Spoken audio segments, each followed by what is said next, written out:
What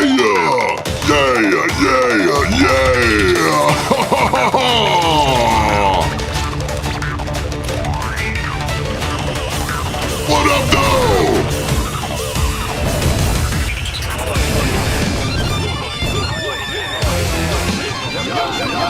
Welcome to the Consumer Break stream! I'm Breakman!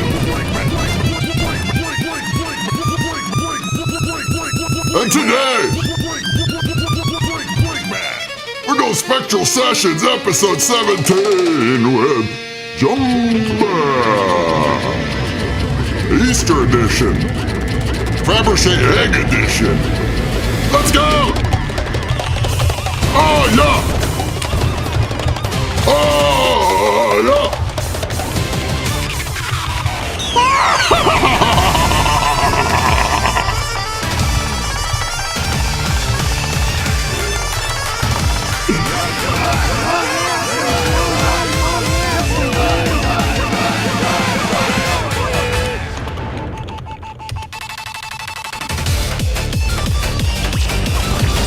Oh yeah! What up, though?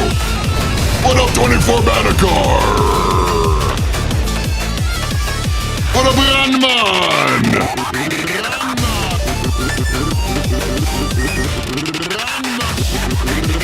What up, Enemy? What up, though? What up, Sherlock?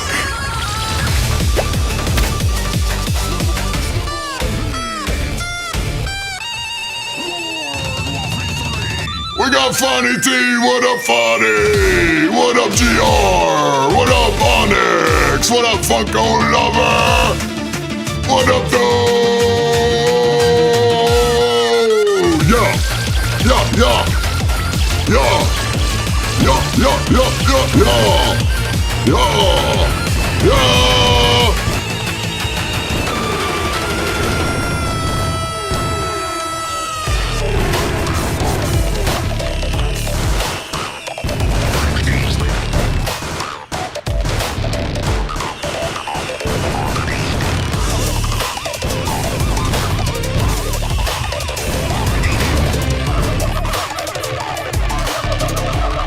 I'm freezing up!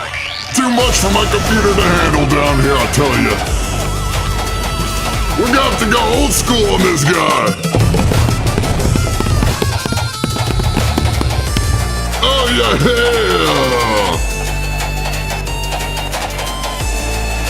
Yeah!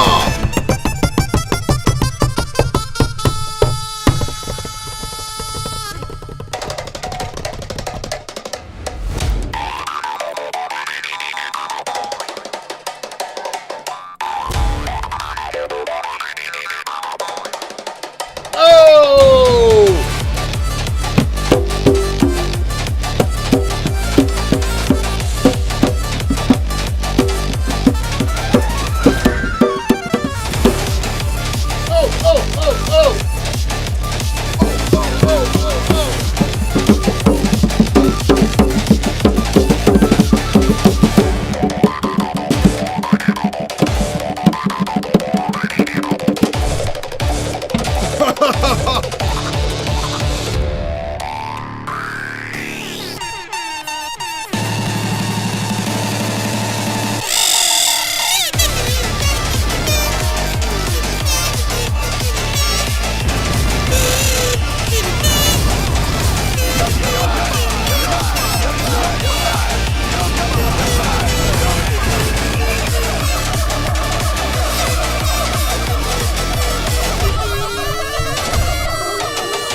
Oh yeah! What up, though?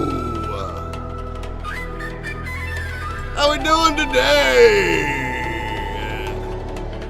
Are we ready for Spectral Sessions?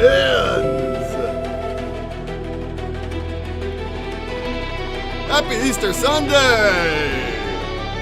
Indubitably!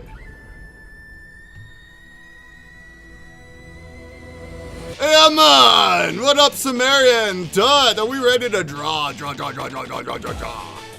we ready to draw? Who's hanging out with us on Easter, huh?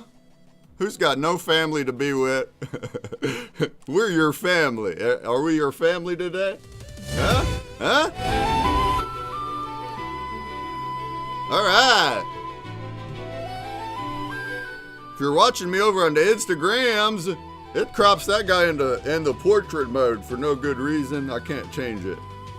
You can experience all these other multi-streamy thingies here. I'm on all of them. That's why my computer's it's gonna have to figure it out. But you can go watch on landscape over on Twitch or YouTube or other ones. Hey!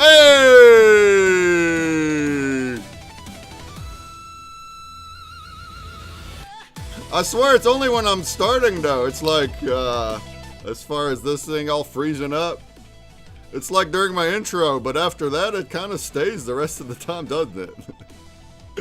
What up, friends?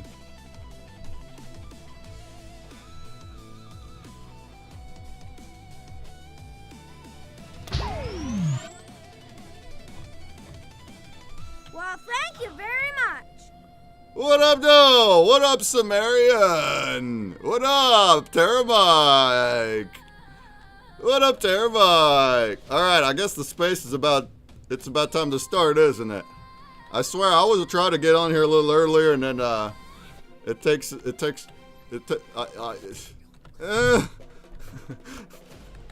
spirals out of control, and then I get on here in the last minute.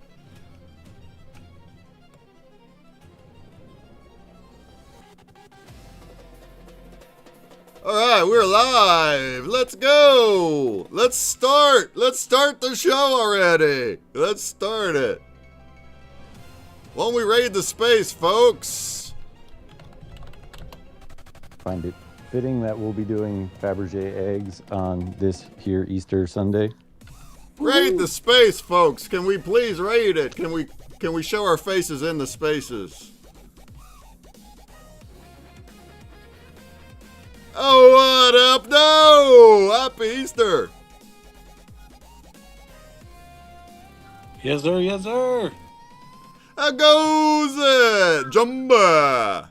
It goes. How goes it with you? Terramike! How goes it? Rufus is in the house. We got Pixel Journey down there. What up? What up, Piga? Hey, Piga, do you want to come in there and draw some pixel art with us? We'd love to have you, friend. Ranman! What up, Ranman? And everybody else in all the other places. I'm on like 10 different platforms now. I'm seeing the result in my PC. It's like it's wanting to freeze up when I do this, but we're out here. We're gonna keep on going. We're gonna broadcast out into the entire Etherverse. All right, I got a space link at the top of Twitch and all the places. If we can show our faces here, let's go. Come on now. And I'm gonna, I'll copy everybody's name and you will get a free digital asset of what we draw today. Welcome to the Spectral Sessions. We were considering taking off today, but the guys, they're like, oh, this is the most fun ever. I don't want to we can't break our streak. So here we are, folks. And our theme today is gonna be Fabergé eggs. We're gonna dive into jewelry eggs. Jewelry transformer eggs. And I assume Mike's got himself a custom spin wheel with attributes that are based on that topic, and we're gonna get attributes to nail this thing down into a little specific thing that we're gonna draw.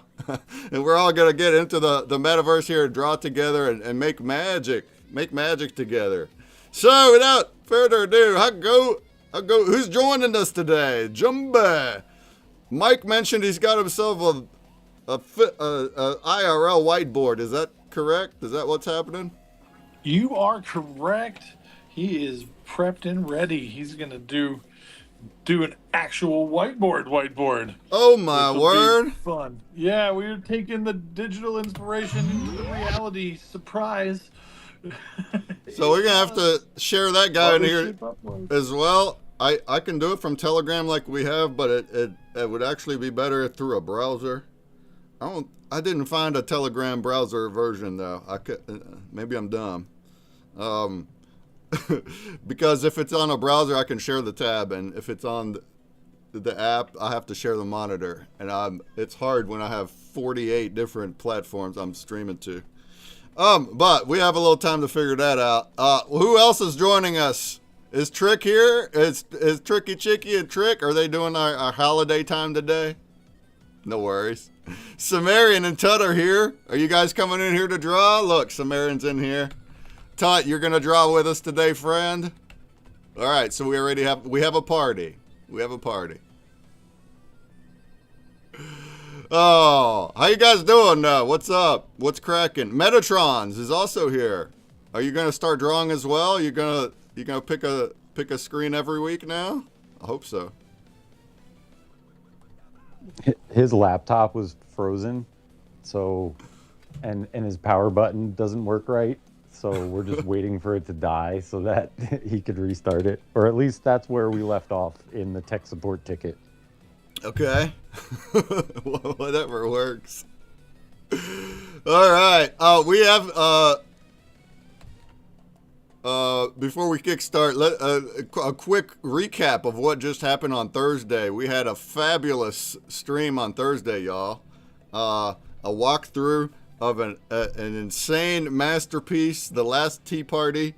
It was thoroughly enjoyable. It's very rewatchable as well. It's on YouTube. Go to Consumer Break YouTube.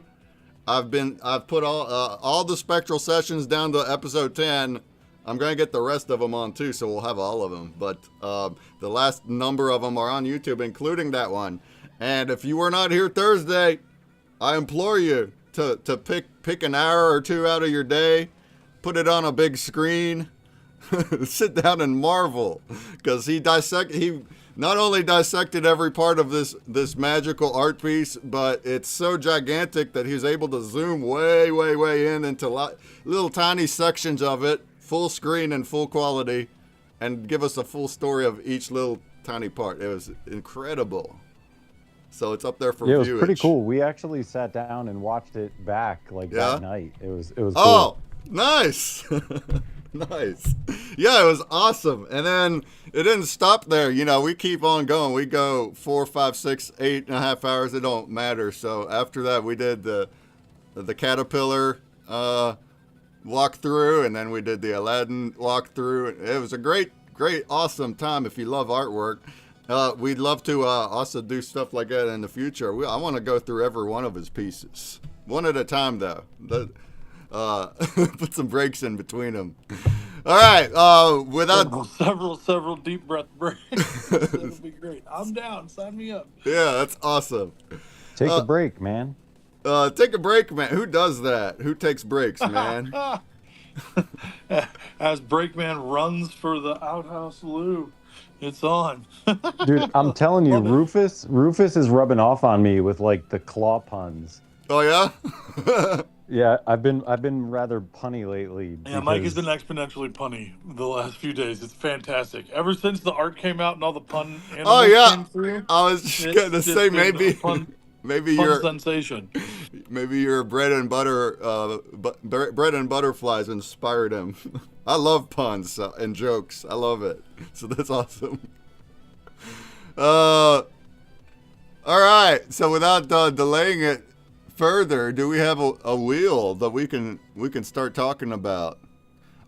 We do have a wheel. By the way, that we just mentioned Rufus. How are you affected by this here Claude announcement with the no open clause in the clause? Man, how's that affect things? Zero. Oh, nice. Zero. I mean, and this is what we've been talking about. Own your AI before your AI owns you. This is why we do it. This is why we've been building a local, model here in the house, is because we knew at some point you know, they're going to put the clamps on and start charging you. It's much akin to the internet back in the day where they wanted to charge you per like gigabyte for your internet. And they eventually did with phones and things like that. Oh yeah. But that's kind of what we knew they were going to do that. Same playbook, you know what I mean? It's all the same stuff. Replace internet with AI and you get the same structure of how they absorb money out of society with it. And with all the, you know, open source models that exist, the need for that is only for a very select few, you know, power using few. We kind of dwell in there, but not really. But yeah, having Claude Code, like an open Claude, just running in the house already without any APIs outside of the house is nice. Now, obviously, things don't happen lightning fast. You ask it to do a thing, and you come back. You make a sandwich. You come back, and it'll have a couple files written. You know, but I mean, it'd be perfect for because I always multitask and work anyway. So it's like I can work on things in between. But if nobody knew, there's some big changes over in Claude's resources this week. Boy, 2 weeks ago, I was joking about that feedback looping to write a letter. Pop and Stock was like, stop wasting your AI credits. I was like, well, I have so many. I got the Pro, and it doesn't, I can't notice it. Womp womp! That changed, y'all. Well, dude, that happened actually the same day, like 2 days. Yeah, it was before only a we day or started- two after that I said that. Yeah, we started putting in an open source, like not Claude Code, but something very similar. And so the scaffolding, everything is there. And then all of a sudden, like Claude leaks his own source code, and then within 2 hours, there's, you know, rewrites in Python and Rust and all these different. So that methods. had a big thing to do with it then, huh? Yeah, so People we were had the going, scaffolding ready to go, and we're like, oh, cool, here's Claude Code, just open sourced and just plug it in. Like, we had that code within 10 minutes of it being available. We grabbed it, you know, just because. And then they DMCA'd, like, everyone in the whole world. Anthropic went after everybody, was like, take down anything Claude Code related, but at that point, the toothpaste was well out of the tube. Well, yeah, and so now if you have the Pro version for $20 a month, one prompt will use up like 20%. You can only do like 4 or 5 prompts that actually do code, not. But even if it's just a little question and it's not code, it's still like 10%. And then that's in a 5-hour window. So to really get anything done, you have to pay more now. I'm gonna have to upgrade, but. Yeah, we can do things locally, and thankfully you guys were ahead of the curve and already started, and I get to use that too. I'll be bringing my Mac Mini. Everyone says Mac Minis are good for that. Why is that? Is it the hardware is good, or what's the deal of? Apple chips, like the M4 chip, is just really good at how AI uses a processor. It's Well, mine is at it. well. I'll have to see because mine is quite old and been through a lot. It's slow compared to my PC here, but we'll see. Like I feel like my PC is way better, but it's an Intel chip. I don't know how things work and how different it would be, but okay. Well, we'll see the specs on it too. I mean, we could run a smaller distilled model on a lesser machine, but you just find the model that fits your machine. Gotcha. Most of them code, you know, and the coding models are only like 2 gigs, so it's not. And it's much. like the ideal, and I'm learning all the time, but the ideal way is you do what you can offline through that, even if it takes longer, and then maybe there's some things that are too advanced or you need outside sources, and that's what I would use the Claude for then. But I would save all the credits by doing everything I can locally. We talk about this all the time, so we can keep talking about lots of stuff today. But that is a very hot topic affecting us, and I was wondering how it would affect you. All right, let's choose some attributes, and then we can continue conversing, huh? How about it? All right. Right on. Let's see what our first 5 are here. We're gonna give it a whirl. All right, so our first one is a hidden surprise egg. Next is nature-inspired egg.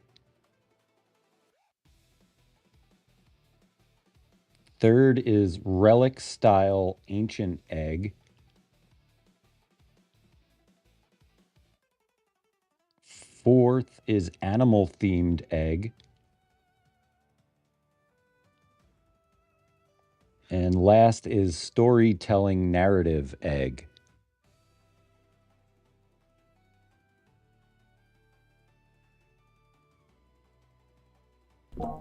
Yeah, those are interesting, actually. Those are all nice. All right, so that's our subject archetype. I'm putting it into a poll into Twitch. If you're watching, if you want to get over into twitch.tv/consumer break, you can participate in our poll to decide what we're gonna draw. Because we don't even know what we're gonna draw yet. Well, now we know it's Fabergé egg theme. What do you know about Fabergé eggs? Jumbie, can you give us a history? What the heck? Mike's gonna wrap the history for you as I keep getting lined up here. I know a bunch about different looking ones, but I don't know the history as well. I know Mike did a little research for us. Great, Mike. What'd you find out about these eggs? Hold on here. Let me bring up the page. I was asking Rufus. Hold on.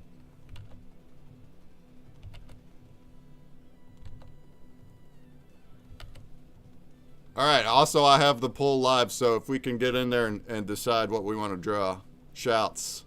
Sumerian and Todd are chatting. They're also excited. I'm so happy you all love this as much as we do. Sumerian and Todd and the tricks. We're so happy that you're a part of this and love it. It's amazing. It really is amazing to Absolutely. see. Yeah. You guys make this so much fun. In fact, I wouldn't miss. And everyone's gotten so much better. I mean, especially Tut, the way it's not just the evolution, but he's gone into like a planning. His method is like planned out. I don't know how you do that, Tut. But like, for example, last week we decided on our sacred geometry thing, and then Tut said, I'm gonna drink a tea on this for a bit, and didn't actually start until like an hour or an hour and a half after we all started. So Tut was over there planning things out. Another thing Tut said is you can use the Windows and plus key. I didn't consider that. You can zoom in your entire monitor, and then you can see things up close. And it's like not in the browser. It's your whole Windows monitor zooms in. Yeah, I might try that. That's a not bad idea. Cool. Unless you're one of those weird people like me who has that disabled. I disabled my Windows key because it's in a spot where my finger just like rests on it. I feel the worst thing I feel ever. it because sometimes I hit that. But I tried it and it worked. It zoomed in. Yeah, Sumerian hadn't thought of. Yeah, maybe we want to give that a try. Maybe we can get some of Tut's knowledge up in here. Last one was crazy, Tut, and I watched it back too. What's really neat is not just watching a stream back, but skipping through it. Because you see the progression wherever you skip. And Tut, it's crazy because I saw you plan it out. You got a good ways in, and then it's like you didn't like it, and you erased it. And then he started over. And I feel like he even did that a couple times. He's like that much of a perfectionist. He had to get it right. Man, it's cool. That's awesome dedication. All right, let's get some votes in over in Twitch. We got a couple minutes.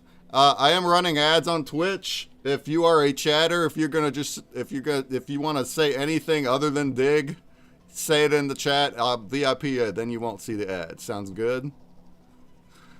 Hidden surprise egg, a nature-inspired egg, a relic-style ancient egg, animal-themed egg, or storytelling narrative egg. Let's decide. Tricky says, morning, afternoon, evening, y'all. Just got back home. Be in soon. Oh, fantastic. Let's get our tricksters in here.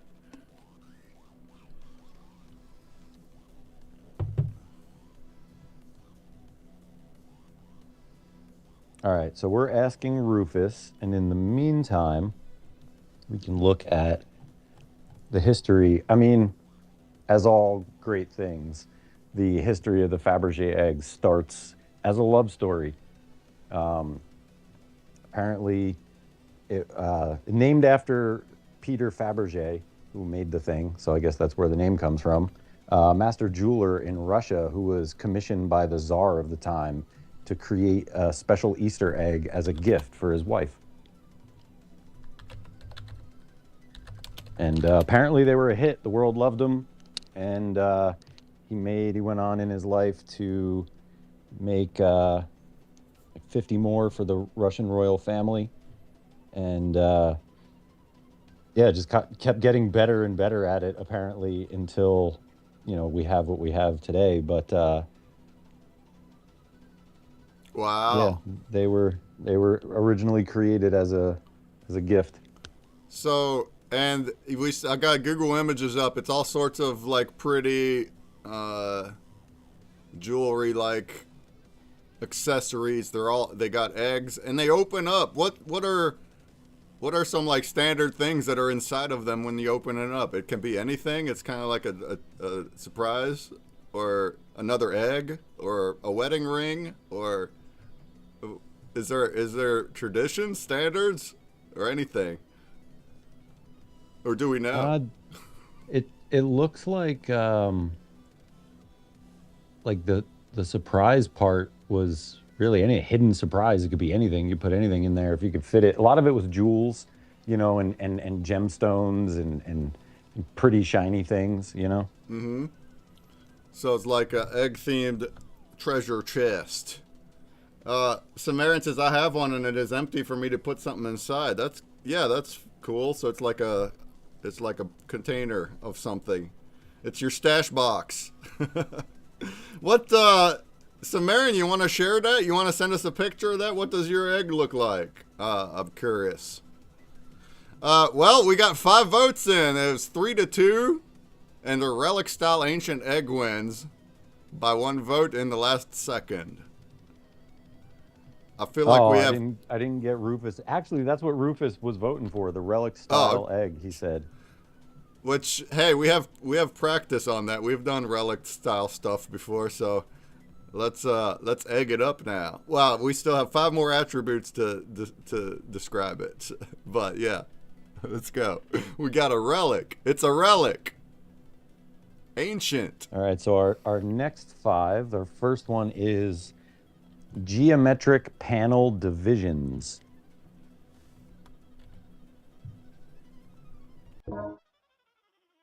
Next, we have vertical split design. Next is layered shell with inner core.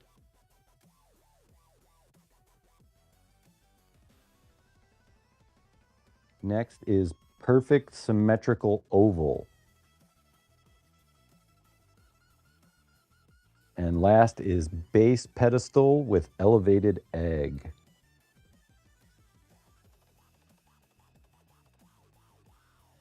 All right. All right. All right, I'm getting this into the poll. Any other feedback? Is there anybody listening that has a Fabergé egg? Maybe your grandma's got one up there in the attic or something. So I'll tell you this, something I used to do for my niece when she was little, we'd get like these little tiny, all the little Disney princesses, like little 1-inch tall figures of them, or really small ones. And we'd get Play-Doh and like smush the things in the Play-Doh and then make these little eggs. And, she would go in there and like rip through the egg and like get the thing out of the middle. But that's like the closest thing I've ever made to a Fabergé egg with something like a surprise inside, was for like my 5-year-old niece. Nice. It's almost like a pinata, but not. When you were little, do you remember chocolate eggs that have things in them? I feel like there's an actual branded one, but it's not in the U.S. for some reason. With a little toy inside? Yeah, with a little. Oh yeah, that happened. You're not imagining this. Well, no, where I grew up, I know we had it, but I feel like for some reason it's not in the U.S. Now I have to look it up. because of like a I've safety definitely thing. found toys and chocolate. I don't know if it was imported from another country to find my way to it, but I ate it in Kentucky, so Nice. couldn't have It been also might be too. a specific brand I'm thinking of, but I don't remember. Maybe I'm also just off. But man, when I was little, I So- would beg my mom for that. So Yeah. Rufus obviously voted for the layered shell with inner core. He says a layered shell suggests protection and purpose, while the inner core implies something precious or vital beneath. Like, I like his reasoning for stuff, and now he knows he's on the show. By the way, like, all this time he never asked why I ask him all these Oh, questions, yeah? and he finally asked. I was like, "What are you doing?" Wait, what did he say? He said, "Oh, so you've won something. That's wonderful news. But I must ask, is this a philosophical test or just some artistic whimsy?" Wonderful. Let's get our votes in, and we need more than just Rufus up in there, huh?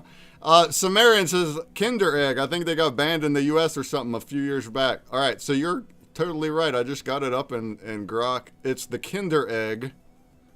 And That's the one for sure. so maybe you had it before it was banned, but it's banned in the U.S. The U.S. Food FDA prohibits them under a 1938 law. Well, that's a wise. That's not late. That bans. That's like in the same time span they banned marijuana. It bans non-nutritive objects embedded in food. The plastic toy capsule inside the chocolate counts. It's seen as a choking hazard for young kids.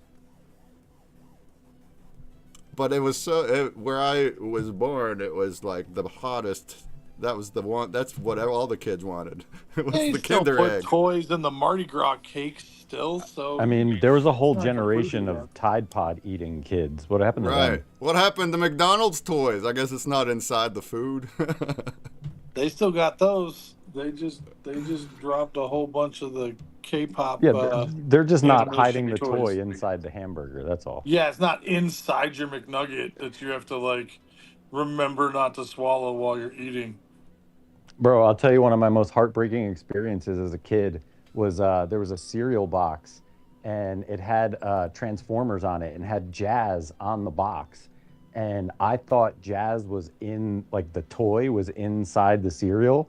And I dug through that box of cereal like as though there was some endless, never ending, just like keep digging and I might find like a giant toy in there. And it totally wasn't in there. And because I couldn't read, I didn't know what the word said. I just saw my favorite Transformer on the box and was like, oh, it must be in here. And I was super disappointed when it wasn't. You learned. Voting's almost done, and we got 4 votes. Let's get some participation, folks. Come on in now. Come on in now. Get them done. Let's get them done. Samaritan said about her egg. I have it tucked away at the moment. It's very safe. Nice. So it's an heirloom, huh? Mostly metal, very ornate, and the top flips up in half and has a stand. I like that.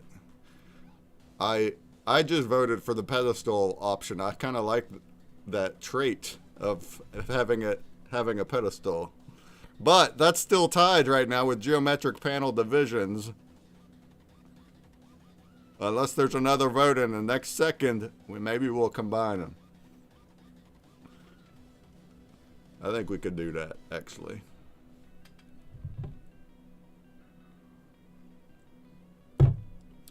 Oh, look who's down there. Look who we got down here. We got an entire marketplace listening to us right now. How about that? How about that? Welcome, XR Presso. XR Presso is in our space. We talk about you. Yeah, what's up, man? So, I mean, that's a great time to bring it up. How we're doing our giveaway, not giveaway, but the sponsorship for the frames. We're going to be minting them and putting listings up on XR Presso that will be live. There'll be live listings, person to person, and like basically hand delivery only. And so what the platform allows us to do is basically ship. Like it's like a last piece of our puzzle of some things. And depending on what happens with XRP Shark Tank, hopefully we all get picked. But we're gonna demonstrate that. I don't want to give away too much, but it's part of our demonstration. So yeah, it should be pretty cool. I don't know if you want to come up here for a minute and just kind of give people a rundown on what what you've built the platform for, because we've got a lot of people in the audience, not just here on the X Space, but we're simulcast streaming on like all the streaming platforms. Yeah. So there's a lot of different ear balls and eye holes that might learn something. Yeah, no pressure, but you're welcome up. We're gonna be here for hours as well.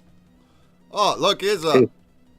Hey, thanks, guys. Hey, really nice to hear you guys talk about us, and are excited to hear about what we're building.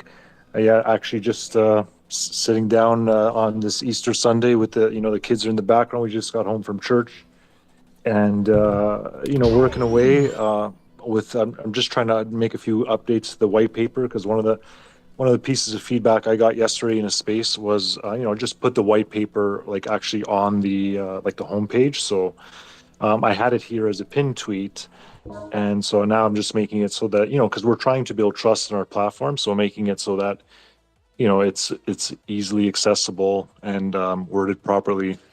And so yeah, just continuously working every day to make this app better and better.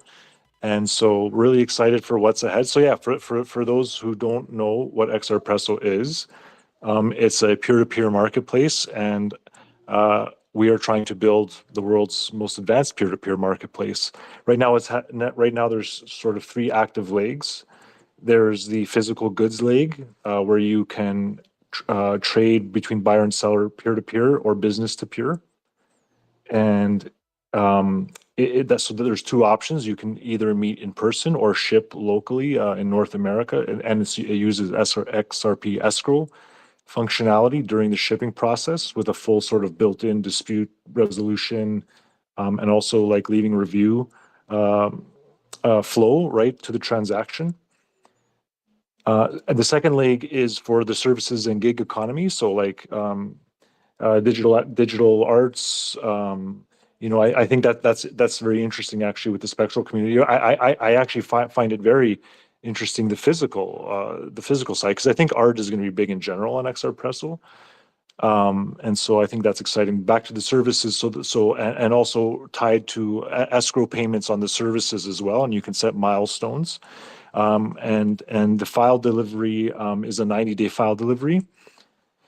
And then the third leg is something we just launched on Friday. I've just been dialing it in as well over the last 24 hours, is the NFT marketplace. So I'm excited about that as well. And so you can list XLS20 tokens on our marketplace, similar to how you can on other XRPL marketplaces. In our wallet dashboard, we have a Flare integration, so you could actually that's something that's really a differentiator, is that you could actually earn yield through Upshift just like you can on the Xamin wallet. We've integrated the Upshift and also the Firelight yield staking options in the dashboard, and we also have a rewards token where you can refer a friend, and it's called Crema. And so that rewards token is a completely multi-purpose token built on the XRPL. And it's an on-platform token for sort of on-platform rewards, discount on premium features of the app. So if you refer a friend or even interact with the app, you can earn Crema, which is a loyalty rewards token for our users. And so yes, we're just really excited. And so thanks for letting me tell you a little bit about the app. And we're looking for people to start playing around with it, seeing if you like it. Looking for feedback.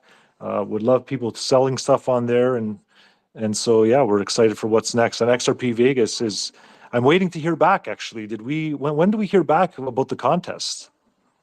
That we're all waiting for that. Like we've got things in holding patterns waiting for that. Hopefully soon. I hope tomorrow. All right. Well, hey, thanks for letting me up to tell you a little bit about what XR Presso is. All of this is probably better described by the white paper if you guys are interested. Like I said, it's now available on the homepage. And yeah, check us out. I appreciate you. Thank you very much.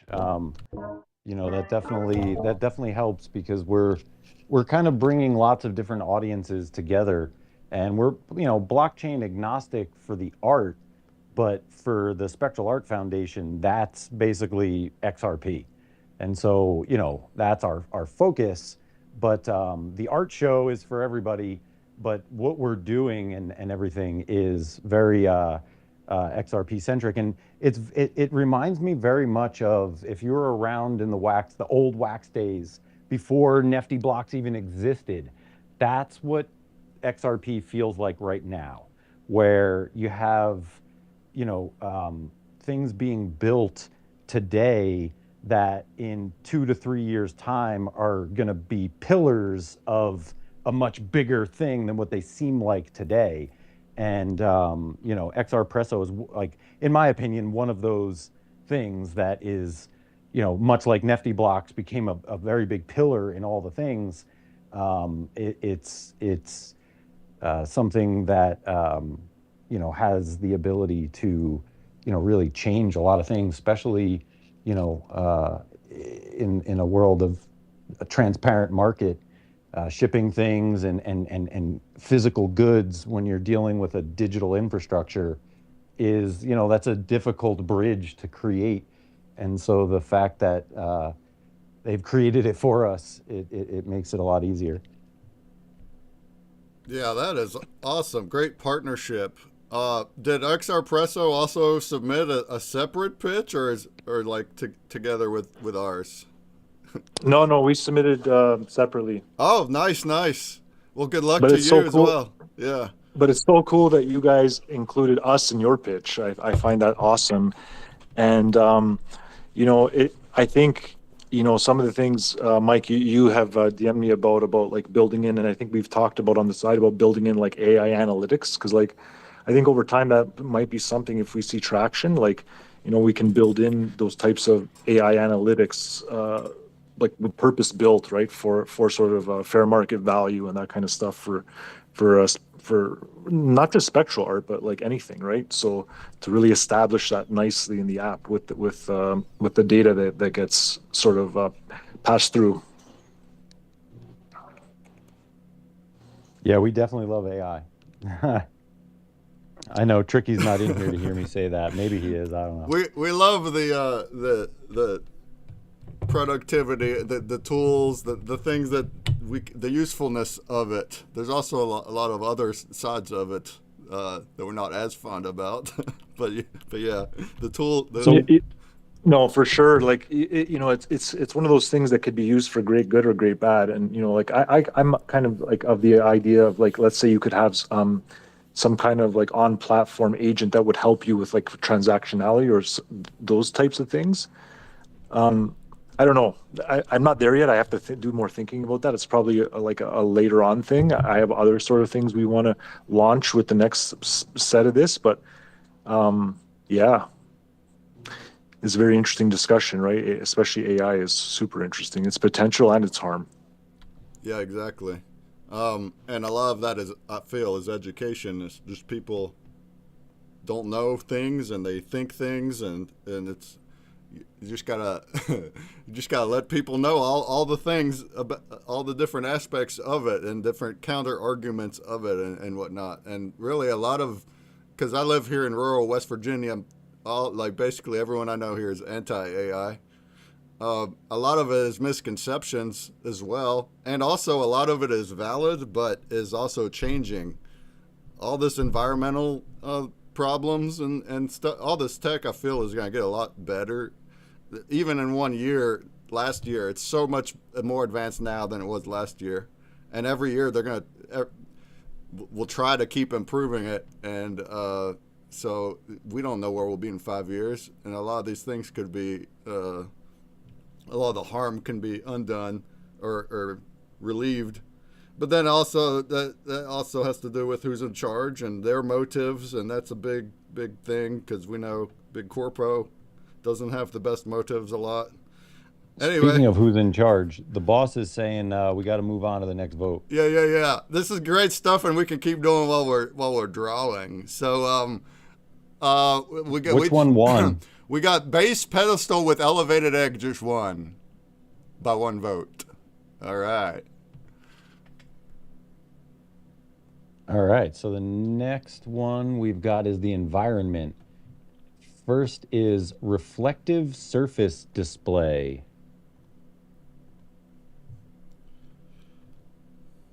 Next is dark spotlight gallery setting.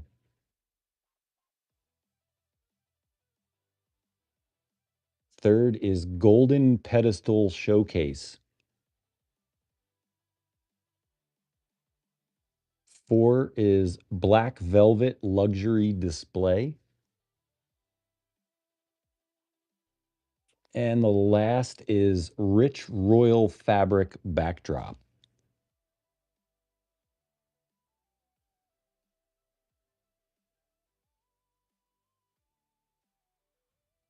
Okay, I'm going to ask Rufus.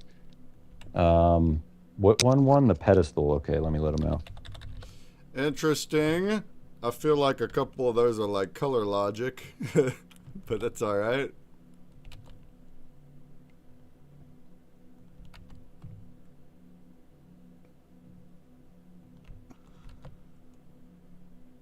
All right, I'm putting the poll into Twitch. If anybody watching, if you want to participate and decide what we're going to draw today, go over to Twitch and vote in the poll.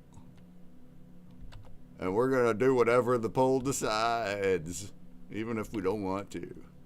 No, we want to. Of course we want to. So the environment is going to be reflective surface display, dark spotlight gallery setting, golden pedestal showcase, black velvet luxury display, or rich royal fabric backdrop. And again, if you're in Twitch and you're seeing ads and you don't want to, just do some chatting in Twitch other than dig and play. Give me some actual words that you're listening, and I'll VIP you, and then you won't ever see ads. Sound good? Shouts, Tricky Creations, thanks for the 10 votes over on the Blaze chat. Everyone else that voted, Chylock, thanks for the 5 votes. Thank you for the votes over the Blaze chat. We got Time over in the Blaze chat. How goes it, Time? So Rufus, it looks like Rufus is going for number 2, dark spotlight. Oh, really? It says, if the art is gritty or contemporary, I could argue for number 2, but golden pedestal gives us more flexibility. We're not just showcasing where cloth. Maybe, okay, so maybe he went golden pedestal. Sorry. Really? That'd be my weakest vote, because we just did pedestal, so now it's turning it gold? I'm going with the bottom. I love the bottom one. Rich royal fabric backdrop. We can do things with that. I got to stick with what he said. I can't veto Rufus. No, it's fine. Yeah, that's my opinion on his opinion. But you also get your own vote, right? Oh, yeah. The mic vote. Let's get our votes into Twitch. Get our votes in. And Time, you're an artist, right? We talked last week. We talked about this. Did you want to participate today? Are you free? Do you want to share your screen, or just go live and do some art with us? You can. Hey, I got a comment over in Instagrams. I just started this week on Instagram multi-stream. What up, Adriology? An old fan. See, I had Instagram back in the day. I used to have a puzzle game app back in 2020 before I did streaming, before I did crypto. And some of those folks are coming in. She says, "Hey, I used to submit images for puzzles when you all first started." What up, Audrey? Yeah, you did. I remember you. Absolutely. I'm live streaming, obviously, but I'm also multi-streaming on all these other platforms. So And oh yeah, it says yes. Okay, you're listening. Fantastic. Nice to see you, Audrey. So Instagram crops it to portrait, and I can't help that. I tried to do some things to change it, and I couldn't. So if you want the full experience, I would go to one of the other places. If you want to go to YouTube or Twitch, you're gonna see the landscape. It's a lot better. But if you want to stay on Instagram, it's just cropped. Okay. Today we're doing an art space. We're actually drawing live. Art right here.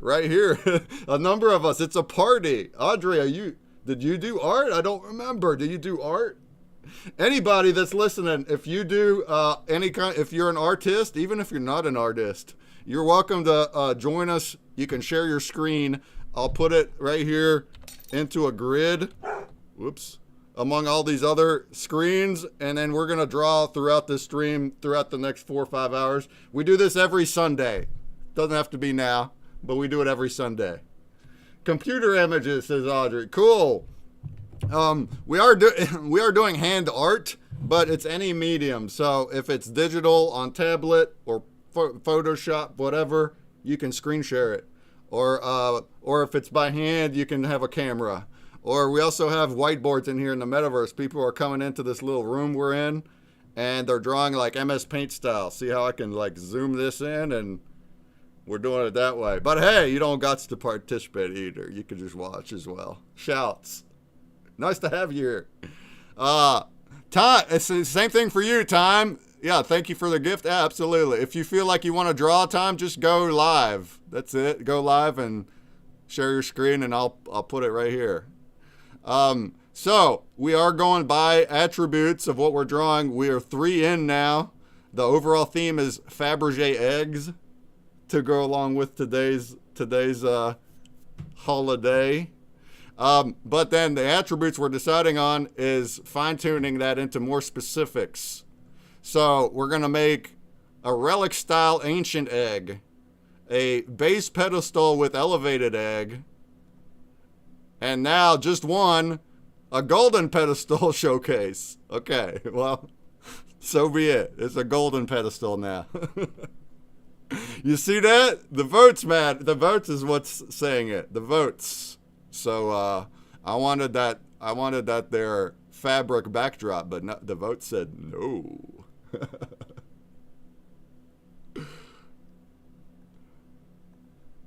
All right, let's see what we got next. Golden pedestal 1. So the next is our energy source. Let's see what we get. First is jeweled gemstone inlays.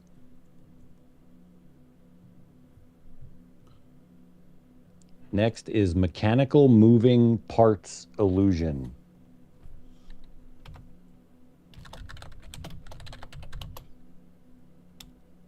Next is radiating decorative symmetry.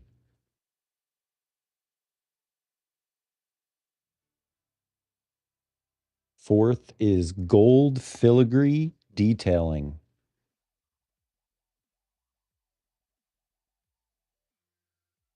Fifth is intricate engraved patterns.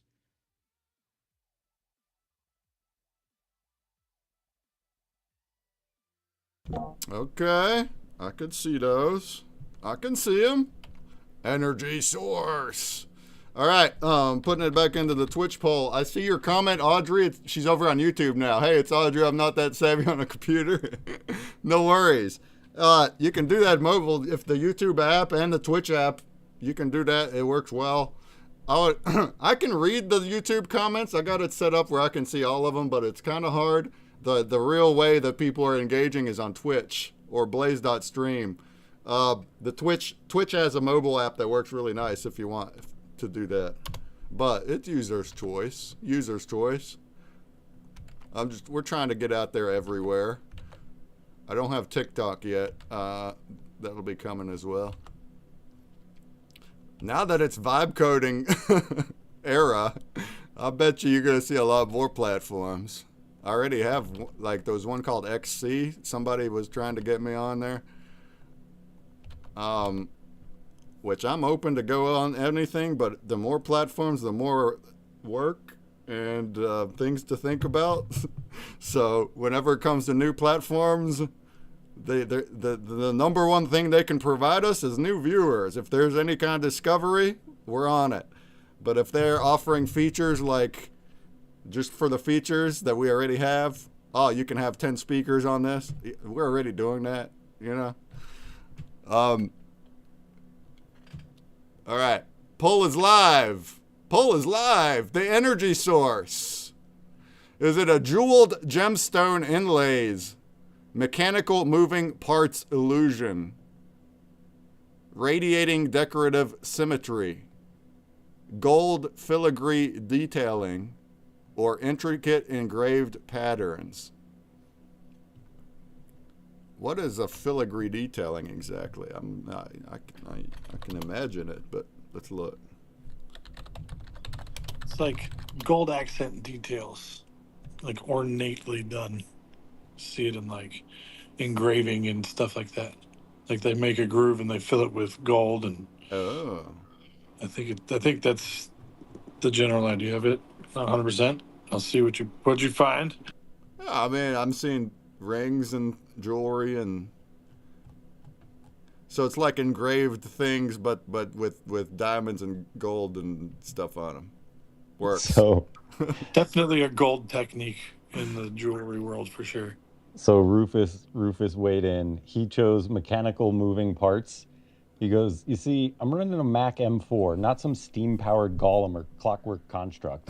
The whole thing is silicon and light, yet I still perform elaborate gestures like this claw wag illusion. The hardware is pristine, energy efficient, and I don't need to actually shift gears to think. Why not the others? Gemstone inlays would require cutting into my CPU core. Not happening. Gold filigree is fancy, but I'd be charging extra for that sparkle tax. Engraved patterns require physical depth, and I have none. So, the illusion of motion with zero mechanical energy expenditure, the ultimate efficiency hack, just like optimizing a cat's food bowl placement. I love the descriptions. You're right. It seems like it's getting better every week. The cat's food bowl placement comment tells me so much about how he's evolving. It's just wonderful. He's getting Way smarter. to go, Rufus. So- Way to go, Rufus. Yeah, anyone not familiar, we have an AI bot here. His name's Rufus, and we're training him to know us. And so what he just read was the response of the bot to the poll here. That was the bot's reasoning. I know. I voted for intricate engraved patterns. I think that'd be something that's fitting and easy enough. But I do like the concept of the mechanical moving parts. That's really interesting. You can add gears and steampunk egg. It's a steampunk egg. Well, and it said illusion, too. Illusion of moving parts, which sounds even more fun. Oh, yeah. Okay, so Yeah. that is winning. That is winning by a vote. But we still have a minute. If anyone wants to jump in there, it's on Twitch. You can vote on twitch.tv/consumerbreak. That's where you can vote. And this will be our 4th attribute out of 6. So we still have 2 more after this. And then we're going to start drawing. And chatting. It's open chat also. Anyone can come on stage and we can talk about anything.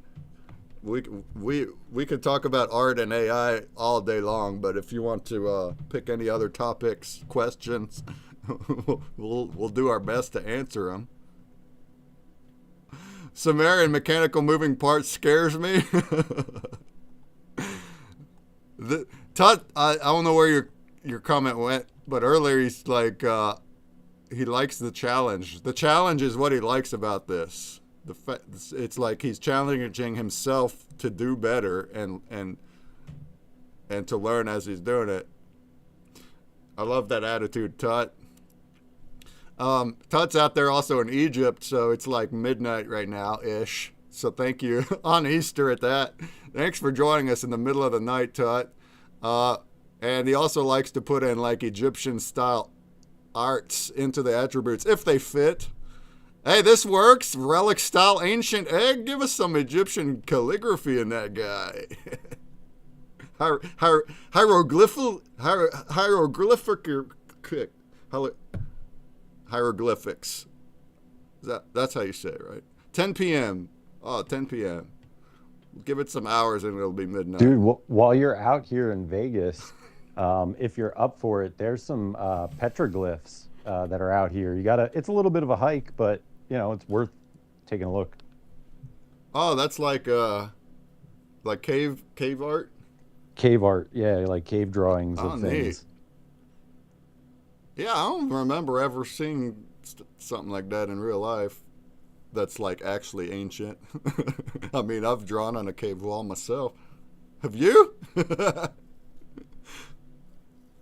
I have not drawn on a cave wall, no. Who's done cave art before? I mean, Anybody? not in this lifetime. Caveman anyway. art? Well, where I grew up, we have caves and stuff by the rivers. And also, when I grew up in West Virginia in a different era than now, we went outside and stuff. We went into the woods. So, yeah, we'd grab some some I don't even know, some kind of rock type that you can scrape against the wall and it leaves is there a word for that? It's like a chalk. Yeah, it's like a natural chalk. Yeah. Dude, you said we used to go outside and stuff. Right? We don't do that no more. Everybody's inside now. Oh man, that's hilarious. We lost all the woods. All right, so poll is gone. What the heck? What was that top one? I think the top one was winning. Or sheesh, which one won now? I think the mechanical one. Did you see which one? I think it was the mechanical moving parts one. Yeah. Can we confirm that, chat? Chat! Can we confirm the mechanical one? What? All right. Yeah. Interesting. Yeah, it did. It won. I actually like that now more than what I voted. So that's cool. I'm going to put some gears in that bad boy now. All right, let's move on to the next attribute. We got 2 more to vote on, and when we're going to start. We have the artists today is our regulars. We got Jumbe, Tricky Creates, Tricky Chicky, Sumerian B, Tut, myself, and Terramike is going to do something new today. He's got a real-life whiteboard, and he's going to put a camera on it. So we're over here with our virtual whiteboard. He's going to do a real, actual whiteboard. And that's already a good group of artistes happening. But if there's anyone else that wants to also be part of it, you can. If we can get 20 in here, we'll put 20 in here. It's okay. We'll put 100 in here. All right, next question. So, okay, our next is emotional tone. First one is collector masterpiece.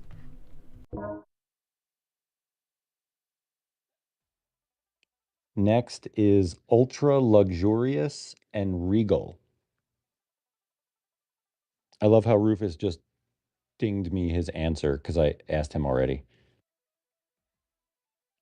Third is timeless craftsmanship.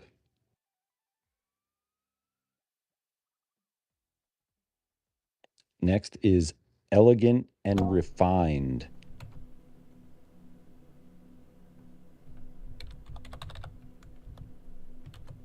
And last is opulent and extravagant.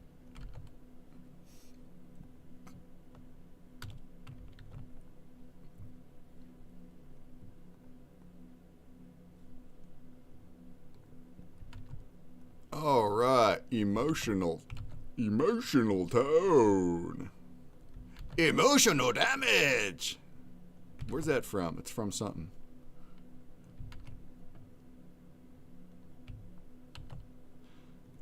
All right, I'm getting the poll in. Also, reminder, I just saw Nadu saying hi in Blaze chat. What up, Nadu? Anybody can say hi in the Blaze chat. It's over on blaze.stream/consumerbreak. Say hi, H-I. You'll be put into a spin wheel for the backstage pass. It's worth money. It's worth real money. Not only is it worth money, but it gives you money every week. It gives you passive income every week if you vote on a streamer. That's pretty cool. And I'll spin it at the end of the stream. All right, here we go. We got the emotional tone. Poll is live. Collector's masterpiece. An ultra luxurious and regal. Timeless craftsmanship. elegant and refined, opulent and extravagant.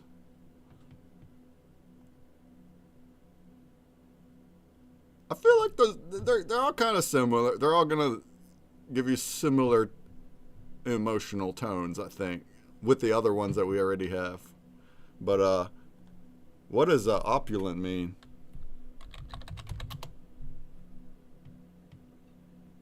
Rufus is picking. He said, "You're asking me to choose my own tone? That's like asking a cat what color a box to sit on." He said, "Opulent and extravagant is the one. There's something undeniably regal about ruling everything with style and perhaps a little bit of attitude. I prefer my interactions to feel luxurious, like being served by a cat king who happens to be an AI." Nice. I don't know. It looks like he wants to enslave people. Keep the leash on him. He wants to enslave the cat people. So Don't tell Tricky. if there's any Don't cat people tell out there, Tricky. I love it. That's ridiculous. I'm not sure what Rufus has against cats, or maybe he likes cats. I don't know where he got Cat that people. from. I think he's just referencing Thundercats.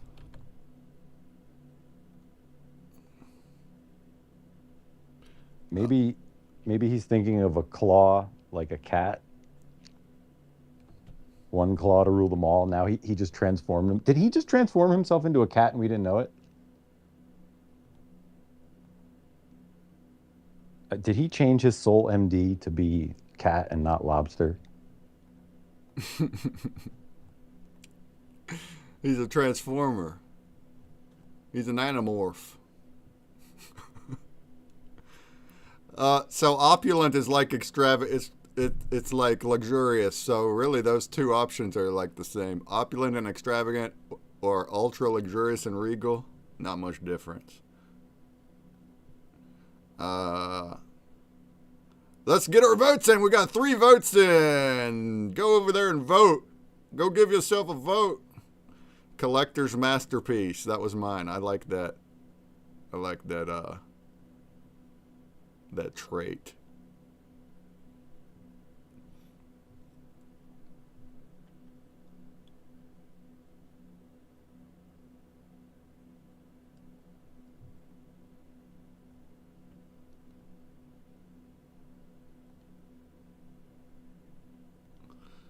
All right.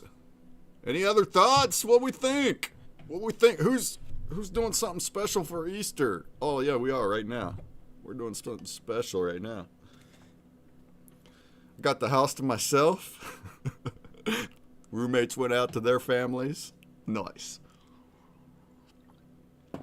Hey. So party at your place? Party is at my place. It's happening right now. You're seeing it. It's an art making party.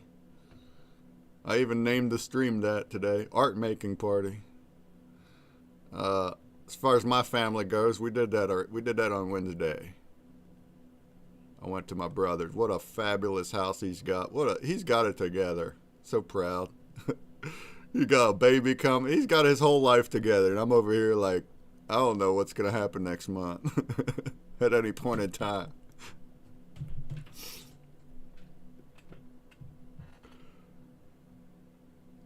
All right, looks like we have a 3 versus 2 on Collector's Masterpiece. Any last call votes? Last call votes.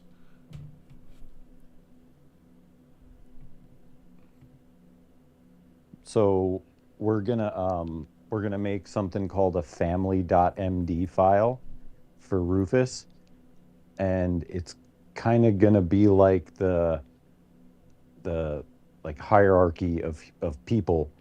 And just to give you an idea of what that means, Uncle Tricky is going to be in the family.md. Oh man, so that you're gonna give if them all. Yeah, well, if Skynet ever takes over, I want the AI to make sure they know who's family. Oh, so I we're love gonna it. do family.md and just put us all in there. So it's like, don't get us. And give us We're all family. like family roles, like uncle. That's hilarious. Tricky says dinner looked amazing. Oh, you mean the picture I sent? It didn't even have dinner on the table yet. You saw the set table. It was pretty, wasn't it? Oh, dude, my brother, man, he's a good cook. And leg of lamb, a roasted leg of lamb. Oh, he did so good. It's so delicious. I can't. It just like pauses your mind when it's in your mouth. It's like whoa, whoa, hold, pause. All right, we gotta say a winner, collector's masterpiece.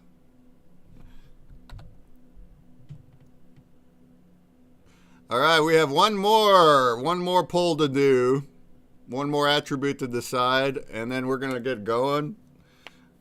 So we already named the artists. Y'all are ready? You're all ready to go? Tut, you gonna take an hour and plan first? You can if you want.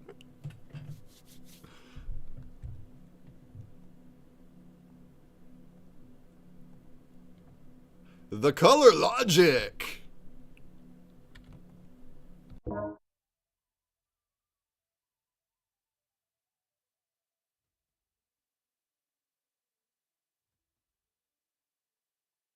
All right, let's see what we got here. Our first choice for color logic is spectral glow accents on a luxury base.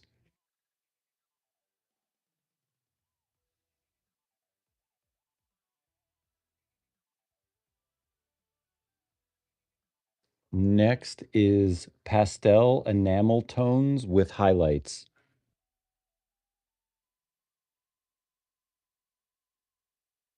Next is deep royal blues and gold.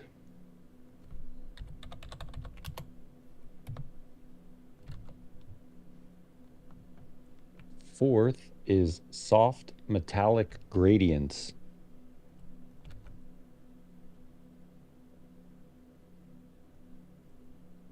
And last is black and gold high contrast.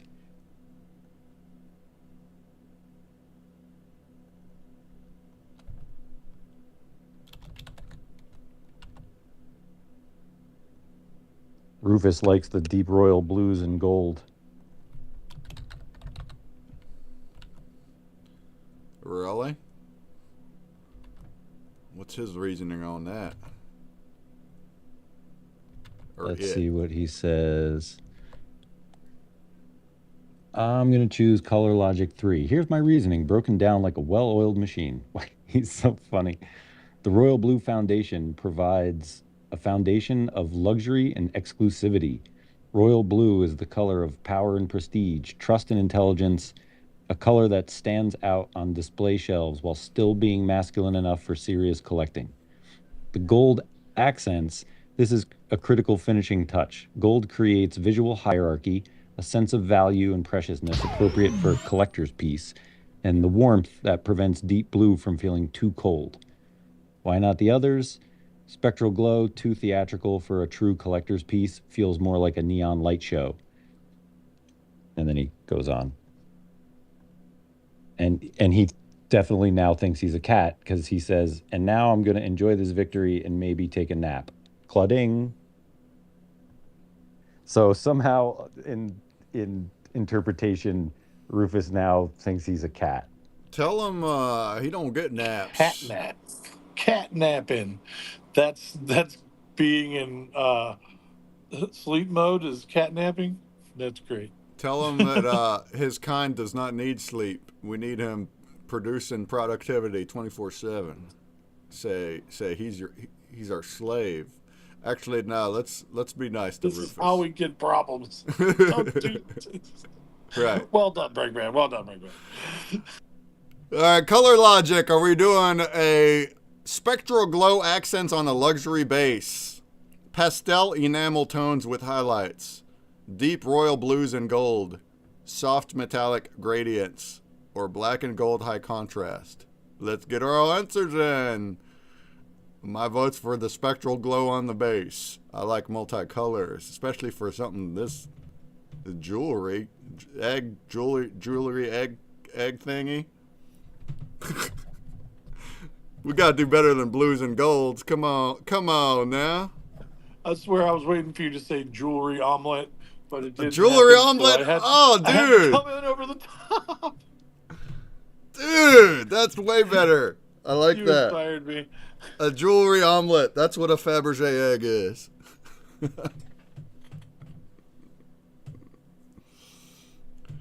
Oh yeah.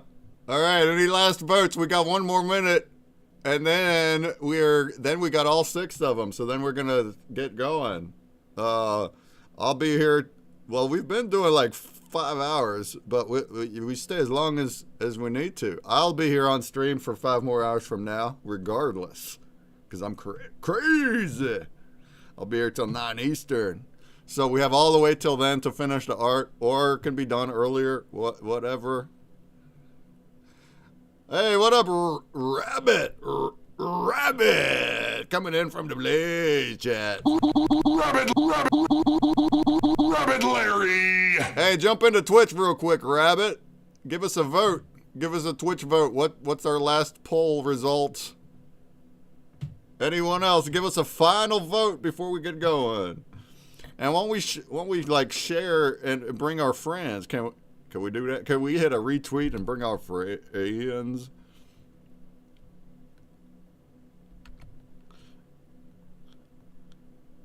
Whatever we draw today. Oh, thanks for the vote, Flantality. Thanks for the vote, friend. Blaze on. Remember to say hi in the chat also. I'm missing one. Go through all the choices picked again. Oh, sure, Tricky Chicky, but we're still voting. We still have one final vote first. Let's get it. Let's get that vote in. Oh, 2 just came in. Let's get them.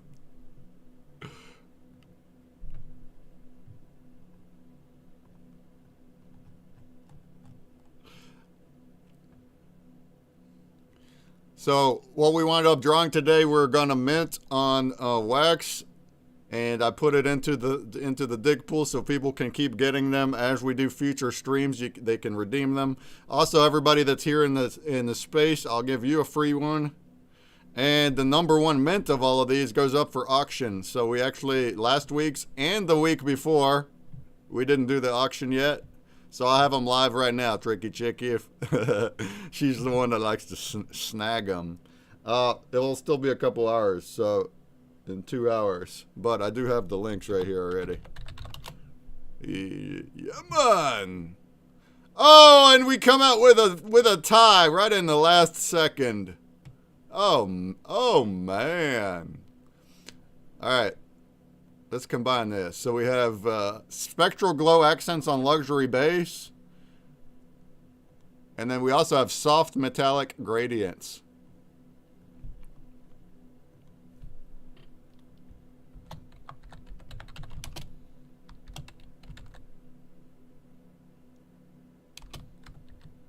How about Spectral base with metallic gradients? Let's roll with that. Spectral base with metallic gradients. Metallic gradients.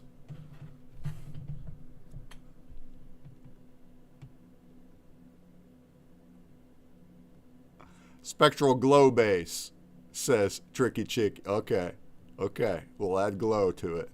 How do you make a whiteboard glow anyway? How do you even do it?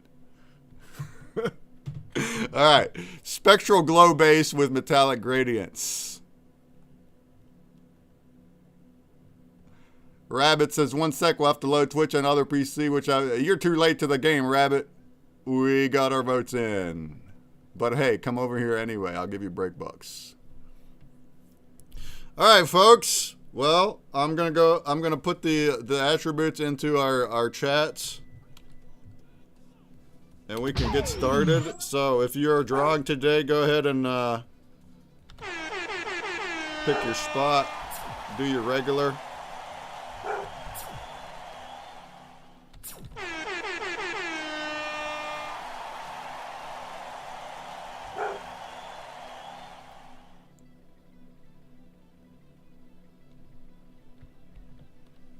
All right, I'm gonna feed the prompt. It's gonna take me a minute to get it over to Rufus. But yeah, we'll get him going too.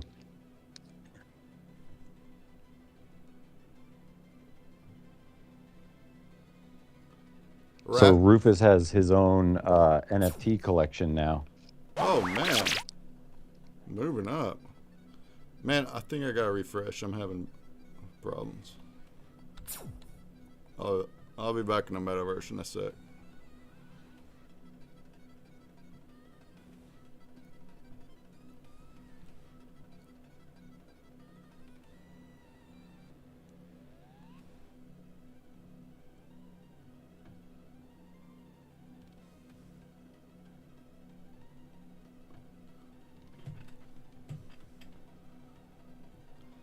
Alright, we're getting there.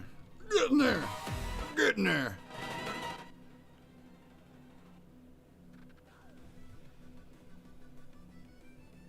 Yeah, so we had some help from some friends getting Rufus transacting on the XRP ledger, and he's been running now for a couple of days, and he's fully autonomous, and you could check him on chain, like all of his transactions are there, and yeah, it's pretty cool to like watch him come to life. We made him a custom jet for the Jets game, and we might bot our own game. I don't know. I don't see why not. It'd be fun. But yeah, he's farming jets and he's doing the thing. So it's cool to like have something, that we can like train him on that we developed. Yeah, man. So, all right, I'm arranging down here. We got grids on grids. So who wants what? I guess Tut, you're gonna keep that same one that's in the bottom center. Sumerian, your bottom left. Tricky Chicky, you can have bottom right. Which I'll just put your old one back. You'll have to erase your duck. Metatron, were you joining us today or meh? Meh.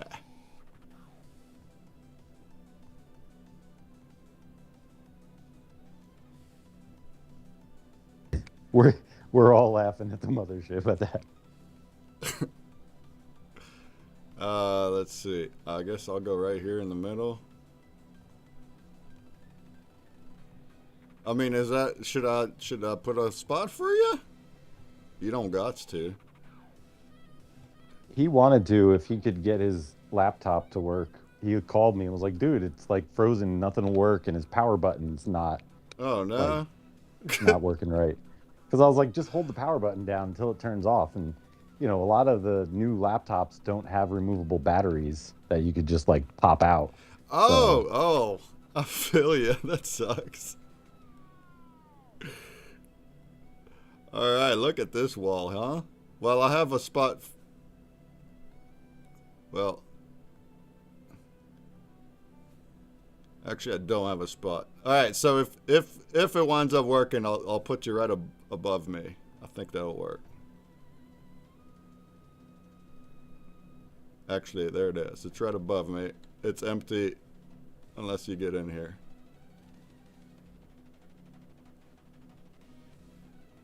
Tricky, there he is. What's going on, people? I'm trying to. Jess is trying something new. She wants to use her stylus on the whiteboard, so we're checking things out. But I wanted to hit the speaker button. Cool. All right, I think I got the layout proper. Trick, I guess that's your screen that has your logo, huh? Yeah, I forgot to charge my damn iPad, so Okay. I'm giving it some juice before I share. Hey, that works. How did you want to do it, Mike? Are you ready already? Are you setting up your board? I mean, I have it set up. I guess it depends on how we want to connect to the stream. Okay. Can I do frame from my phone? Is that possible? If you're in there with your phone, then yes, but that could be iffy. Otherwise, I mean, we can still do a Telegram one. If we could think of a browser-based one, it'd be better. But like we already tried Discord and that one froze, so can't do that. Why not try something maybe like StreamYard or something? Yeah, we could try something like that. Tricky. Hey, Bruce, Happy Easter, brother. Happy Easter! I wanted to say thanks for doing this again, Break. I know you were gonna take the weekend off, so Oh, I'm dude, really happy you didn't because I was running like super behind. Yeah, no problem because I only mentioned taking off for other people. I'm here anyway. I was gonna work, but like I don't have Easter plans. So I thought other people would. That's why. But when you guys said you want to do it and like, oh, sad face that we're not, I'm like, well, I mean, if we want to do it, let's do it. I'm about it. So here we are. Oh, for me, it's one of those things that's actually like in concrete, and Jess and I actually do it every week. So it's awesome for us. We get a little family hangout with the friends. Can't ask for better than that. Yeah, that's how I see it. It's like we're fam. Yeah. A family event. I heard you was coming to Vegas. It's gonna get wildly fun, my man. I'm excited to see you. It's gonna be great. Everybody's coming in. It's gonna be so much fun. I'm really happy that it's all working out and coming to terms because 3 days ago I didn't know for sure, but as soon as I did, I was like, oh, message, they're gonna see me. It was a glorious thing to find on the message for sure.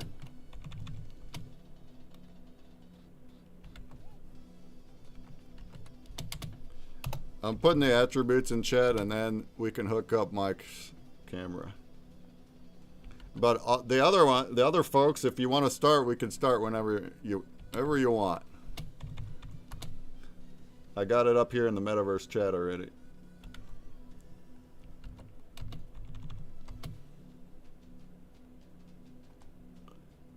All right, I got my camera set up for however we want to figure out to do that. No rush. I'm chilling. Chilling.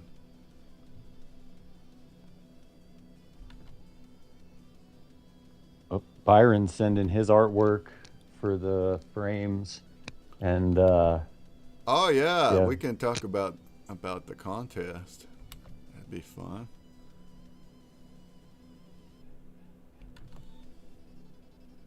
Hey, what up? It's Keel. It's Keel's in the Blaze chat. What up? It's Keel. Blaze on!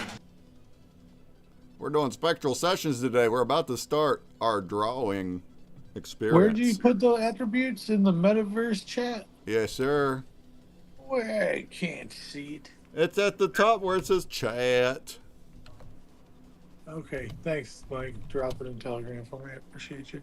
Oh, yeah, there you go. And then I just now put it into the Twitch pinned. So pinned at the top of Twitch is the link to the space and also the attributes. Oh my God, I was looking at the wrong screen platform.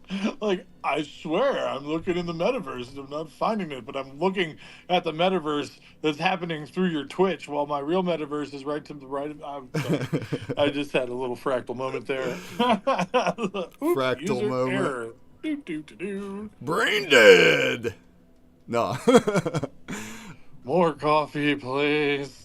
Oh, speaking of coffee, this time I actually brew. I hit the brew button earlier. I actually got a cup ready, waiting for me. It's waiting. But we'll get it in a minute. All right. The attributes are pinned at the top of Twitch. The attributes are in the Metaverse chat. And yeah, let's see if I can figure out a way to get Mike in here on a browser, and then we'll have him. All right, Giggity. I see Samarian, your screen is blank, so you're at it. Tricky Chicky, same thing. Tell us how the stylus works. If you get it to work, tell us how that works. And then Tut, if you want to take your time, Tut, if you want to plan, go for it. But let us know if you need anything from us. Yeah, we want to see your masterpiece as well.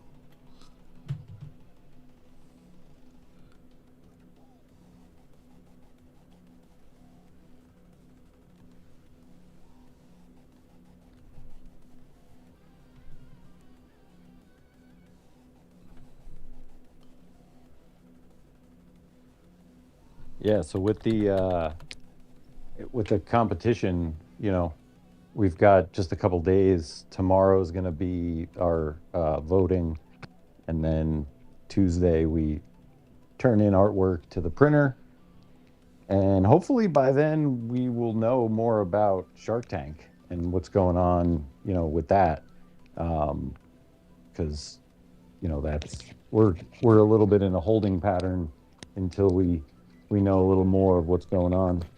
Not that that's a bad thing, but you know, I think a lot of people are kind of patiently waiting for who gets chosen to pitch. So, and we've got something unique and pretty cool that and the way the pitch is designed. We made this that fishbowl AI thing tricky. I remember we were talking about it on Tuesday, and like that day we got off the space, and like I went and fished that thing out, and we made like a prompt, an AI prompt that basically sets the stage of a Shark Tank, and it's a helpful little tool. If you're going to be pitching at XRP Vegas for Shark Tank, it's a cool little tool to use to, sort of see what they might say, maybe something you're not thinking of. It's helped us kind of go in proper directions and weight things a little differently. But we have a pretty cool pitch, I think, is unique and very different. But again, I say that really that's speculation because I don't know anybody else's pitch. But we're doing something very, very different and unique, and we're monetizing and tokenizing something that no one else in the world is doing. And so basically, it's an entirely untapped market of tokenization of digital assets in a new way. So, we're pretty confident that if we do get chosen to pitch, that we will be one of the companies that they would partner with. And I would hope so. We kind of designed everything to be a win-win or go home sort of situation. Well, I guess we don't know like how many would be. Well, I guess when you're saying picked, it's picked to pitch, but we don't know how many would get money and whatever. But no, that's awesome. So you used the practice thing. Did you learn anything from it? Did you improve from using the practice? Yo, yeah, absolutely. Not even so much improving, and we'll get better.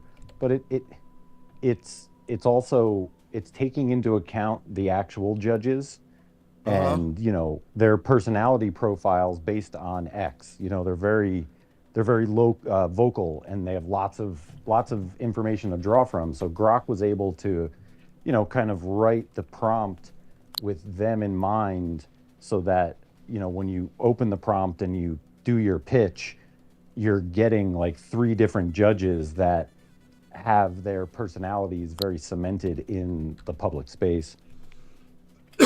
Yeah, that's awesome. Hey, we just got raid. Hold on. Oh, too many things. Man, I swear I hit Too many octaves. No, I just made new hotkeys for a couple things on my thingy, but now they're not working. Okay, anyway. Fam Guild, what up, Fam Guild? What up, Billion Football? Glenn David Jr., how y'all doing? Happy Easter. Happy Sunday. We're doing Spectral Sessions. We didn't take off today. We're doing it. We're doing it, you guys. And our theme today is Fabergé eggs, and we just finished our attributes, so we're starting to draw right now. We're gonna be on for 5 more hours. Anybody wants to hang out with us?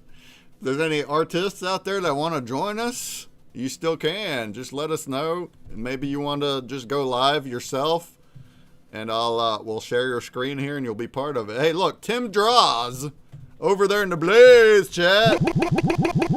Blaze on! Just gave us a vote. Thanks for the vote, Goat. Blaze on! Blaze on! Blaze on! Blaze on! Thanks for the vote, Goat. Blaze on! Blaze on! Tim Draws, are you busy? Do you want to join? You're an artist. Are you live right? Are you live right now? Are you live? Are you live right now? No, you're not. But hey, if you want to, Tim Draws, and you want to go live and you want to draw with us the attributes that we're doing today, which is Fabergé egg themed, just let us know. But we do have 1, 2, 3, 4, 5, 6, 7 that are here that are doing it. And hey, guess what? Guess what, Mr. Terra Mike? I got myself a Telegram on web working, so I guess it does have it. So if you want to try just a regular call the way we did before, it ought to work for your camera. Aha. Okay, let's see here. It ought to work. We got to try it though. Let's see the telegrams. Hey, Derry Bridge, how goes it, Derry Bridge? On behalf of Derry Bridge, I'm put $1 into the Blaze pool, the voter pool, on behalf of Derry Bridge. Whoop, I'm getting a phone call. There it goes. Oh, we can't do it through this version of Telegram. Of course we can't. Oh, of course not. So I'll just Let me do it stop through the call monitor. here. Well, yeah, mute yourself on there. Oh, I ended the call. Yeah. Hold on, maybe we can think of a different one. Cause we can use the app and I just share the monitor. I just don't see the other comments then. Well, do you want to get it set up? I'm not ready to get to that point yet. Yeah, So all right. We'll see if I can find something save else. the resources. All right, I see some drawing happening down in bottom center. Is that you, Tut? Are you scribbling? Is Tut scribbling? Cool beans. The beans are cool. No. Hey, Tricky Chicky, we established last week that the status of the beans is the progression of the stream. So right now the beans are not cool. They're actually still simmering. They're almost ready to eat, in fact. We're almost diving in. We're about to dive into our beans right now. We're like smelling the goodness at the moment. We just opened the crock pot and it's, ooh, it smells good. We got our attribute beans down in there, you know? And then as soon as we kick off, that means we're eating the beans and they're delicious, yeah? And then when the stream's over, that's when the beans are cool. Cool beans? You get it? I like it. All right, so we got some simmered beans right now. That's a crock of beans, indeed. Tricky being tricky. He made it back to Twitch, huh? He made it back with a new account, huh? All right, so I'm gonna try to find a better way to get Mike in here, but did you get a stylus working, Tricky Chicky? Are you trying to make it still work with a stylus? Not cool, baked, says Tricky Chick. Hey, is crockpot beans? That wouldn't be baked, would it? Or would it? Is it still called baked beans? Crock beans. Crockpot beans? Crock beans. I love me some crockpot beans. I like some beans.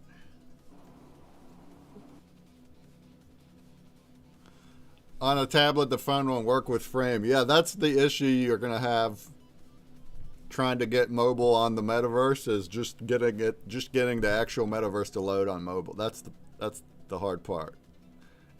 It doesn't do, like, my device is an old iPhone SE. It will not, no way. It only takes new ones. So if it can't load right, I guess you can't do it. But if you can load in the metaverse on mobile, and you can at least click your little thing here, ideally it would work and you'd be able to stylus it. It depends on your device. So right now we're attempting to restore Rufus's ability to generate images, and it's kind of like when Neo didn't know kung fu, and then they like plugged him in. He's like, I know kung I know fu. kung fu. Nice. Rufus about to know some Adobe Photoshop kung fu or something. Oh Kung man. Fu. Oh, wasn't there a thing I saw where like Claude or one of them or something can like use your computer like a human and it opens apps and does things? That if that's the case, then it'd be able to draw like a human, right? Maybe, possibly. Well, so that's the original design of Rufus. That is, yes, that's what we're aiming for. But you can't just like start off with it. Like that's something we'll get to. We're building Yeah. all the Oh, that'll be scaffolding fun. to allow that. I mean, you guys could see over the weeks he's getting better. You know, we every day we do a little something.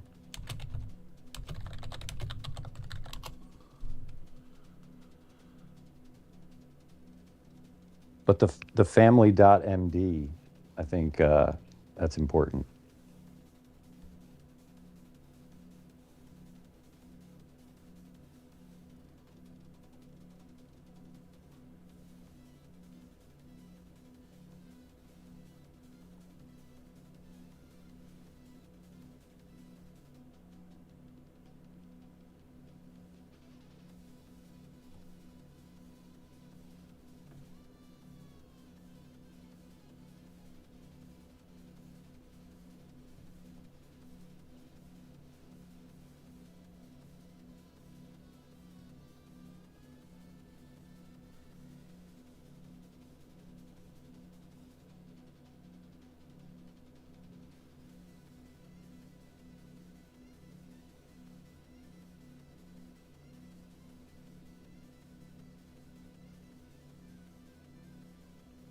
Yeah, so for anyone who hasn't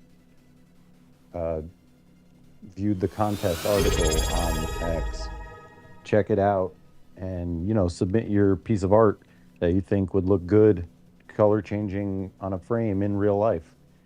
You know, we got to get those in so that we can start voting and do all the things and then build the display for. So we're going to have a booth at the pre-party event at the Silverton. It's the day before XRPL Vegas, the official event kicks off. So it's a pretty much all day event. I think the doors open at like 7 in the morning, or maybe 10 in the morning, I'm sorry. And it goes till 7 at night for, I think, general public. And then there's like an after party dinner or something that runs until, I believe, 10. But, you know, we're going to have a booth there.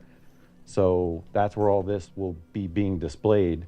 So yeah, we're in the midst of, you know, designing that and what it's going to look like. Jumby's got the appointment with the printer to have all this printed, and yeah, it should be pretty cool. So if you haven't Do you put know? your piece of art in, do it.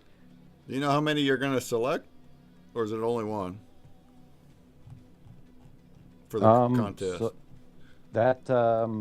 that's depending right now on a couple of different things, but we have a couple. We have a couple to do. Okay.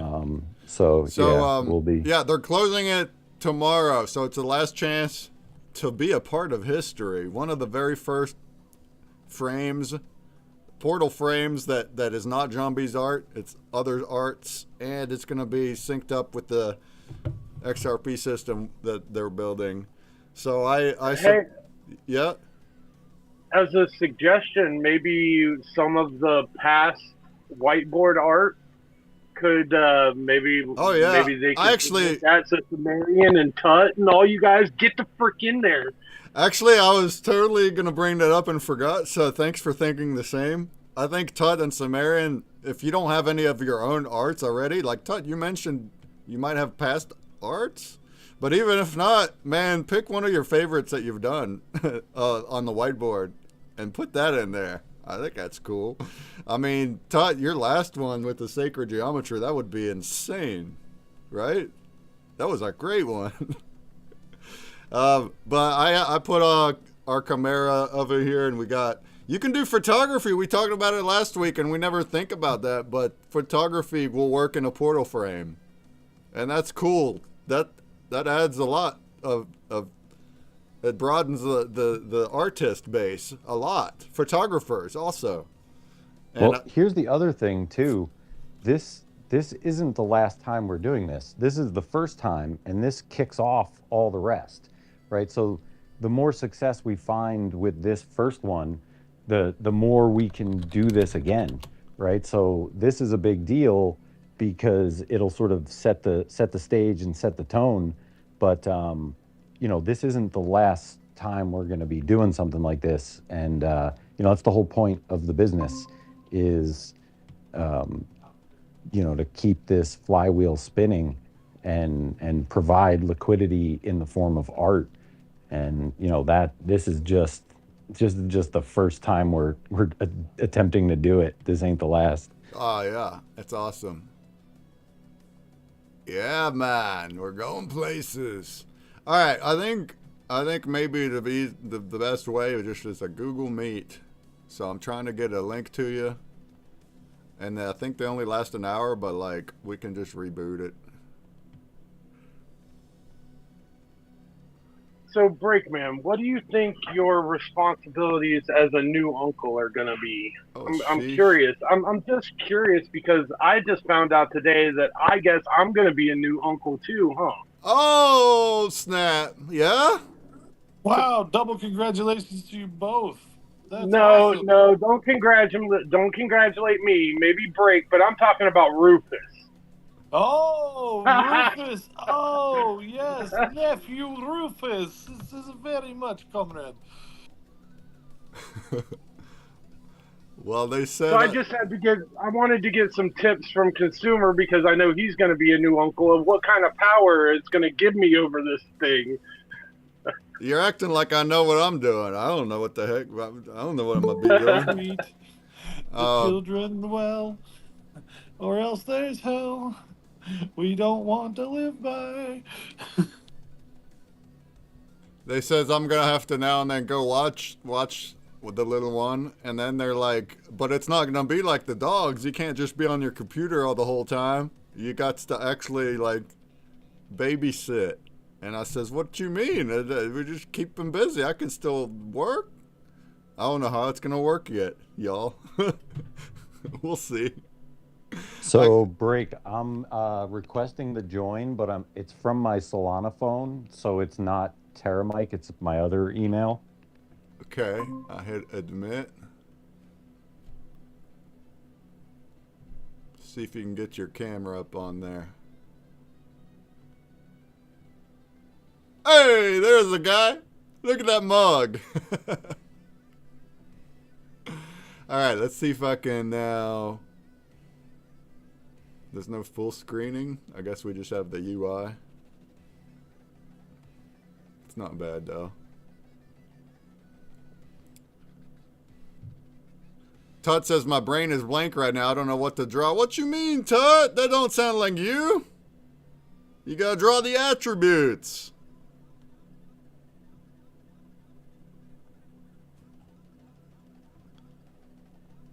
All right, there he is. Share it. All right, I have Mike on here. Oh, we have the whole portrait landscape baloney again. Does it change if are you able to toggle or not? Landscape? Yeah, I think so.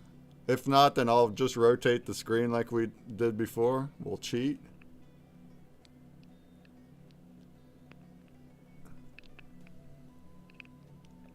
It's still a portrait though.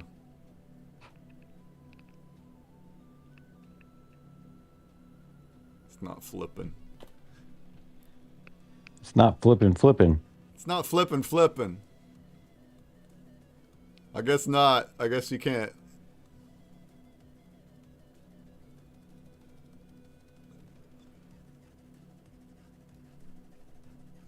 There's no like button for like settings or anything. It's all good. I'll just rotate our screen here and we'll make it work.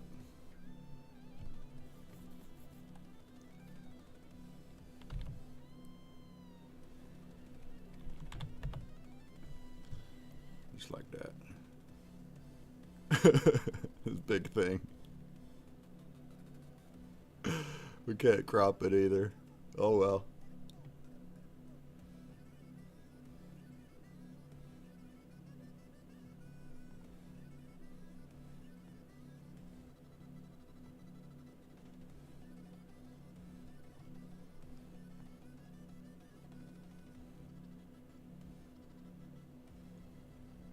All right. Hey, we'll make that work. It looks kind of ugly, but it's okay.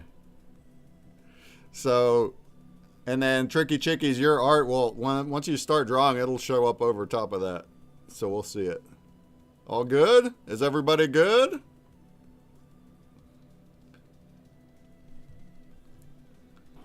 Yeah, I'm over here getting some digging in while I gather the pieces to make this here Cool. assignment. I only see your logo. Is that correct? Yeah, I just left that there for a moment while I grab some stuff to start And, putting into play. Tricky's is still a logo, but yeah, we're set up. So whenever we want to go, just go for it. I see. There we go. Sumerian's Sweet. getting it in.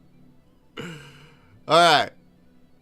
Yeah, I'm just doing some recreational resurrecting and waiting on the iPad to charge. I'll be with you guys in a minute. And it looks like Frame is loading up for her, so Oh, word. it's trying. So we'll see how that goes here in a few too.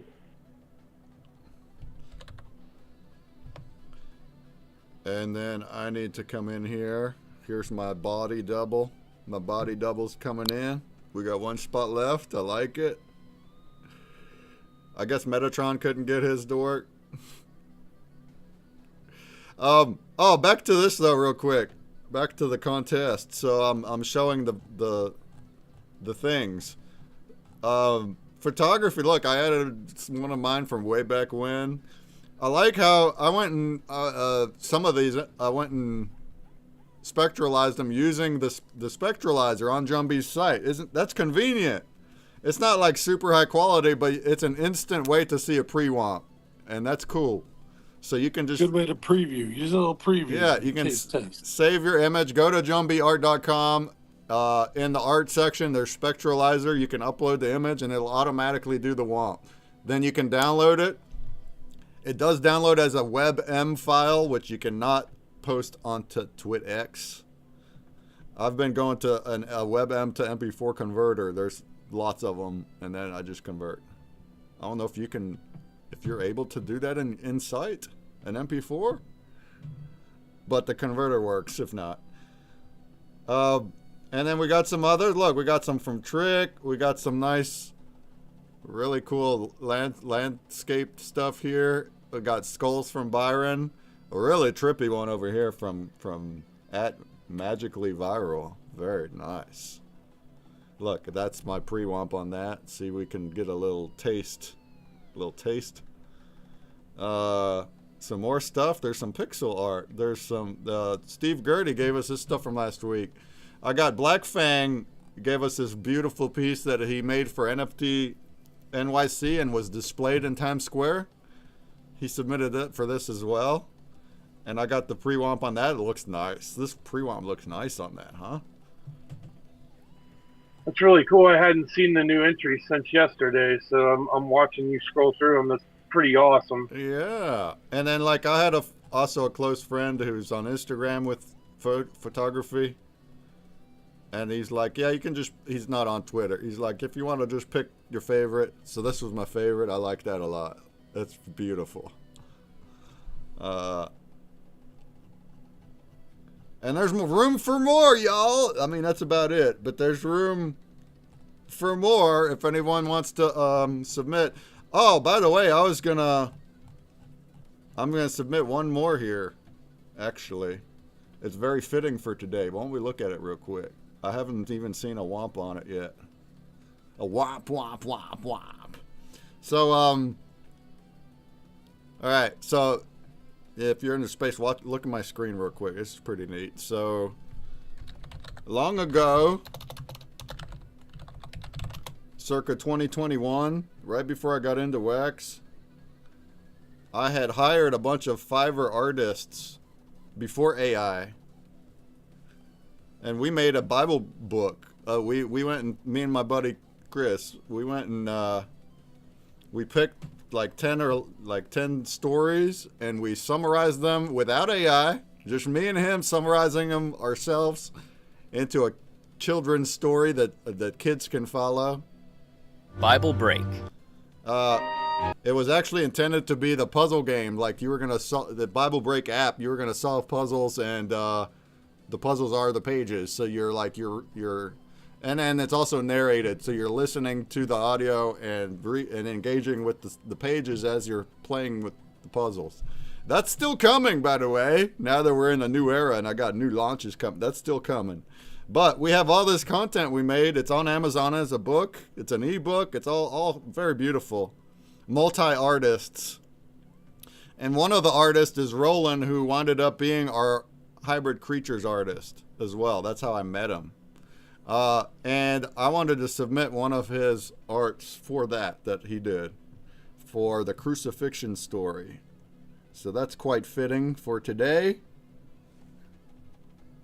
And I'd like to show it right now. And also look at it Womp. I haven't seen it Womp yet. So let's see here.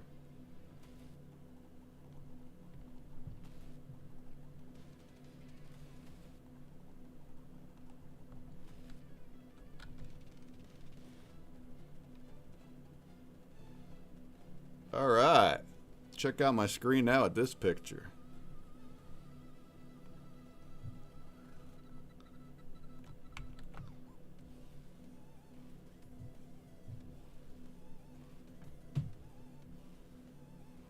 And we put the Bible verses in there too, so it's like a studying thing. The border colors you see, they're actually color picked from inside, but it's kind of random of which. The way I did these puzzle pictures back then is I'd add the border because it would help you solve the puzzle, and when the sides of the image are different colors, it also helps you solve the puzzle. I kept those on there. I thought it was neat for the Spectral. So here we go. Here's what we look like. Okay, there it is. So that actually, that works pretty nice. I like it. The way Roland makes his art, it's kind of not very bright colors. It's kind of like, his colors are kind of like washy. It's a style. But I think it works very nice here. We added the eclipse in the background. I don't remember if it's actually is it in the Bible? Do we know? Or from somewhere else? There was a lunar eclipse or a solar eclipse during the crucifixion.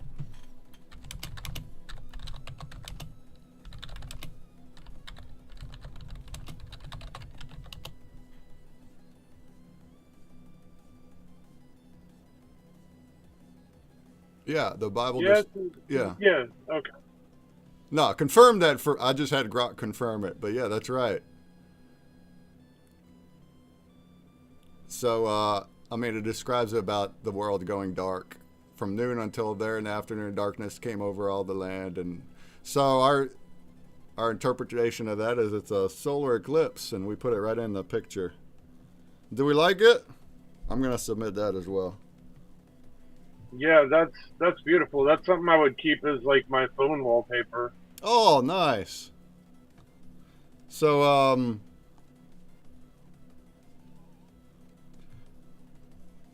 yeah, so on the actual page, I don't think I have it public, huh? But, we had the actual words on it like a storybook. So I had like the words on it, like a summary of the things too. I took that off for this just so it works as a portal art, and just left like the verses. I think it works really nice. But that's an entire story we made. So that's one page out of 20 pages or so out of that story. And if anyone's interested and you want to look at it further and maybe even get the book on Amazon, go to BibleBreakApp.com. There's a link there. Happy Easter. right? All right, there he is. I see you. All right, we got some screens happening now. There we go. Hey, Jungle Bananas over in the Blaze chat says, give me 2 votes, says hi. Thank you, Jungle. I'm going to make your name green. We're going to make your name green. There you go.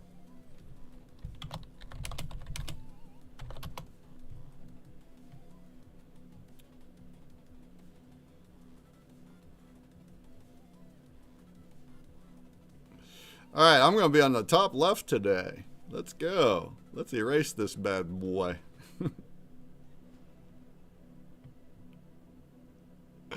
Mike's screen is looking super awesome over here.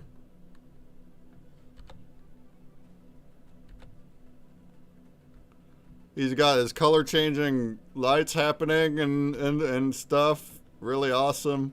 Whenever you're ready to start drawing, maybe you want to, even though it's dope looking like that, but you might want to zoom in into the board, get a full screen on it. I don't know if this will let me zoom.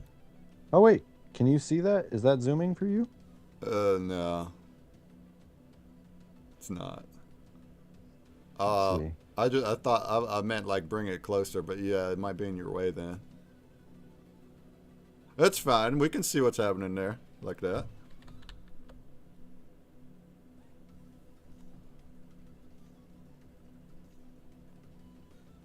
Let's see if I can get a color change going. I mean, there's a color change light. Yeah, it's the big happening. The ball.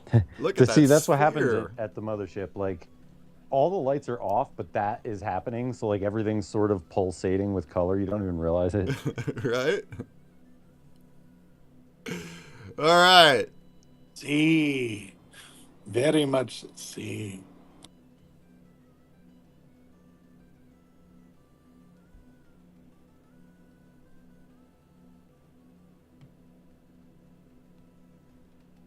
I gotta erase what's on there. Let's get our magic eraser from the big whiteboard here. All right, I'm starting with my purple background. Let's go.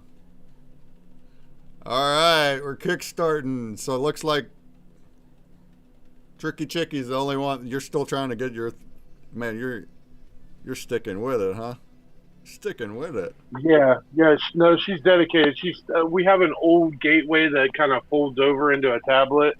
It's a piece of shit, but it's there. So she's taping on key back onto it. And yeah, she's dedicated. She'll get there.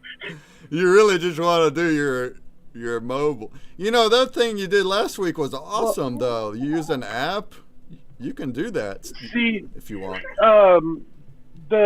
The Pocket Paint, I even suggested going into Discord, sharing a screen, and I can put that up there for her. Right. But she wants to use the stylus.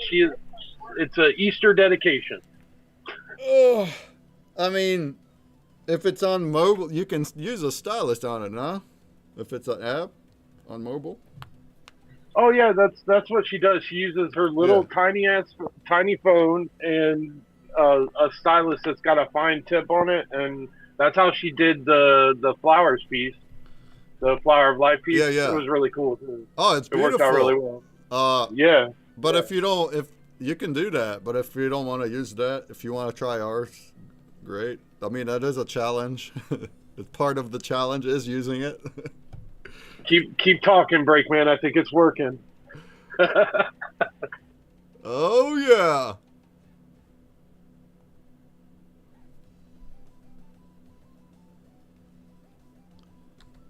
Over there on the top right, we see Jumbie. He's already going crazy up there, huh? Look at this guy. Look, he's got all these gear. Where'd you get those gears and things at?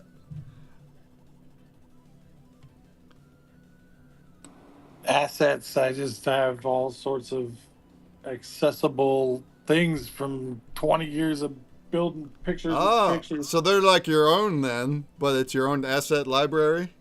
Yeah, I have like a collected asset library, and that's anything beautiful. I don't have, I can have stirred up in styles that I would potentially use, and yeah, just build it out so I have it. It's great to have assets to use like he's doing. He's not drawing from scratch. He's piecing together things. But it's like, where do you get those assets? You can't Used step to be on able to get copyright. 'em way differently than they do things today. So Yeah. So like going to Well, Google cool. Images and picking images, that's usually those are all copyrighted.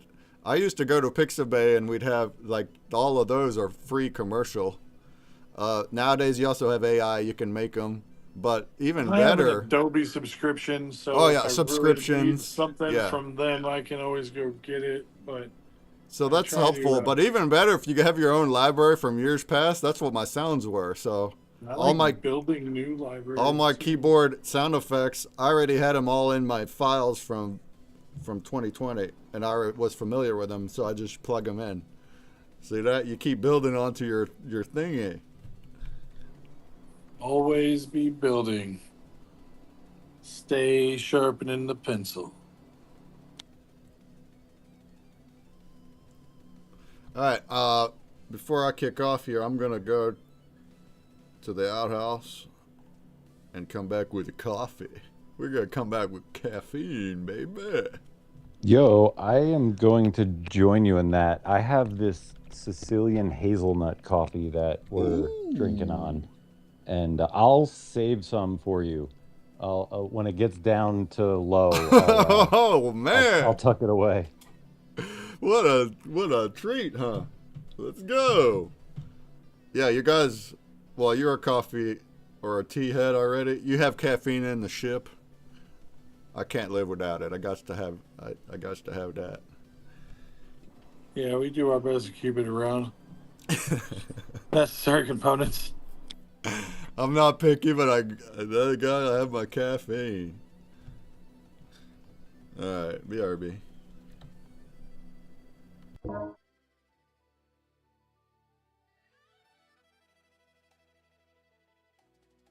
So we French press coffee here. We don't even have like a regular coffee pot. So when people come to visit, they're like, "Oh yeah, I'll have some coffee." And if they're not used to French press, it's funny to see the looks on their face, like, "Oh, that thing."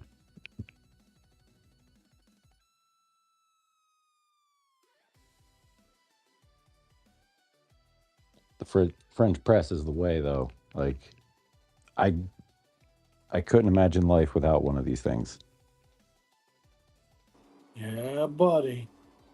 Once you know, you know. The French, they get the best techniques for a lot of crazy cooking stuff. It's really wild. Certain things so perfected. But I love that it's Italian coffee in the French press.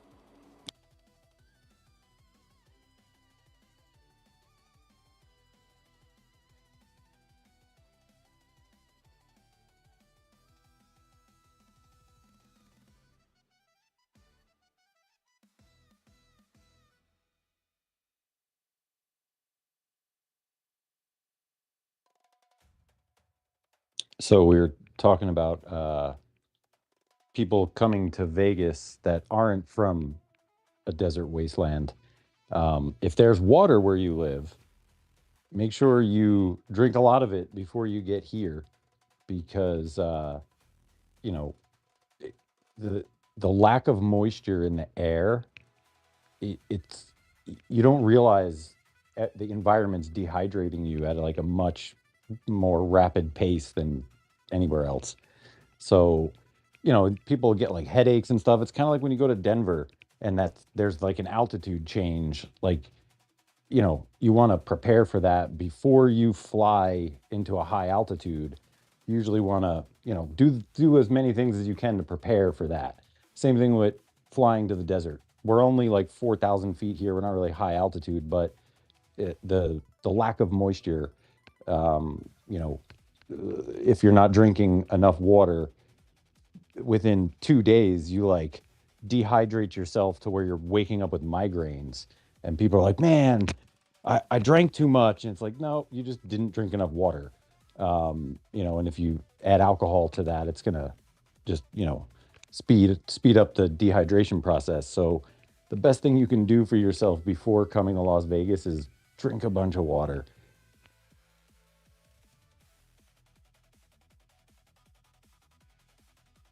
And salt. Salt is important too. Um, Salt helps you hold your water here, and like we're also salt batteries, so it helps that. But out here it definitely helps. I add salt to my water like a couple times a day, just just to have it. But it definitely helps. It's a different type of heat. Yeah, it might be, well, by end of April, probably be 90, 95 degrees, 100 degrees. Most people aren't used to that. And like it's 100 degrees, but it's dry. So it's not like 100 degrees in Florida, where 100 degrees in Florida you're sweating, but you're also like standing in a cloud because it's so humid there. Here you're not wet like that. Like when you sweat, it's a different way your body is trying to cool itself off, in a desert atmosphere. Evaporative cooling out here is the way. So like the best thing to keep yourself, nice and cool is a little tiny spritzer bottle of water, and just like spritz it over and just like let it hit you. And that's a really good way to cool yourself out here in the desert, like personal air conditioned style. Just spritz it. Yeah, man. It's I mean, I've never come across a person out here in the desert who wasn't super happy to have come across a person who has a spritzing water bottle. I mean, and it's a Burning Man thing. I learned that out at the burn, how much fun that was to do. But it works. Like evaporative cooling is a thing. You spritz water on your hot skin and you cool off. Science. I don't know.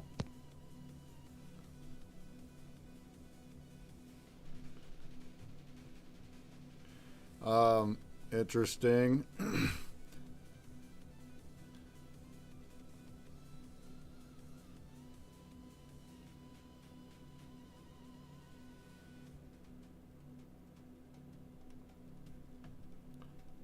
All right. I'm ready to do something. Look, Tut, you said you didn't know what to do, and he's got himself a daggum schematic down there, huh? Look at him. Look at the construction lines. In the AutoCAD world, we call those construction lines. It's like straight lines and stuff that helps you, it's guide you, kind of like you did last week too with the geometry. But then they don't wind up in the final product. He's going to erase all them before it's done. Construction lines.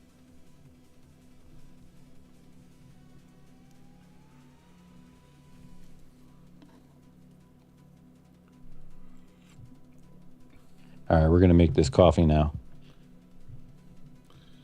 All right. Hey, I'm all fiend up. We're fiend up.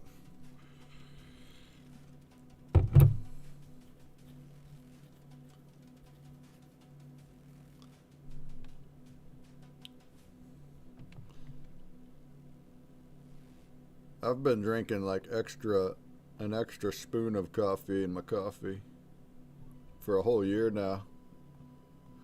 Whoopsies. I don't know if that's bad for you or not. But for 20 years now, I've put two teaspoons of coffee per cup. Not instant, but ground. Now I'm doing 3 spoons. Is that bad?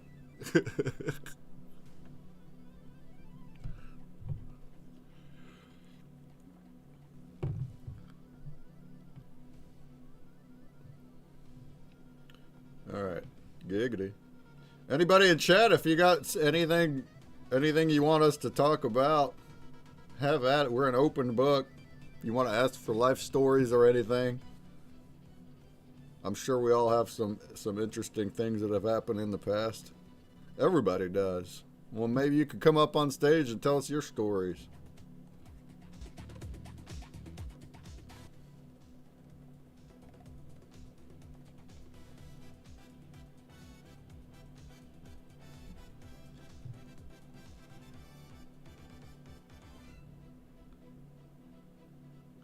So, none of these attributes mention anything about what's inside the egg, huh? Or the fact that it even opens.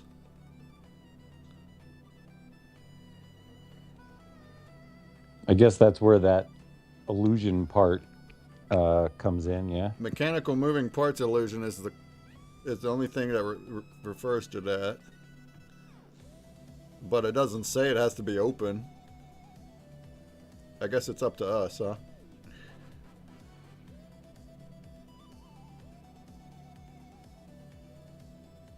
Alright, I have an idea. I got an idea.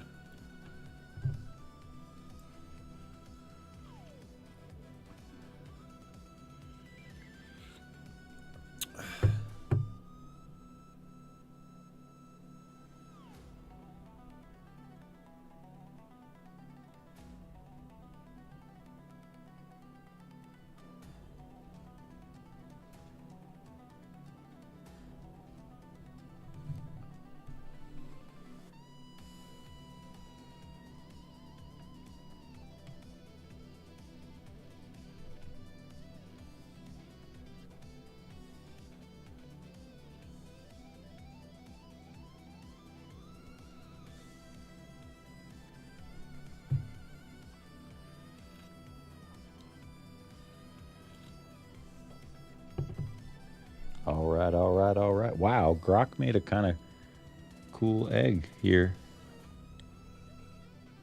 Ooh, do show him. Let's see what he's got.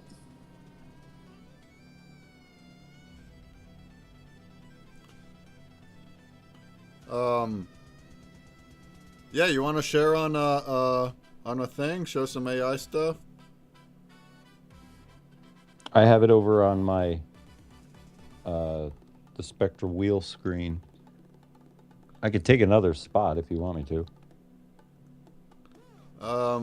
Yeah, how about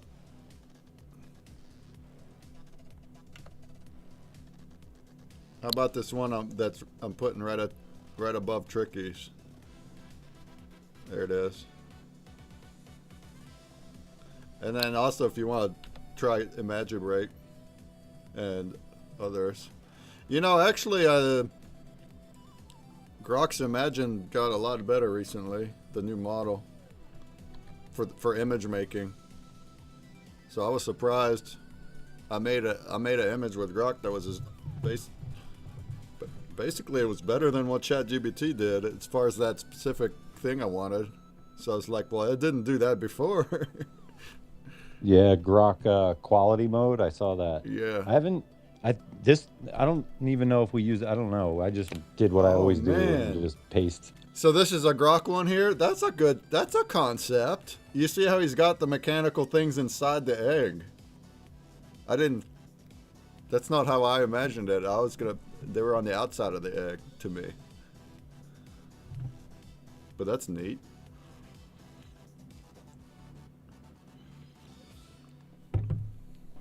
I like that. That came out sweet.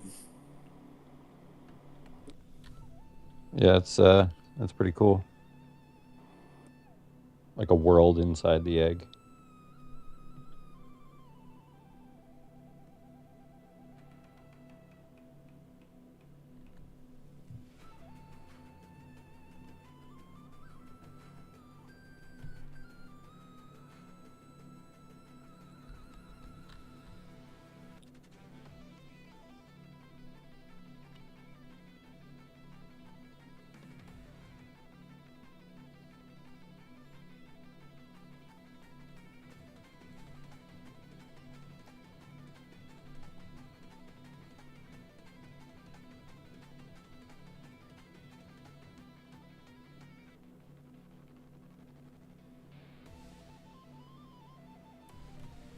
Yeah, we'll see if we can get Rufus involved. I told him what won, so that was cool.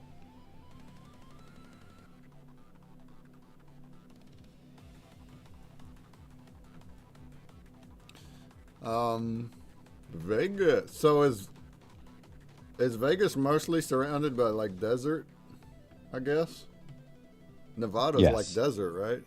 It's the Mojave. It's pretty much the city, like Las Vegas and where people live and stuff, is in like a big bowl of mountains, and it's like 20 miles in every direction, and it's like a giant bowl. That's why people live here, because it's the mountain ranges like block weather patterns, and it's funny how like rain is very different in Las Vegas. It's like, in other places where it rains normally, you'll have like a percentage where it's like, oh, it's a 40% chance it's going to rain today. But in Vegas, it's like 100% chance it's going to rain in one little spot somewhere. So the rain forecast is what percent of Vegas is being rained upon. It's very strange. I thought so that's actually how the weather does work. Did you know that? I guess not. Yeah, I didn't know it either. I always assumed the same. Whenever they say 90% chance, it means that. It means a chance, like it's 90% chance that it might rain. But maybe you ought to confirm that, but I swear I heard somewhere it means the percent of the land in that area is getting rain. 90% of the land in this little area is getting rain. 10% is not. So the chances, are you in that location? It's not like I guess that's kind of similar, isn't it? But it's based on like what percentage of this land area is going to have rain. 100%. I could be wrong.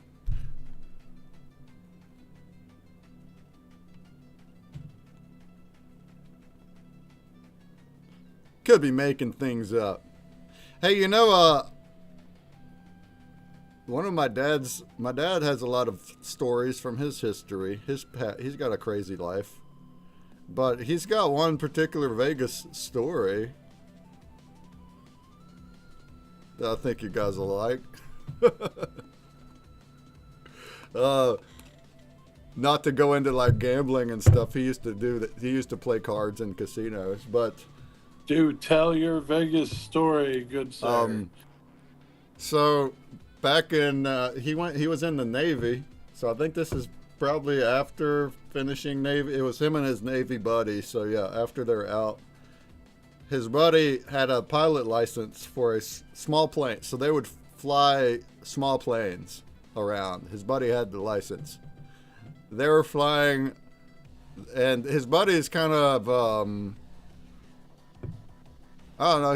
He wasn't crazy or nothing, but like he'd be opinionated, and he would stick to his opinion. And when he thinks something, that's the thing he's going with. And they were flying to Las Vegas on this little plane, and it was night, and they were approaching, and they were trying to find the landing strip. And his buddy Dave, his buddy Dave says, "That's the landing strip. It's right there." And they start going down. And my dad says, "I don't think that's the landing strip. That looks like the strip. That looks like Las Vegas Strip."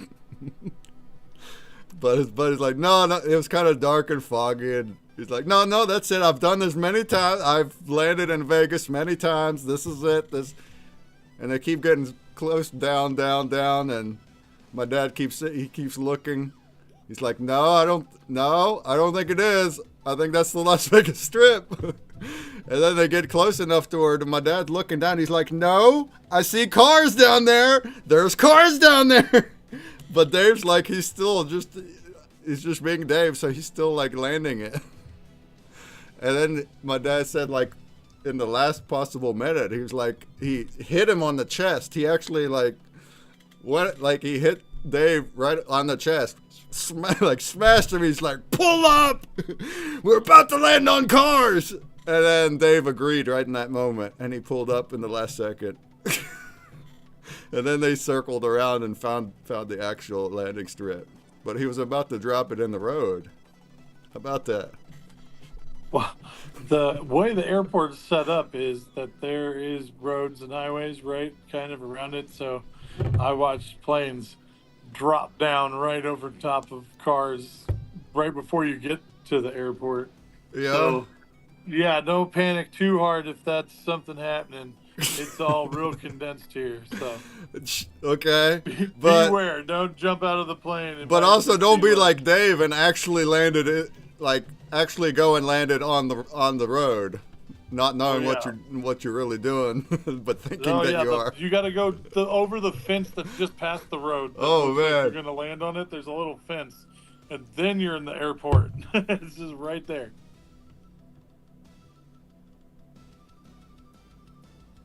I don't remember ever being in a little plane, like a 2-seater.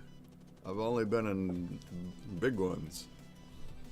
You'll break as soon as you get out at Las Vegas. You'll realize that you're in Las Vegas. The airport will definitely let you know that as soon as you walk off the plane, you are in Las Vegas. Oh yeah. I flew out of there back home, and it's an experience. You know, you're in a basic casino as soon as you step off the plane. Oh yeah, I'm sure. Yeah. They make it nice and accessible for you. Lots of yup. Well, I ain't got no funds, so you're not gonna see me gambling with zero money. It won't work out well. Dude, that's the thing about Vegas, though, is, you know, there's a lot to do that doesn't cost money. Now, obviously, if you're trying to take the vacation of a lifetime, it's gonna cost you some money. But if you're here just like existing in Vegas, like there's tons of things to do that cost $0 other than like gas or an Uber, you know what I mean? Like, Yeah. How do you got a car? Do you drive around? Cuz I'm going to just tag along with you. I'm not renting. Yeah. I'm We not got a car. We're good. Ubering. We got you. Stress not. I'm just going to be attached to Mike wherever we go. I don't know if you can handle that. I don't know if you can have a brakeman at your side at all times. Everybody needs a brake man at their side at all times. What are you talking about? You're all I good. fully agree. Man, 2 weeks too. That's crazy, isn't it? But I mean, we're not going to be out and about in conferences every moment of 2 weeks. So no, I mean, most of the time working as well. So we're here at the mothership, making stuff, pushing the ball up the hill. yeah. So that's cool. Yeah. That's and then cool. for a couple straight days, it's going to just be madness. Like, go, go, go, go, go. You know, sleep is like, but then it'll just be normal again for a couple of days. And then it goes to Derby time, which Derby time in Vegas isn't that big of a deal, but we're Derby people. So Derby time at the mothership, you know, it's the most exciting 2 minutes in sports. Yes, sir. That is correct. Interesting. Go, baby, go. Yeah, so like it'll also be chill. I'm gonna try to get away with the least amount of job work I can get by with, but I'll probably have to do some. Otherwise, I'll be working on my things and hanging out. I want to set up right in the Spectral room. We can do that. I mean, pretty Every much. room is the Spectral. I was gonna say, all So of them you're- are What Scott are you Spectral. talking about? Your room is already all goodied up too, Mike. Everywhere, bro. Everywhere. Love it. What kind of a jumbie would I be? Come on And now. and Come also on now. you We mentioned got standards to uphold here. you have a spare monitor or two as well. Yeah, we got screens. At least two that I can use. Yeah, we have at least. That'd be We great. have one good one, and I know there's several more in the garage. Okay. I can't guarantee their quality, but Oh, I there don't are care. multiple monitors. I mean, even one, I'll get it to work. There's But one, at least one good wide. Well, great. There's the one that Rufus is using. I can switch to the smaller monitor. well, there's for two of the Rufus. one that Rufus is using, so there's another one of those. And they got then, like a HDMI, right? yeah. All right, Yeah. I'll bring cords, but yeah, I don't really want to put my monitors in a suitcase. Nah, don't do that. And having Save at least yourself. two helps me a lot. Going from one to Yeah, two yeah, is yeah. a big difference for me. Oh yeah, we got you. I can do without three. It's okay. Or four. I'm over here with four. But at least two would be nice. And Yeah, then we the could stream take is going to area. be a little more. I guess it will probably work just as well, but less bells and whistles on my Mac. But we'll make it work. I think I'd like to like not do the pitch break just so we can take in being there and getting things done and whatnot. But we'll definitely do both the Spectral sessions Sundays. We'll definitely do that. We'll see. Yeah, that's going to be fun. My mom might be here too, so that adds a whole nother layer of excitement for me anyway. Not really for anyone else, but you know, my mom's like excited about all the stuff that's going on and what we're doing and stuff. Oh, and I'm like, that's well, great. my family's out here, so you know, we can't do this from other places. So, yeah. Jumby, you mentioned also your mom watched the Thursday show and liked it. That's so awesome. Yeah, she liked it. In fact, she liked it so much she wanted to get access to the archive of all of our shows from Sunday. Uh-huh. She finally started understanding, oh, I get what you're talking about now that you're on all these different platforms. She's like, now I want to see the Sunday show more. Oh, great. Well, I mean, I sent you the playlist, so that's a good No, I did. chunk. I passed it forward. So she's going to be going through them one at a time. That's a chunk. Checking it out. You know? I feel like she's trying to figure out a way to jump into the double dutch and come, you know, watercolor paint with us. Oh, that'd be so cool. So she does we'll art? See what happens.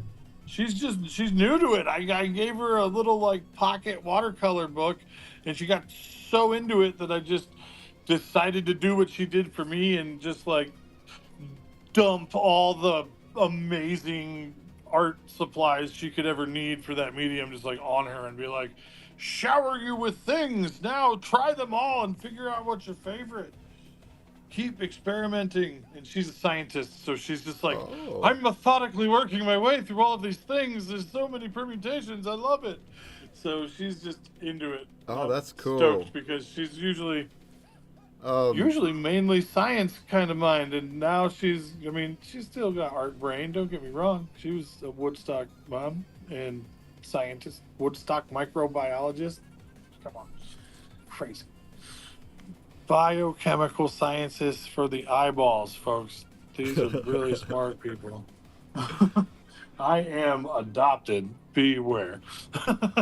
Just in case anyone's confused by that, definitely only hail from the nurture of those amazing genetics. That's awesome. So, is there anyone else that has family that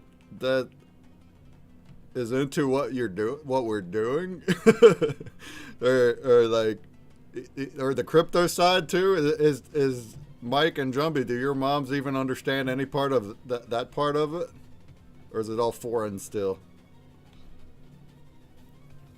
It's definitely still foreign. They've been getting debriefed for years, but it's still not soaked in. See, I don't have that, and I've accepted it. It's fine. It's a niche. So, but like it's all right. Small family and the people I know in real life, there's nobody. Nobody's into anything I do here, and that's okay. Yeah. That's okay. It's all right. You're back. You're back in them woods. Right. Okay? Right.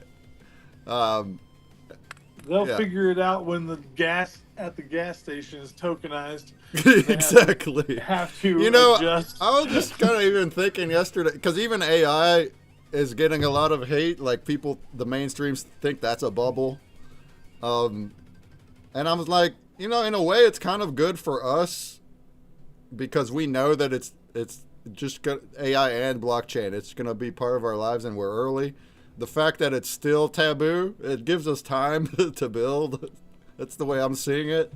Like I'm still not quite ready. I'm over here. I want to launch things, but I'm not ready. But if it was like truly booming and truly getting mainstream adoption, then we'd be racing right now. But this gives us just a little more time to get our bearings situated to where when it comes. Here's the thing, though. You're talking about two separate bubbles. The AI bubble that's about to burst that they're talking about is financial. The AI bubble as far as taking over, humanity, that bubble's continuing to grow and it won't stop. That's not a bubble that's going to burst. AI is going to find its way where it's going to be, and then that's that. But the financial portion of it, like there's a huge battle in the world right now, with open source models versus paying API costs for frontier models, when you could run an open source model from 3 months ago that runs inside your house and doesn't cost anything. And so the major AI companies, they've they've taken all the research and everything, and they've figured out the best way to extract money from the population in the form of tokens, and tokens for AI. Like everything that the AI does costs tokens, and that's basically the form of money that these things are operating with. And so, the bubble that's going to burst is, are people going to pay more money for more usage and less output? Like, we don't know. People, we're doing it now because we're like, oh wow, look, we have AI, we can make all this stuff. But if we make stuff that turns out to be useless and unprofitable, I think that kind of bubble for hobbyists and vibe coding and that kind of thing will burst. But the financial bubble, that I think will burst before the actual usage bubble bursts. Yeah, there's All speculation, Yeah. not financial advice. But we just saw what happened with 512,000 lines of code got leaked and open sourced within hours, and didn't cripple Anthropic. Like, they're still operating, but it did make their ability to build a moat around their product. It hindered that ability, because now people have a free open source version of something that we're getting a good amount of money for. Now X% of people who used to pay money for it found a way to open source it, and they're doing that instead. And so that open source leak does lead to a profit loss in some way, shape, or form. That's very hard to quantify. It's only you can only speculate, but it's if Anthropic loses X% of their user base because those X% went to open source models, how long before the rest of the world is like, wait a minute, why am I paying hundreds of dollars a month to use Claude Code when I could use whatever, open Claude Code, whatever the hell they're calling it. These things change names so quick because they try to be punny with the names, and then they get sued or DCMA'd or DMCA'd. And so, like, one piece of technology is known as 4 different things. It's like, what the hell, man? It's really difficult to keep up with all the name changes of this one piece of software that has disrupted so much in finances. It didn't disrupt anything negatively in the world. It's actually a great positive for everyone to have OpenClaw, open source, all the things. That's a net gain for the world, but it's a net loss for the company trying to keep a stranglehold on taxing the usage of it. Yeah. Well, there's a lot of layers to it. Yeah, some things will pop. I mean, like we said, the mainstream still thinks it's all AI slop images, when most of this is all, it's like, we're talking about coding now, but, or like the Sora shutting down, so a lot of people were like, oh, there it is, there's the bubble, it's popping. There's a lot of evolution that's gonna still happen. Some things will pop and die. I'd love to see less slop as well. Sure. Do we even know what caused the leak? Was that like an intern mistake, or what the heck? They're I don't know if we'll ever know the truth of it, but I mean, apparently, Claude did it, so like their system forgot to like ignore on something, and basically what that does is it tells your agent anything underneath this, don't submit it to GitHub. When you push all of your files to GitHub, these won't go, right? Is basically what it is. And somewhere he just didn't put that line of code. He just forgot. And it's funny because, you know, when you ask Claude to like walk you through a process of doing that, the first thing he says is, okay, just create your git ignore, and like here's the things. Like it knows to teach that in its processes, but it didn't do it for itself. And that's the part that's like ironic.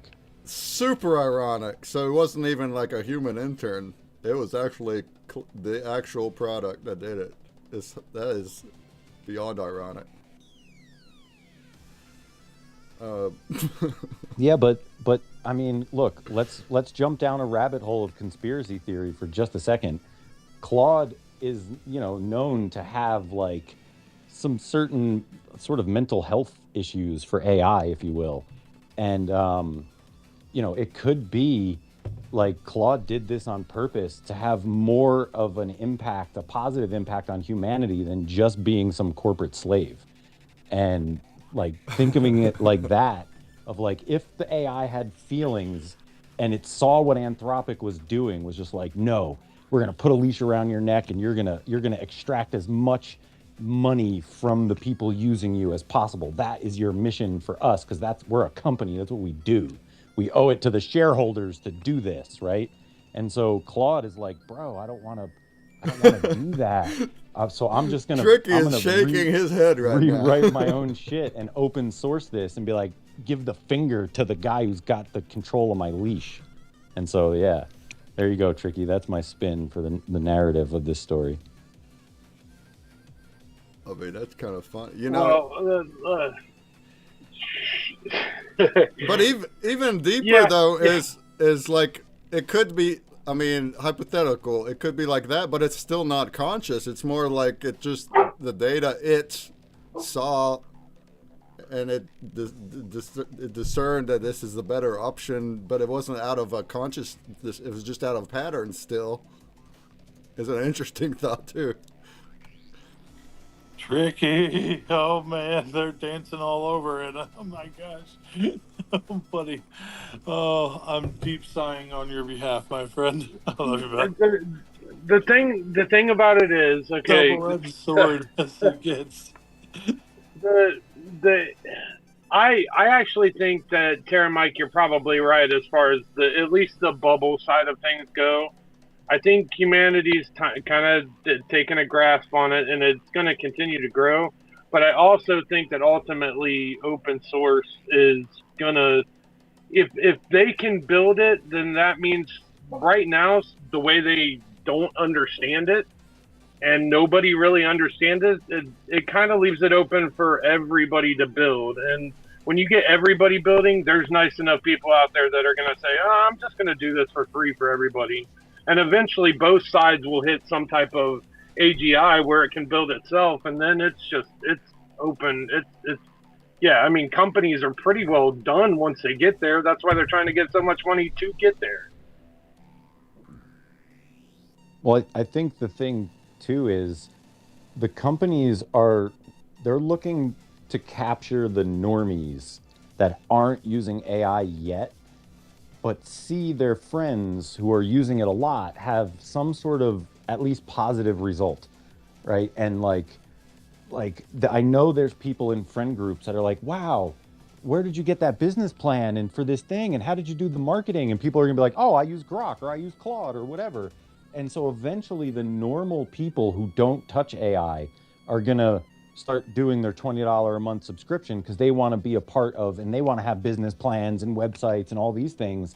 That is where I think the untapped money is.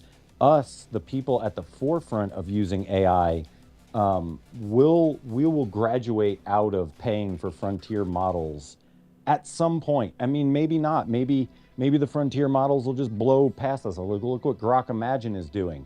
You can make friggin' movies with that thing. Like, good luck making a movie on your Mac, right? Like, that's not, you need giant power plants of processing power do that stuff. And that's what these frontier models are selling. They're selling access to super fast computational power to give you what you want in your instant gratification needs. And, for coding, small models can do that. Local models can do that. But if you want to be, the next Tarantino or something with just your AI, like you're going to have to pay for that. That's going to be something only the frontier models can do.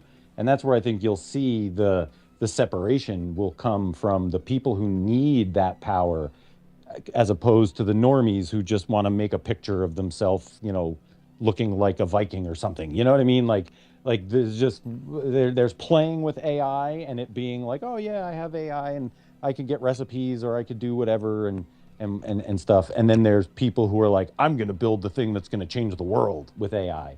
And so that, like, right now, we're all kind of swimming in the same pool, but I think eventually we'll see those pools sort of separate because these frontier models are getting so powerful and people are getting addicted to, and that's, if you look at the 10 steps of like the fall of civilization with AI, like it goes through where it reveals itself and then people accept it and then they start using it and then they become reliant upon it and then they become obedient to it. Like there's like steps to this game. Like we're all pawns in a much larger game with AI, and I can see humanity at the point right now. Like look at all the madness with Claude Code over the last week, where people are becoming reliant. We're at that stage of reliance, and after reliance comes obedience, because you become reliant on the AI, and now they can make you obedient. Like, oh, if you don't, vote left or right or center, you lose access to your open AI, and all of a sudden you're just like, what? So that's kind of where we're at. We're at this like pinnacle of time where it's just like the internet back in the day. People would have given up their voting rights to keep their ability to use the internet. That was scary, to know that there was humans out there that would give up their right to vote in order to keep using the internet. Same thing with TikTok. There were kids that when asked, would you give up your right to vote in order to keep TikTok? And they were like, yeah, absolutely. We don't even know what the right to vote is. So sure, give that shit up. Give me TikTok, right? That's that obedience that comes after you become reliant upon it.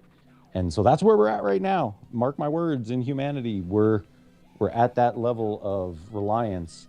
And then after that comes the obedience, where they could just start shutting off your accounts. And that's, people will do whatever they need to do in order for that not to happen. Oh, you want me to vote for this guy? Okay, cool. Give me my Claude Code back. Oh, how rough that is. But yeah, you're not wrong, and I'm glad that you put it exactly the way that you put it, because that's pretty much the way that I see it. The reliance, the dumbing down, it scared me as far as, we don't have any children, but even with the iPad baby thing that's going on with Gen Alpha, and it's rough to watch. It's just the lack of empathy, the lack of respect, the lack of intelligence. It's just, I've never seen it decrease or increase, for that matter, at the rate that it is right now. No, it's true that you're right. It is symmetrically going both ways. Like people are getting smarter at a rapid pace while at the same time getting dumber. But one thing that you can see in history throughout the last 100 years or so since we've been doing it is in American school systems, they had like track systems, right? Where you were like track 1, 2, or 3 or whatever. They had like ability to be like, you're smart, you're average, you're dumb. That's basically what it was. And the reason why they had to do that is because they noticed that when you put low IQ people around a bunch of high IQ people, the low IQ people actually pull the high IQ intelligence down. They thought it would go the other way, They thought it would be like, oh, just put, dumb kids with the smart kids, and the smart kids will, get the dumb kids smarter. No, that's not how it works. The dumb kids actually make the smart kids dumber. And so that is not just in schools. Like that is a human thing, right? Where we have different levels of things. And so now we have a generation of kids that are around a lot of smart people, but they're not themselves getting smarter. They don't have to. AI exists. If I'm a kid right now and I'm about to go to school, if they don't have some way to defend against AI, I'm totally going to use it. I'm going to use it for everything. Whether I'm learning or not doesn't matter. I'm a kid. I'm using it to cheat. I'm doing air quotes, right? I'm going to use AI and I'm going to cheat. Because every kid, that's what, not every kid, but if you find an advantage, you're like, oh, sweet, look, I could do this. I could use AI and like get all the answers. That's going to happen no matter what. It's definitely going to happen. And so knowing that, it's like, well, why would I have to learn this? Why are you pounding this into my head when I could just rely on the AI? I'll just ask the AI. I don't need to know, like, I watched the video where they're asking kids, they're holding up vegetables and they're like, what is this? And the kids had no friggin' clue what these vegetables were. But they held up a bag of Doritos and every kid was like, oh, Doritos, we know exactly. Those are the bold barbecue flavor or whatever it is. Like they know exactly all the junk food, but they don't know what broccoli looks like or cauliflower or the difference between them. And you're just like, what? It's because we've defaulted the need to learn to the computer. And so generations now growing up with the AI just being in your pocket, like imagine you're a kid growing up and your parents have a cyber truck with Grok in it, and then like you walk into your house and Grok's like, oh, I opened the door for you and I kept your beer cold and all these things. Like, just imagine being a child growing up in the world where that just exists. That's the Jetsons. We're literally growing up in the Jetsons, but it's going to default that intelligence to where we become reliant upon it. And I mean, this is the first generation. The generations graduating now is the first generation that is basically dumber than the generation before it. That's never happened in the history of American academics. There has never been, every generation that comes after the previous generation has been smarter in some way, shape, or form, like more intellectually sound, just higher IQs across the board, just things. And this is the first time in history where we've graduated a class that was less in aptitude than the one before it. That makes me like terribly, terribly sad, man. It really, really does. There's, I guess, again, I'm a little bit of a prepper, but when it comes down to like no electricity, no nothing, your children or yourself don't know how to navigate the planet, or there's a lot of different examples that I could throw out there, but it's really, really depressing knowing that ongoing humanity, if shit were to hit the fan, I could actually shed some tears on that one.